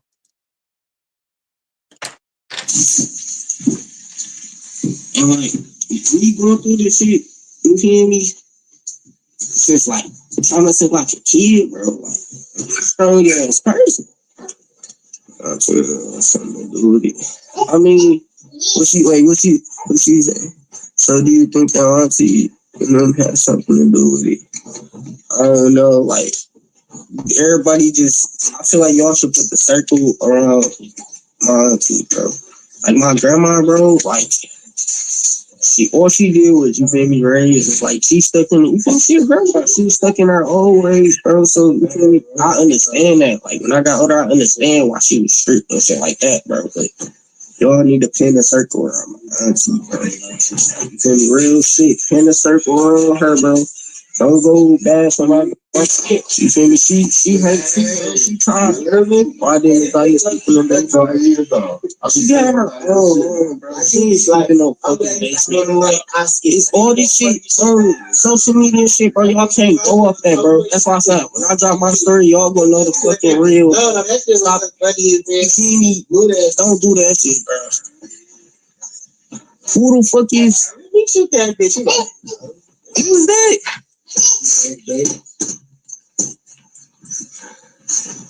Hey, what your grandma is, why did she wait until the next evening? I mean, at the end of the day, you still gotta wait 24 hours until that shit even, you feel me?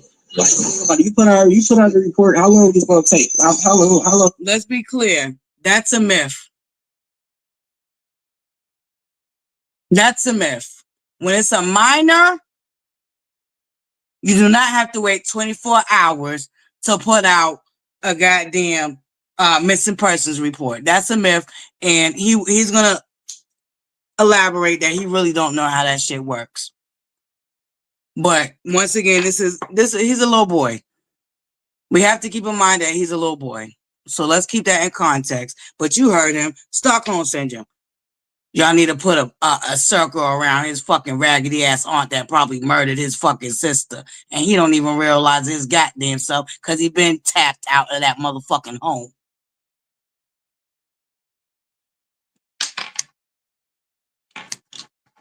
They're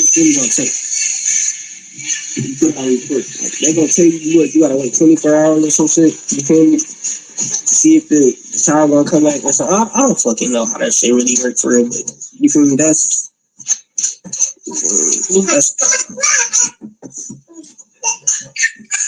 it's the auntie for sure.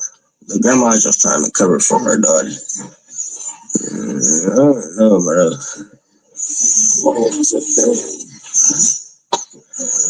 We talking a story like at the end of like January.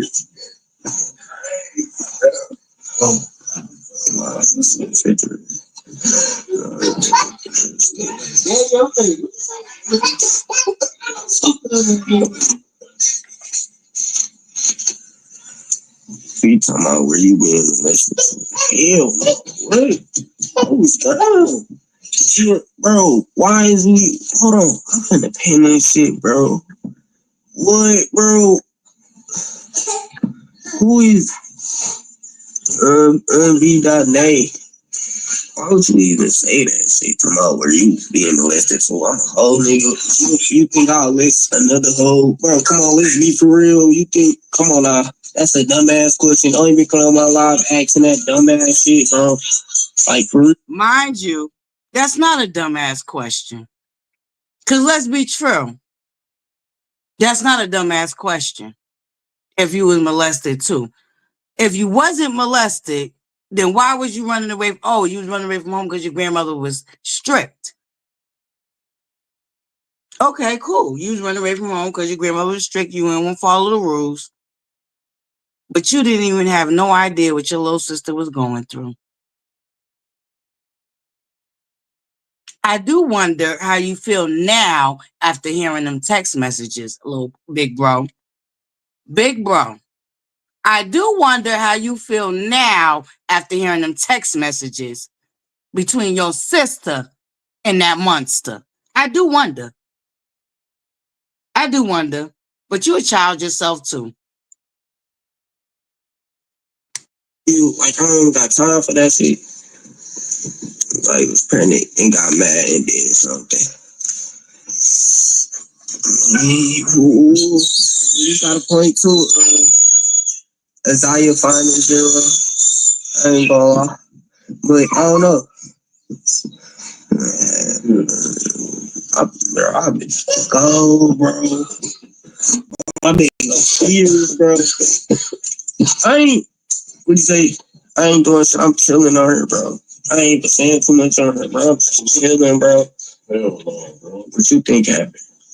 I don't know. I ain't gonna lie. I had a dream about a whole bunch of shit. I ain't gonna lie. Look at that. Baby boy is anointed and he don't even know. Did you hear what he just said? He had a dream about a whole bunch of stuff. Baby boy is anointed and doesn't even know.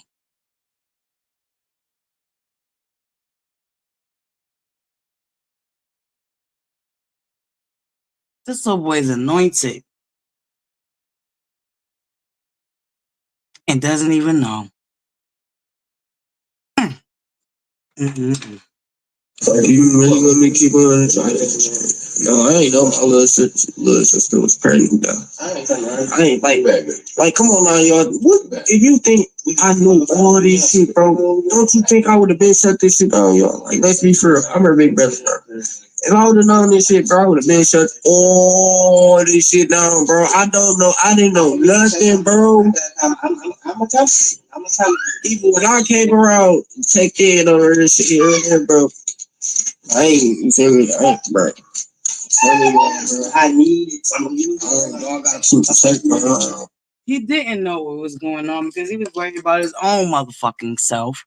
Because he's a child, his goddamn self. He just know what the fuck he going through. I don't blame her brother. Because he obviously didn't know what was going on. And I believe he would have shut some shit down or at least attempted to or made some attempt to be there for his little sister had he known all this shit. But he was too worried about his own fucking self. And I don't blame him for that because he was a child, his goddamn self. Now, we're not going to negate who the monsters are in this motherfucking story. It's Shannon Harris, the fucking aunt, who knew the monster that she was bringing and procreating with around her fucking niece that was already here, and the monster that she decided to lay down with and continue to have children with, knowing that this nigga was violating her niece. And instead of protecting her niece, she became jealous of her niece. In my opinion, and orchestrated the unaliving of her niece because of her jealousy. Take that shit to the bank. You understand? Take that shit to the fucking bank.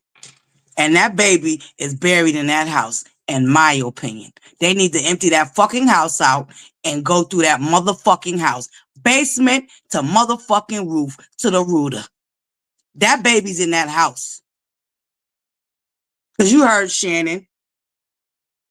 Everyday routine. We can see her out the window. That's how close the bus stop is. That was Shannon letting you know that she didn't negate away from her everyday routine.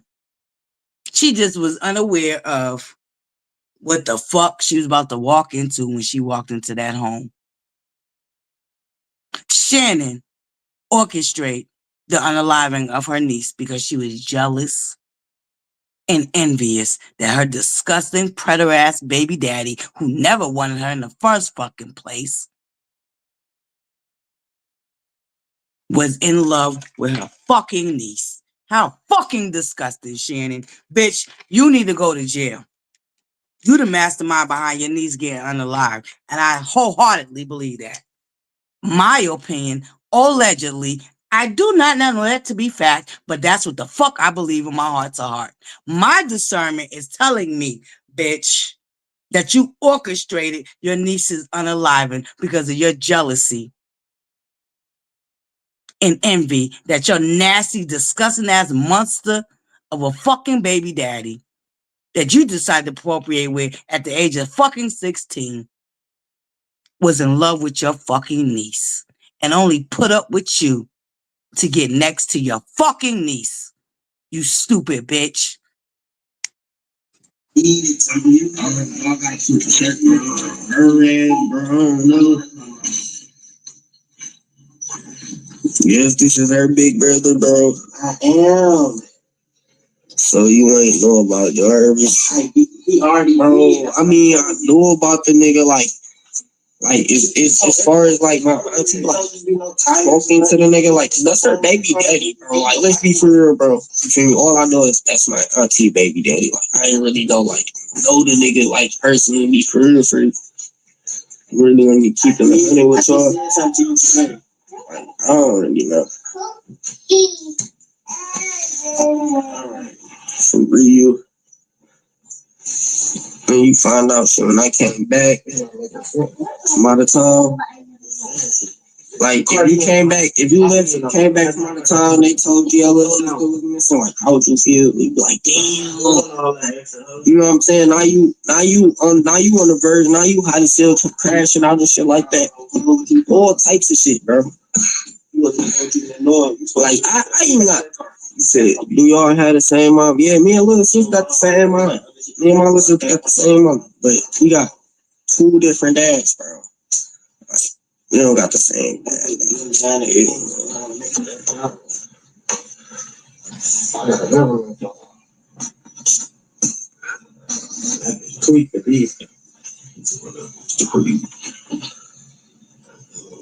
Well, that's cool. All right, buttercups. That's the big brother. No, he didn't know what was going on. And he was in and out of town. He lived in Pillar of the Post because he been exited, left out of that home. No, he didn't know that was going on with his sister. He didn't know his little sister was pregnant. He didn't know that his little sister, which it's kind of weird because it's like, nigga, you left because you know you was fucking being mistreated. And it was strict. So how was you unaware of that your little sister might be going through the same type of traumas, but once again, he's a kid himself. So I'm not going to hold him responsible for Shannon and her nasty ass, disgusting ass fucking mammy. No, I'm not.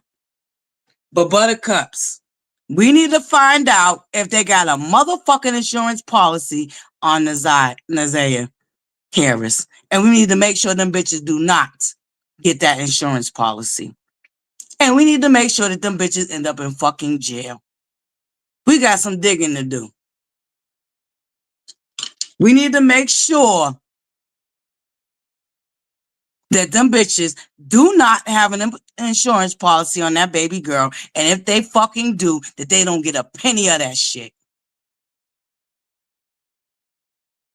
Because this is an onion. This ain't just no elementary simple 1, 2. This ain't no 1 and 1 equals 2. This is division, y'all. This is multiplication, y'all. This is motherfucking fractions, y'all. This is deep.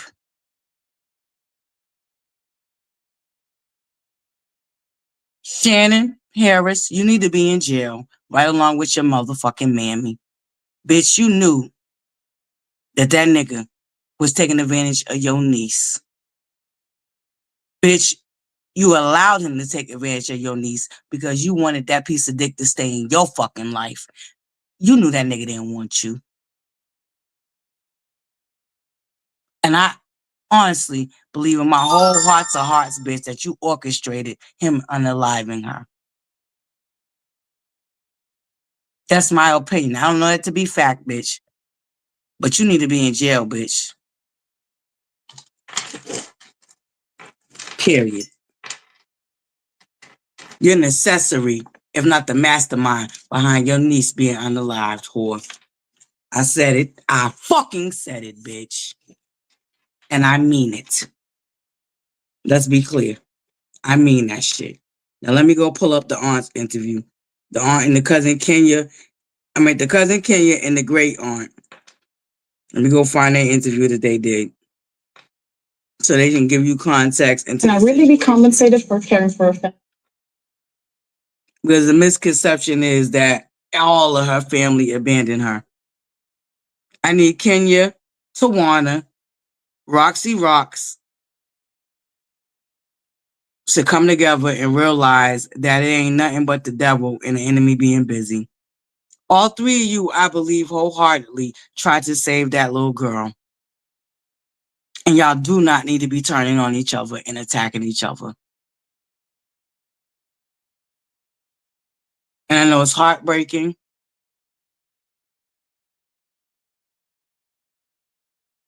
Because that's y'all family. If we as strangers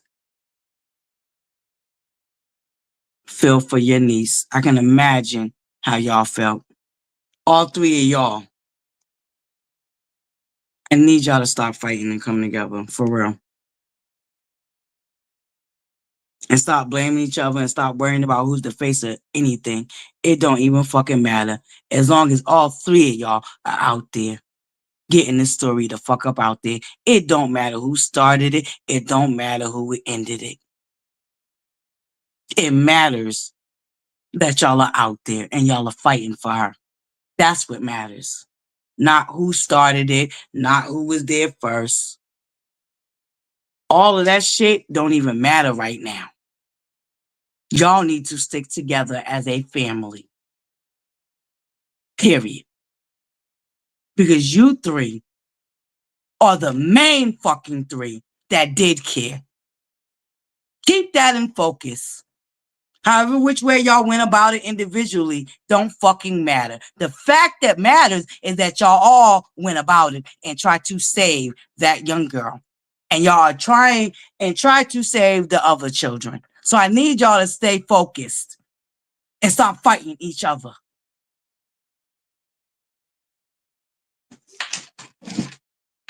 Let me go get this in an interview with Kenya and Tawana. Hold on, Buttercups. Cue in elevated music while I go pull this up. I love y'all. Thank y'all for being here. Make sure y'all hit that like button. Shout out to all my new subscribers. Love you, giving you the real tea. You help get your girl over the hump of the 800. Shout out to my number one hater, boo. How you like my empty room, girl? I know you over here too. I'm waiting for the day you come and me and you have our come way saw, okay? But in the meantime, in between time, here go the elevated music while I go get this other interview.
All right, I got it. So, Buttercup, once again, this interview I got from the platform of Community Advocate Network. All right, y'all make sure y'all go over there, show some love. Make sure you let them know ButterFlii sent you. I will share the link to this interview in the description box. All right, all the interviews that we've heard over here so far. The first one came from 7 Mile Media Radio. Excuse me, 7 Mile Radio. I will make sure to share the link to that live, which was done 10 months ago. We listened to the father, who is now deceased. He gave his origin and his background story. We just listened to the little brother, which I got from another content creator. I am, oh my God, please forgive me. I will make sure all the links are shared in the community box. All right. And y'all make sure y'all go over there and show them content creators some love. Make sure you hit their like button. Make sure you let them know that the ButterFlii sent you over it down here to the ButterFlii's corner. All right. We're listening to their content right now. This is fair use. I'm invoking fair use. This is for criticism and research purposes. All right. Y'all, I will make sure I share the link to all of the lives that we have listened to thus far this morning in the description box. And y'all make sure y'all go over there, show them some love, and let them know that ButterFlii sent you. All right. These content creators got right into it. So I'm gonna let this shit play out. We're gonna listen to this is the cousin Kenya, and this is the great aunt Tawana. All right, Buttercups. Thank you for being here. I appreciate y'all. So, upon welcoming all of you guys, I would like for Janelle and Tawana to come in and introduce themselves. If y'all can please hashtag justice for Naziah, okay? Hashtag justice for Naziah. Hashtag bring Naziah home. I need them 2 hashtags to drop in the chat right now. Please, Buttercups. I love y'all. Let's get this baby girl story out. Let's bring her home. About Naziah, what type of person was she? What's some of her background? Just kind of fill us in on the truth of Naziah. You want to go first, Kimana, or you want me to go? Or you can go. It's fine. Naziah was sweet. She was quiet, affectionate. She was an innocent child. She loved to dance. Ever since she was small, 6 months old, she could dance better than most grown people. Really good in school, well behaved. She was isolated, so she didn't get the opportunity to even achieve her full potential. Okay, Tawana, do you want to share? Yeah, she was, like she said, she was a really loving young lady. She loved attention. She loved being around family. She was the typical little girl. She really was. And as she said, she just didn't have, the proper support. Okay, and I like to let the audience know, Naziah, that name is kind of like a little different name for me, Naziah. She was a young 13-year-old, coming home from school on the school bus, as any other child would have. And for what all we know for right now, that she never made it home. Naziah was really just basically in the limelight that she was about to just go. Am I correct? Was she going home, or was she going to visit? Can you kind of tell us something about her getting off the bus and what came next? For what we understand, she was supposed to get off the bus and go home. We've been isolated from the family because our feelings towards situations going on in the household. But basically what we got information from family members who have spoken to us, she was supposed to come home and she didn't. Okay. She was supposed to come home and she didn't, and she's 13 years old. So How do you have any idea, Kawana, how long it was before anyone realized that she was not home? She did not come home or get off the bus to come home, to go home? You know, honestly, I think it was too long before anyone in the house realized that she didn't get off the bus and come home, because I would have realized right away that my child wasn't walking in the door at the normal time that they usually walk through the door. So what was that time frame? Could you share with the audience the time frame before they really realized that she wasn't home? Well, from what I read in like news reports and things like that, and the police that I talked to, she should have been arriving home a little bit after 3:00. I even went over there and sat on the corner of Cornwall and Outer Drive and watched the buses come. I wasn't exactly sure which bus she was on, but all the buses came within 2 to 3 minutes of each other and were gone by 3:10. So she should have been home between 3 and 3:15, because the house is right around the corner from the bus stop. Not even a 5-minute walk. Literally. So again, has anyone figured out the amount of time what was the time frame that she actually became missing? We know they said that she went missing after getting off of the bus. That's all we know. We just learned recently that they didn't realize she was missing until around 6:00. And that's when was the police called? Did the mother, the guardian notify the police? No, all the information we received is that they claimed that they went to look for her, but no neighbors on that. Salutation, Buttercup, and thank you for joining me. And my sincere apologies. This is a triggering subject, but I wanted to cover it because baby girl is still not found.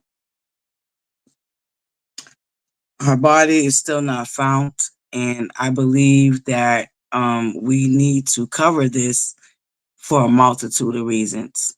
This is something that is very prevalent in our community. This speaks volumes to so many different things. So I appreciate you for joining me. I'm so sorry, and this is triggering. And I apologize, but this is what we're talking about this morning, because baby girl's story needs to be told, and she needs to be found, and she needs to be brought home. So I apologize, Buttercup. Thank you for just dropping in this morning. I appreciate it. Well, this afternoon, we in the afternoon. Shit, look at this. I've been live so long, I ain't even keep track of time, but thank you, and I apologize, Buttercup. This is triggering.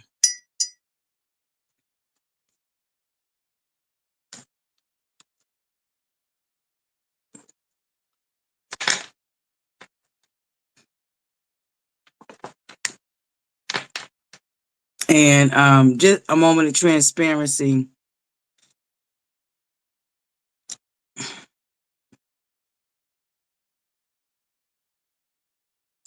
My story is a little bit similar to Naziah, in the sense that I was living with my predator's family, and one day he showed up, and I was little, and I told my peers, which was technically his family, they was my age though, he was outside playing, and I told them what he did to me, and they went home and told their parent, and I was made to say that I lied.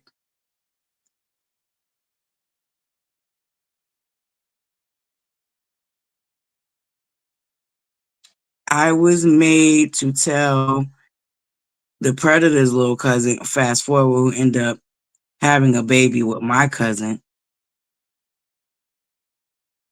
So my little cousin is a product of my predator who violated me. So this story hits home for me, and I believe it's a story that needs to be told. And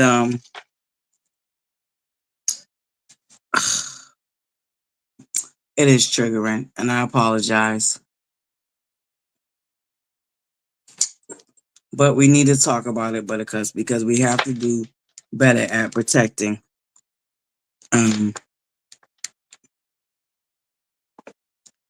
And that never left me, that I was forced to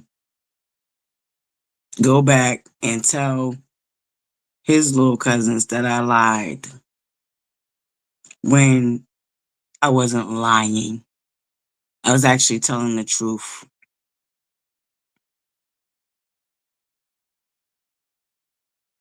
But that's what I was forced to do when I did speak up. And that stopped me from speaking up years later. And it wasn't until I got older that I realized how violated I was. I was so violated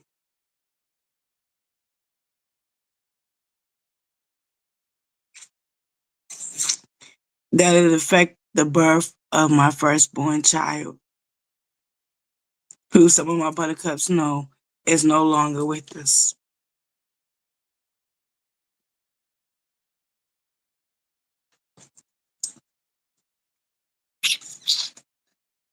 And I was the age of this monster's first victim.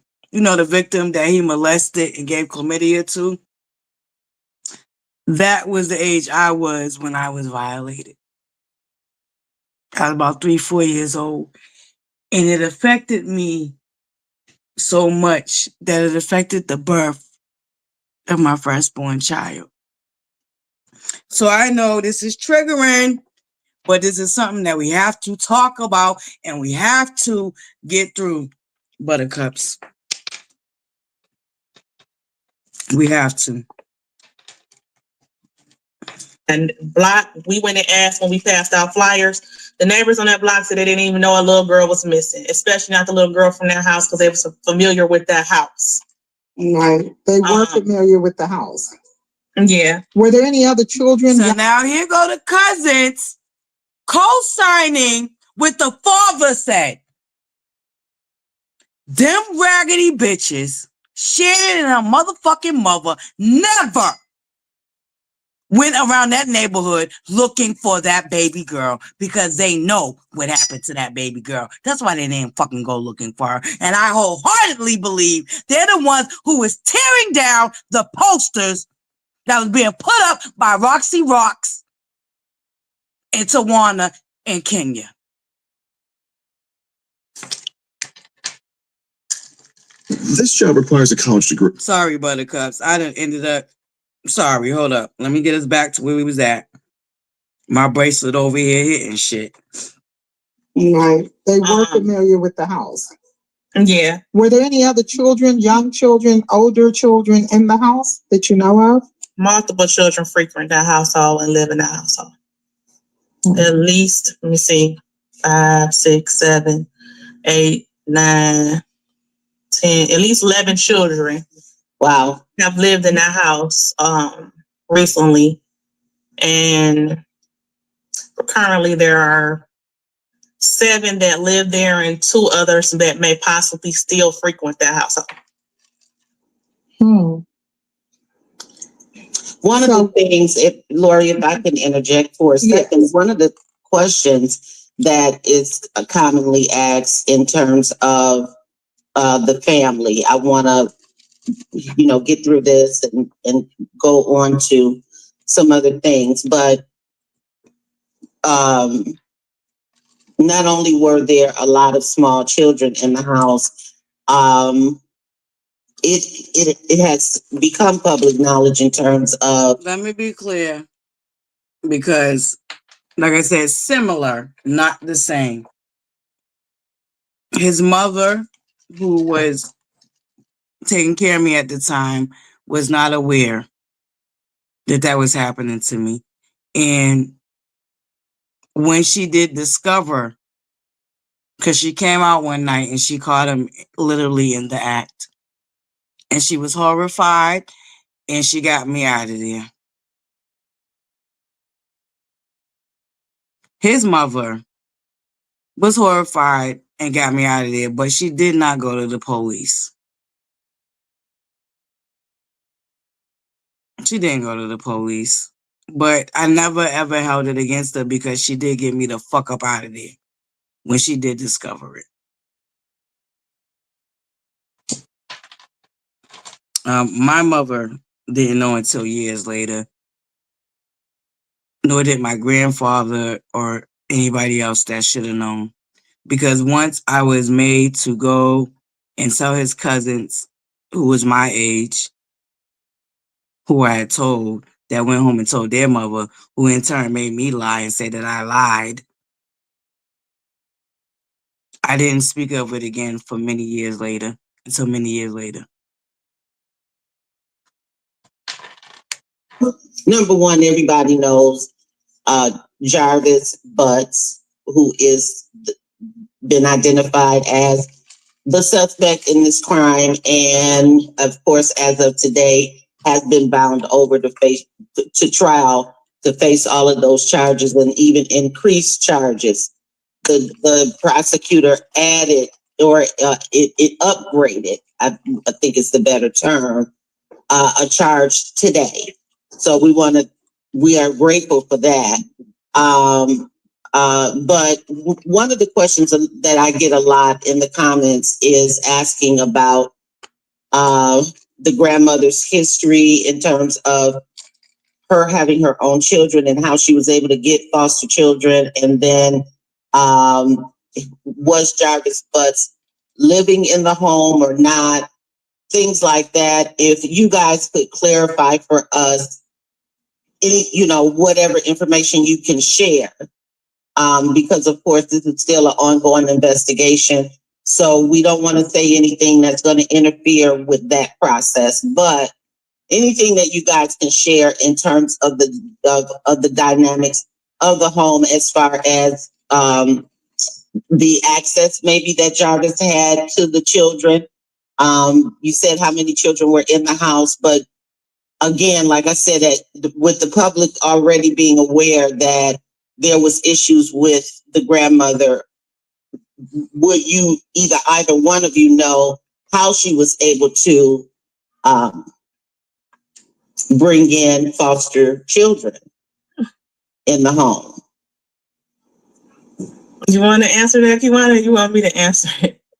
It don't matter. You can answer. Lies. She lied. And I'm assuming that foster care didn't do a very good check on her when she was able to even get custody of Naziah and her brother, as well as not when she was able to get the other foster children she has cared for, as well as the 2 children that she fostered and has adopted. Most people give up on their print-on-demand dreams because they can't get a design to go viral. Sorry, Buttercups. That's a commercial coming in. This is a triggering subject. So I understand if you cannot be here this morning, but baby girl's story needs to be told. And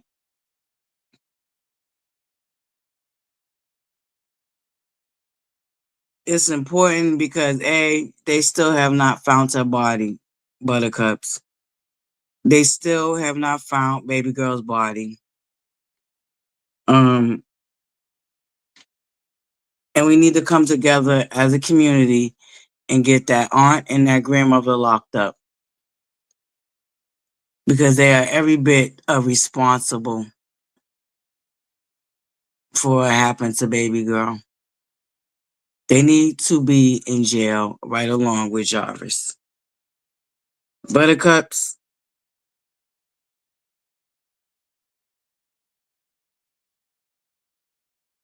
we need to get the aunt and the grandmother locked up.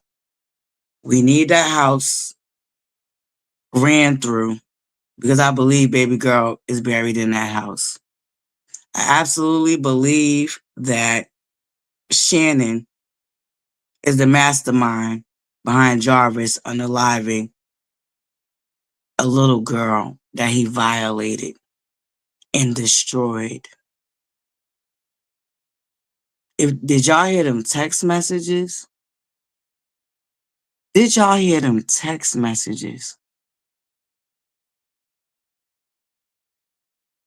I about threw up in my fucking mouth.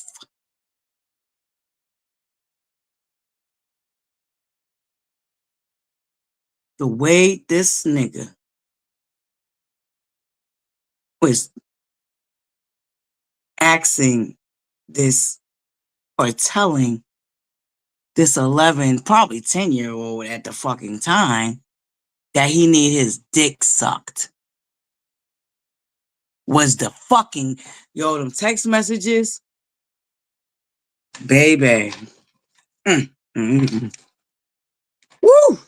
Shannon Harris and her grandmother, Annette, Anita, whatever the fuck that raggedy bitch's name is, need to be in jail. They are accessories to the unaliving of baby girl. Do know that.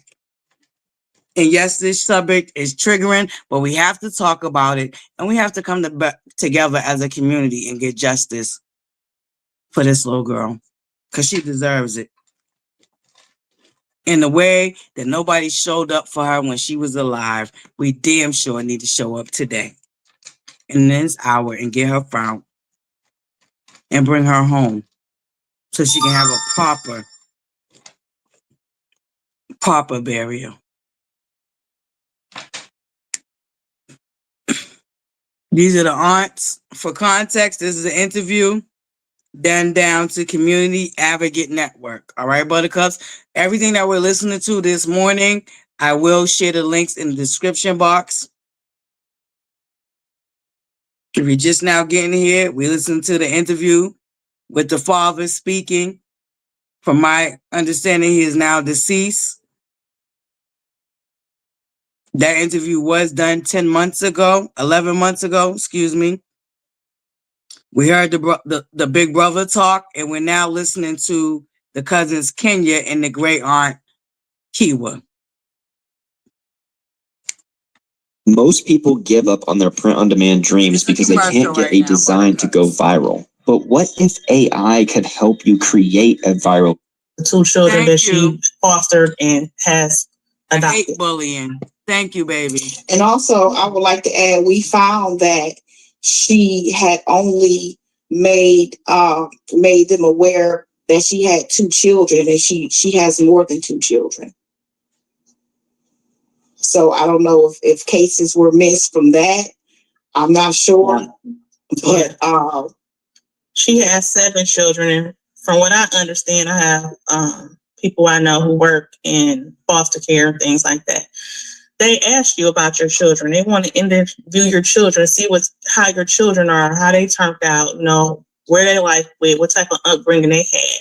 Well, Unfortunately, out of her 7 children, the first one ran away at a very young age. The second one, he stayed home to 18 and went to school. Then Naziah's mother, she has had some difficulties in life and ran away at 13. Then the next child ran away at 16. Then the next child left at 17 or 18. And they just all have been going through some triumphs in their life that we feel they would have never had to go through if they had had better parenting. This is one reason why my father, my father and my grandmother tried to help Annette when she was young. Thank you, baby. And she wasn't receptive to the help that she received. My grandmother and father got her 11 years old. She was pregnant. My grandmother helped her get a HUD home, pay for attorneys to help her get her baby because he ended up becoming a ward of the state because she was so young. And Annette just continued to be. And that is the grandmother. She's the mother of fucking Shannon's raggedy bitch ass. And Annette is the fucking mother, and they're talking about the history of Annette.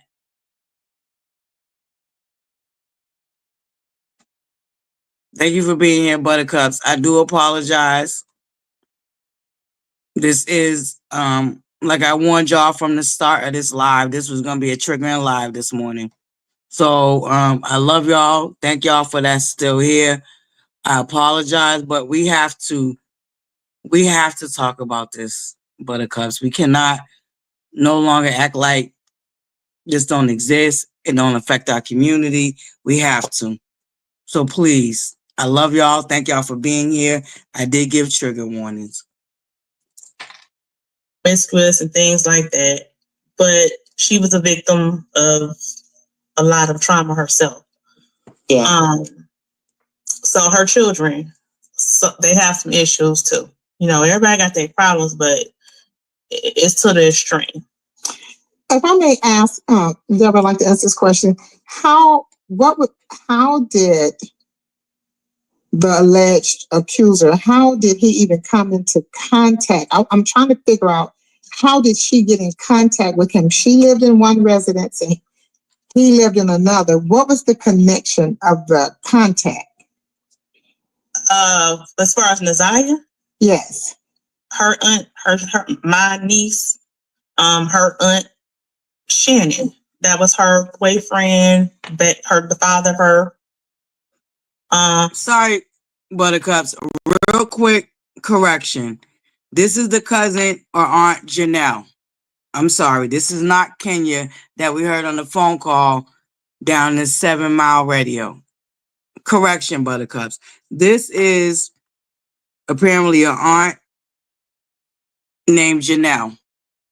So I apologize. I'm sorry. This is the interview with Janelle and Tawana, who are also family members. And these are the family members that was filing the CPS reports, going to the police station, that was ignored.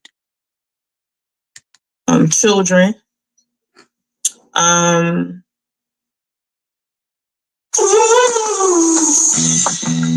Sorry, Buttercups. Another raggedy ass fucking commercial. No, let me check. Thank you for asking, pretty girl. Let me go check.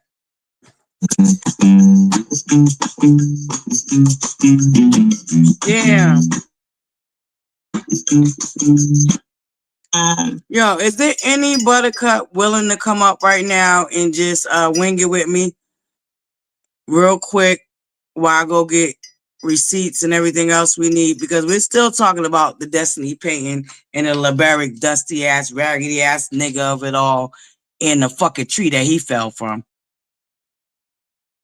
Yeah. Breaking news. We talking about LaBarick, his raggedy ass fucking daddy, and Naziah. So if a Buttercup would just come up real quick while I go get the receipts. You ain't gotta stay long. You ain't got to come on camera. If you just come up and hold me down real quick while I go get these receipts.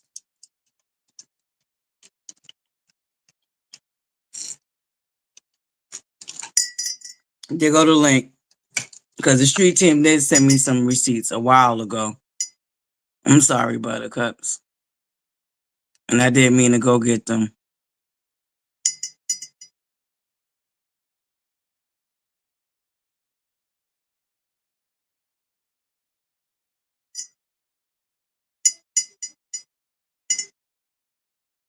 If I can get one of my Buttercups to come up real quick and help me wing it. Thank you, baby. Thank you. The way it is. Thank you, Buttercup. Thank you. I appreciate that, Buttercup. Whew.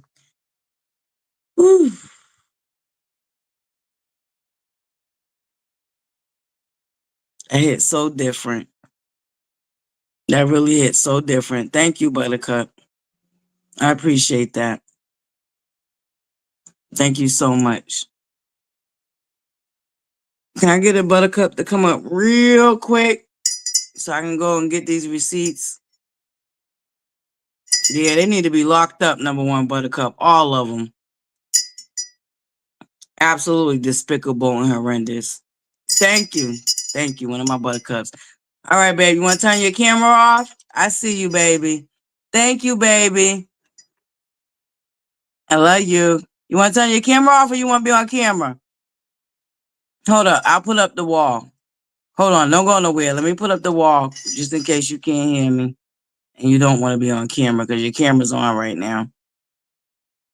Thank you so much, Buttercup. There you go. Hey, beautiful. What's up? Salutations, Lady B. Thank you, beautiful.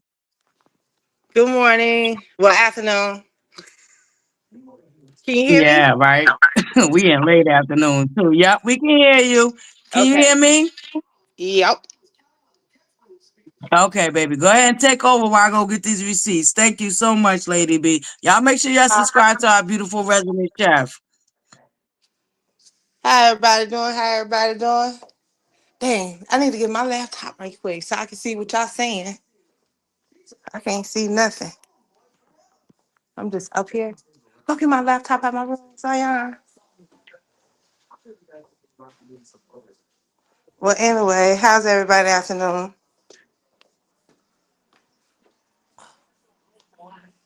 Let me see if I can watch it on the TV.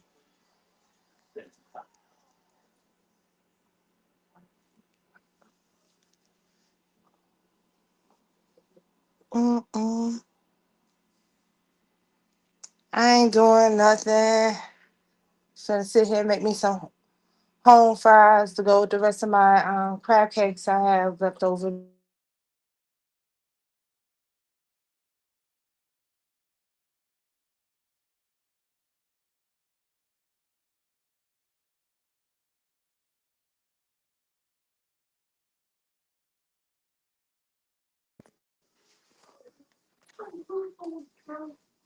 Mm, mm.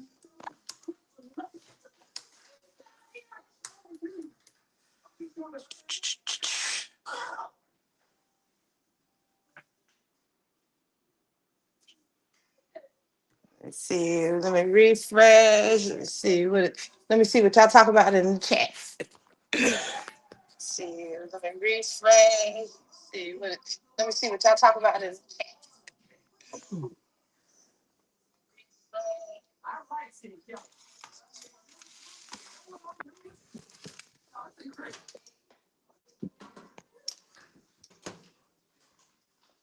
Oh yeah, computer. It's moving so slow. Mm, mm, mm. So slow.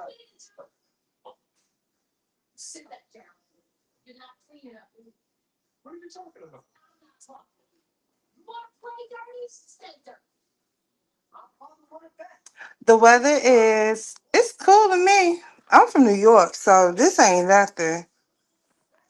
The weather is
Oh, okay, Lady B. Thank you, baby. I'm back. I don't know what the hell happened. Buttercups, I'm not. Listen, let me tell you something. This is the only thing I'm sharing over here today when it comes to some real shit. Melanie, you're a fucking liar, bitch, and you're diabolical. Now you try to come out here, pussy pop, and backpedal and make it seem like Destiny's a fucking liar, bitch, when we got this popping off. Melanie, you evil, dusty, dirty, dumb bitch. You freed yourself. Shut the fuck up, bitch. You wouldn't have freed a motherfucking thing if you didn't get on this motherfucking show and cultivated your evil ass, flying ass fucking monkeys. Melanie. Bitch, you wouldn't know where the moral compass was if you was slapped with it, Melanie. Wannabe Rogers. You old lying ass bitch. You're a liar, whore. And you've been helping this nigga be the fucking devil that he been in Destiny's life, bitch. I told you, keep playing with me, Melanie. Now I will drop the real receipt, you evil ass bitch. No, you're diabolical, you stupid, sick ass, mental ass, retarded ass bitch. Melanie, wannabe Rogers. Bitch, you're the fucking mental diabolical bitch. You raggedy whore.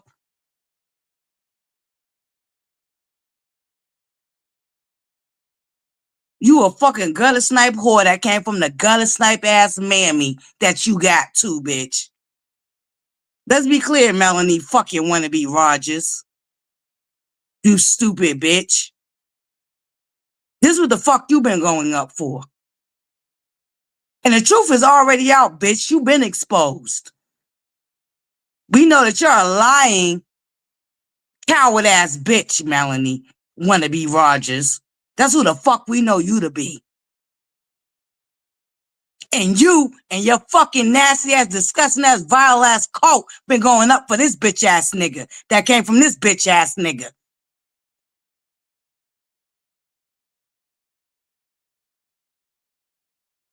Melanie, you a whole lying ass, evil ass, vindictive ass, cunning, conniving, self-centered, narcissistic ass, raggedy bitch. And your day is coming, Melanie. While you still out here trying to perpetuate you some type of fucking victim. Bitch, you ain't no victim. Whatsoever, whore. You are a victimizer. That's what you are, Melanie, wannabe fucking Rogers. You're a victimizer. You old lying ass bitch. And your day is coming, bitch, while you worried about talking about somebody's moral compass. Bitch, you ain't never had one. You ain't had one from day one. That's why you been lying about your sorry with Martell from day one. You lying ass, evil ass bitch. Now you want to come out here and play a victim of fucking Gent, bitch? Melanie, it's not going to fly. Let me be clear, Melanie. Giraffe neck ass, basement ass, bully ass bitch. It's no longer going to fly. We don't give a fuck about what your slow meters out here lying about. Melanie, you can't escape the nasty, dark, evil ass bitch that you are. And you've been helping this fucking monster, bitch. Yeah. The hate that you have in your heart for Destiny, bitch, led you to help this fucking monster. Right here, bitch. And let's be clear. His charges are not harassing, communicating text. They're harassment. So that means that nigga physically harassed somebody, bitch.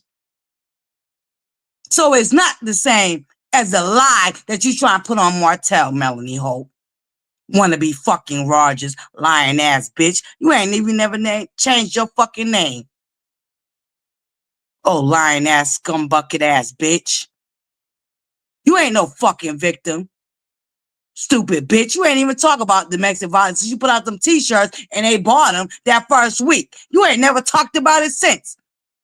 You old lying ass whore bag. Cum bucket. Talk about this shit, bitch. You laying up with another woman's husband. That's what you need to be talking about, Melanie. Talk about your ass laying up with another bitch's husband. You stupid lying ass bitch.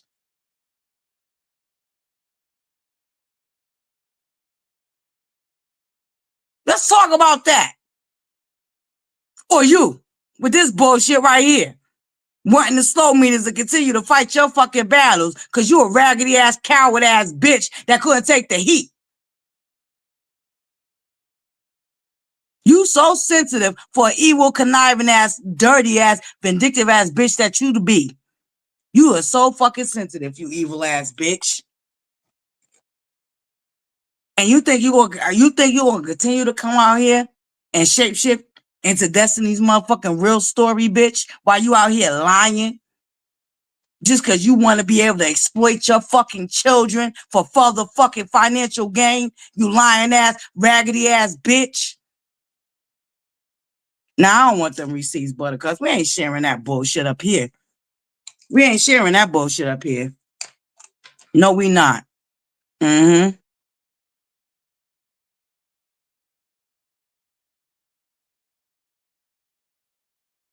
Mm-hmm.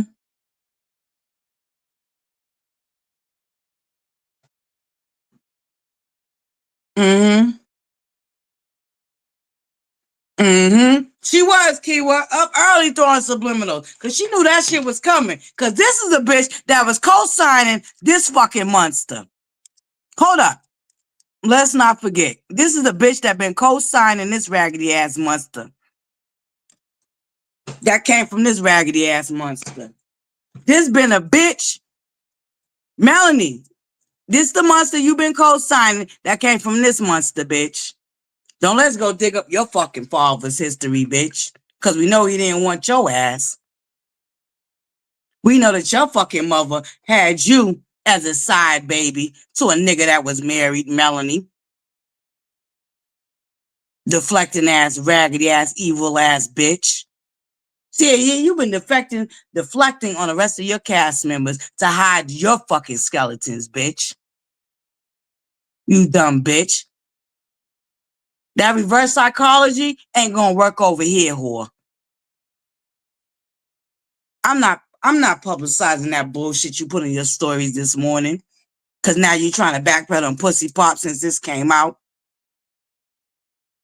And we, once again, let's be clear, we don't even know that came from Destiny.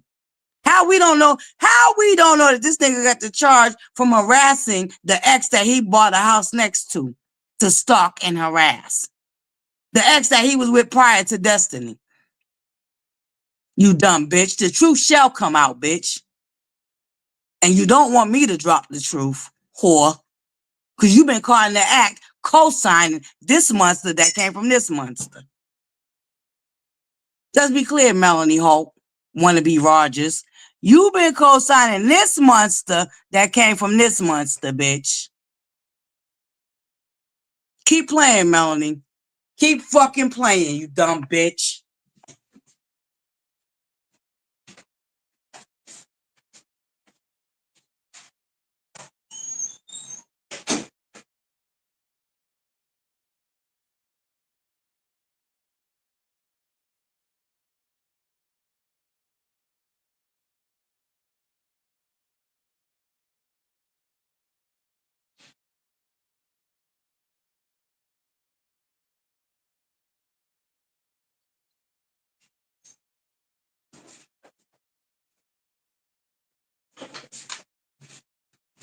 Oh, hating ass, coward ass bitch.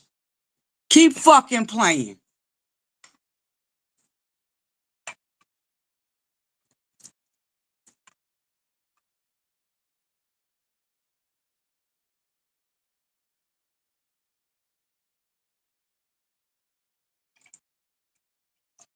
ButterCups, we've been on here 5 hours. I'm gonna let y'all go.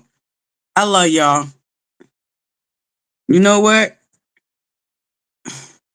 Shout out to our new segment. Y'all want me to come back tonight and we go ahead and do hot topics with ButterCups? We can further go ahead and finish listening to this interview from Naziah's people.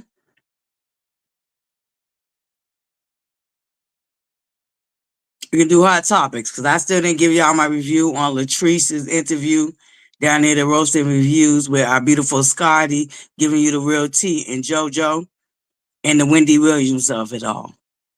So y'all let me know if y'all want me to come back and go ahead and do our hot topics with ButterCups. All right, that's our new segment, ButterCups. We're gonna try to squeeze that in here with our other new segments. Okay, Satin Baby Doll, you had a question for me, baby?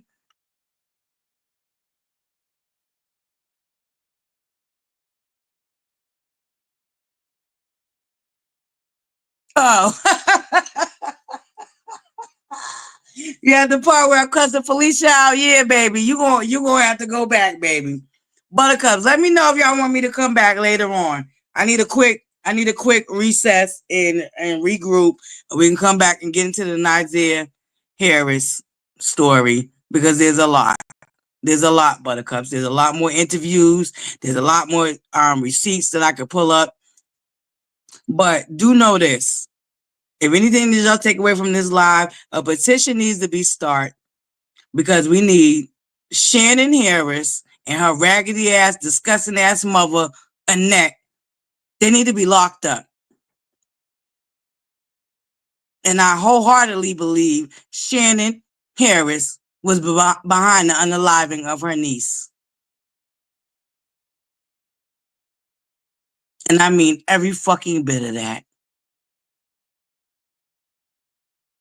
All right, ButterCups, we're going to come back. What time is it now? It's 2 o'clock. We're going to come back at 7:30.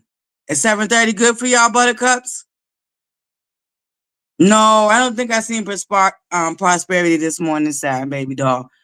Is 7:30 good for you, ButterCups? Put a 1 in the chat if 7:30 is good. Yes. One Dark and Lovely, can you give us our flower of the day, babes? Thank you so much, One Dark and Lovely. We appreciate you, baby, and I hope you're feeling better. All right, I just need y'all to let me know if 7:30 is okay. Are we good? Y'all tapped in 7:30 p.m. Eastern Standard Time? That's what we're taking a vote on now, ButterCups. All right. All right. I love y'all. ButterCups, keep y'all head on the swivel and stay on y'all square. And I'll see y'all back tonight at 7:30 Eastern Standard Time. All right? 7:30 Eastern Standard Time. We'll be back because y'all know your girls from the East Coast. I love y'all. Love, light, and butterflies.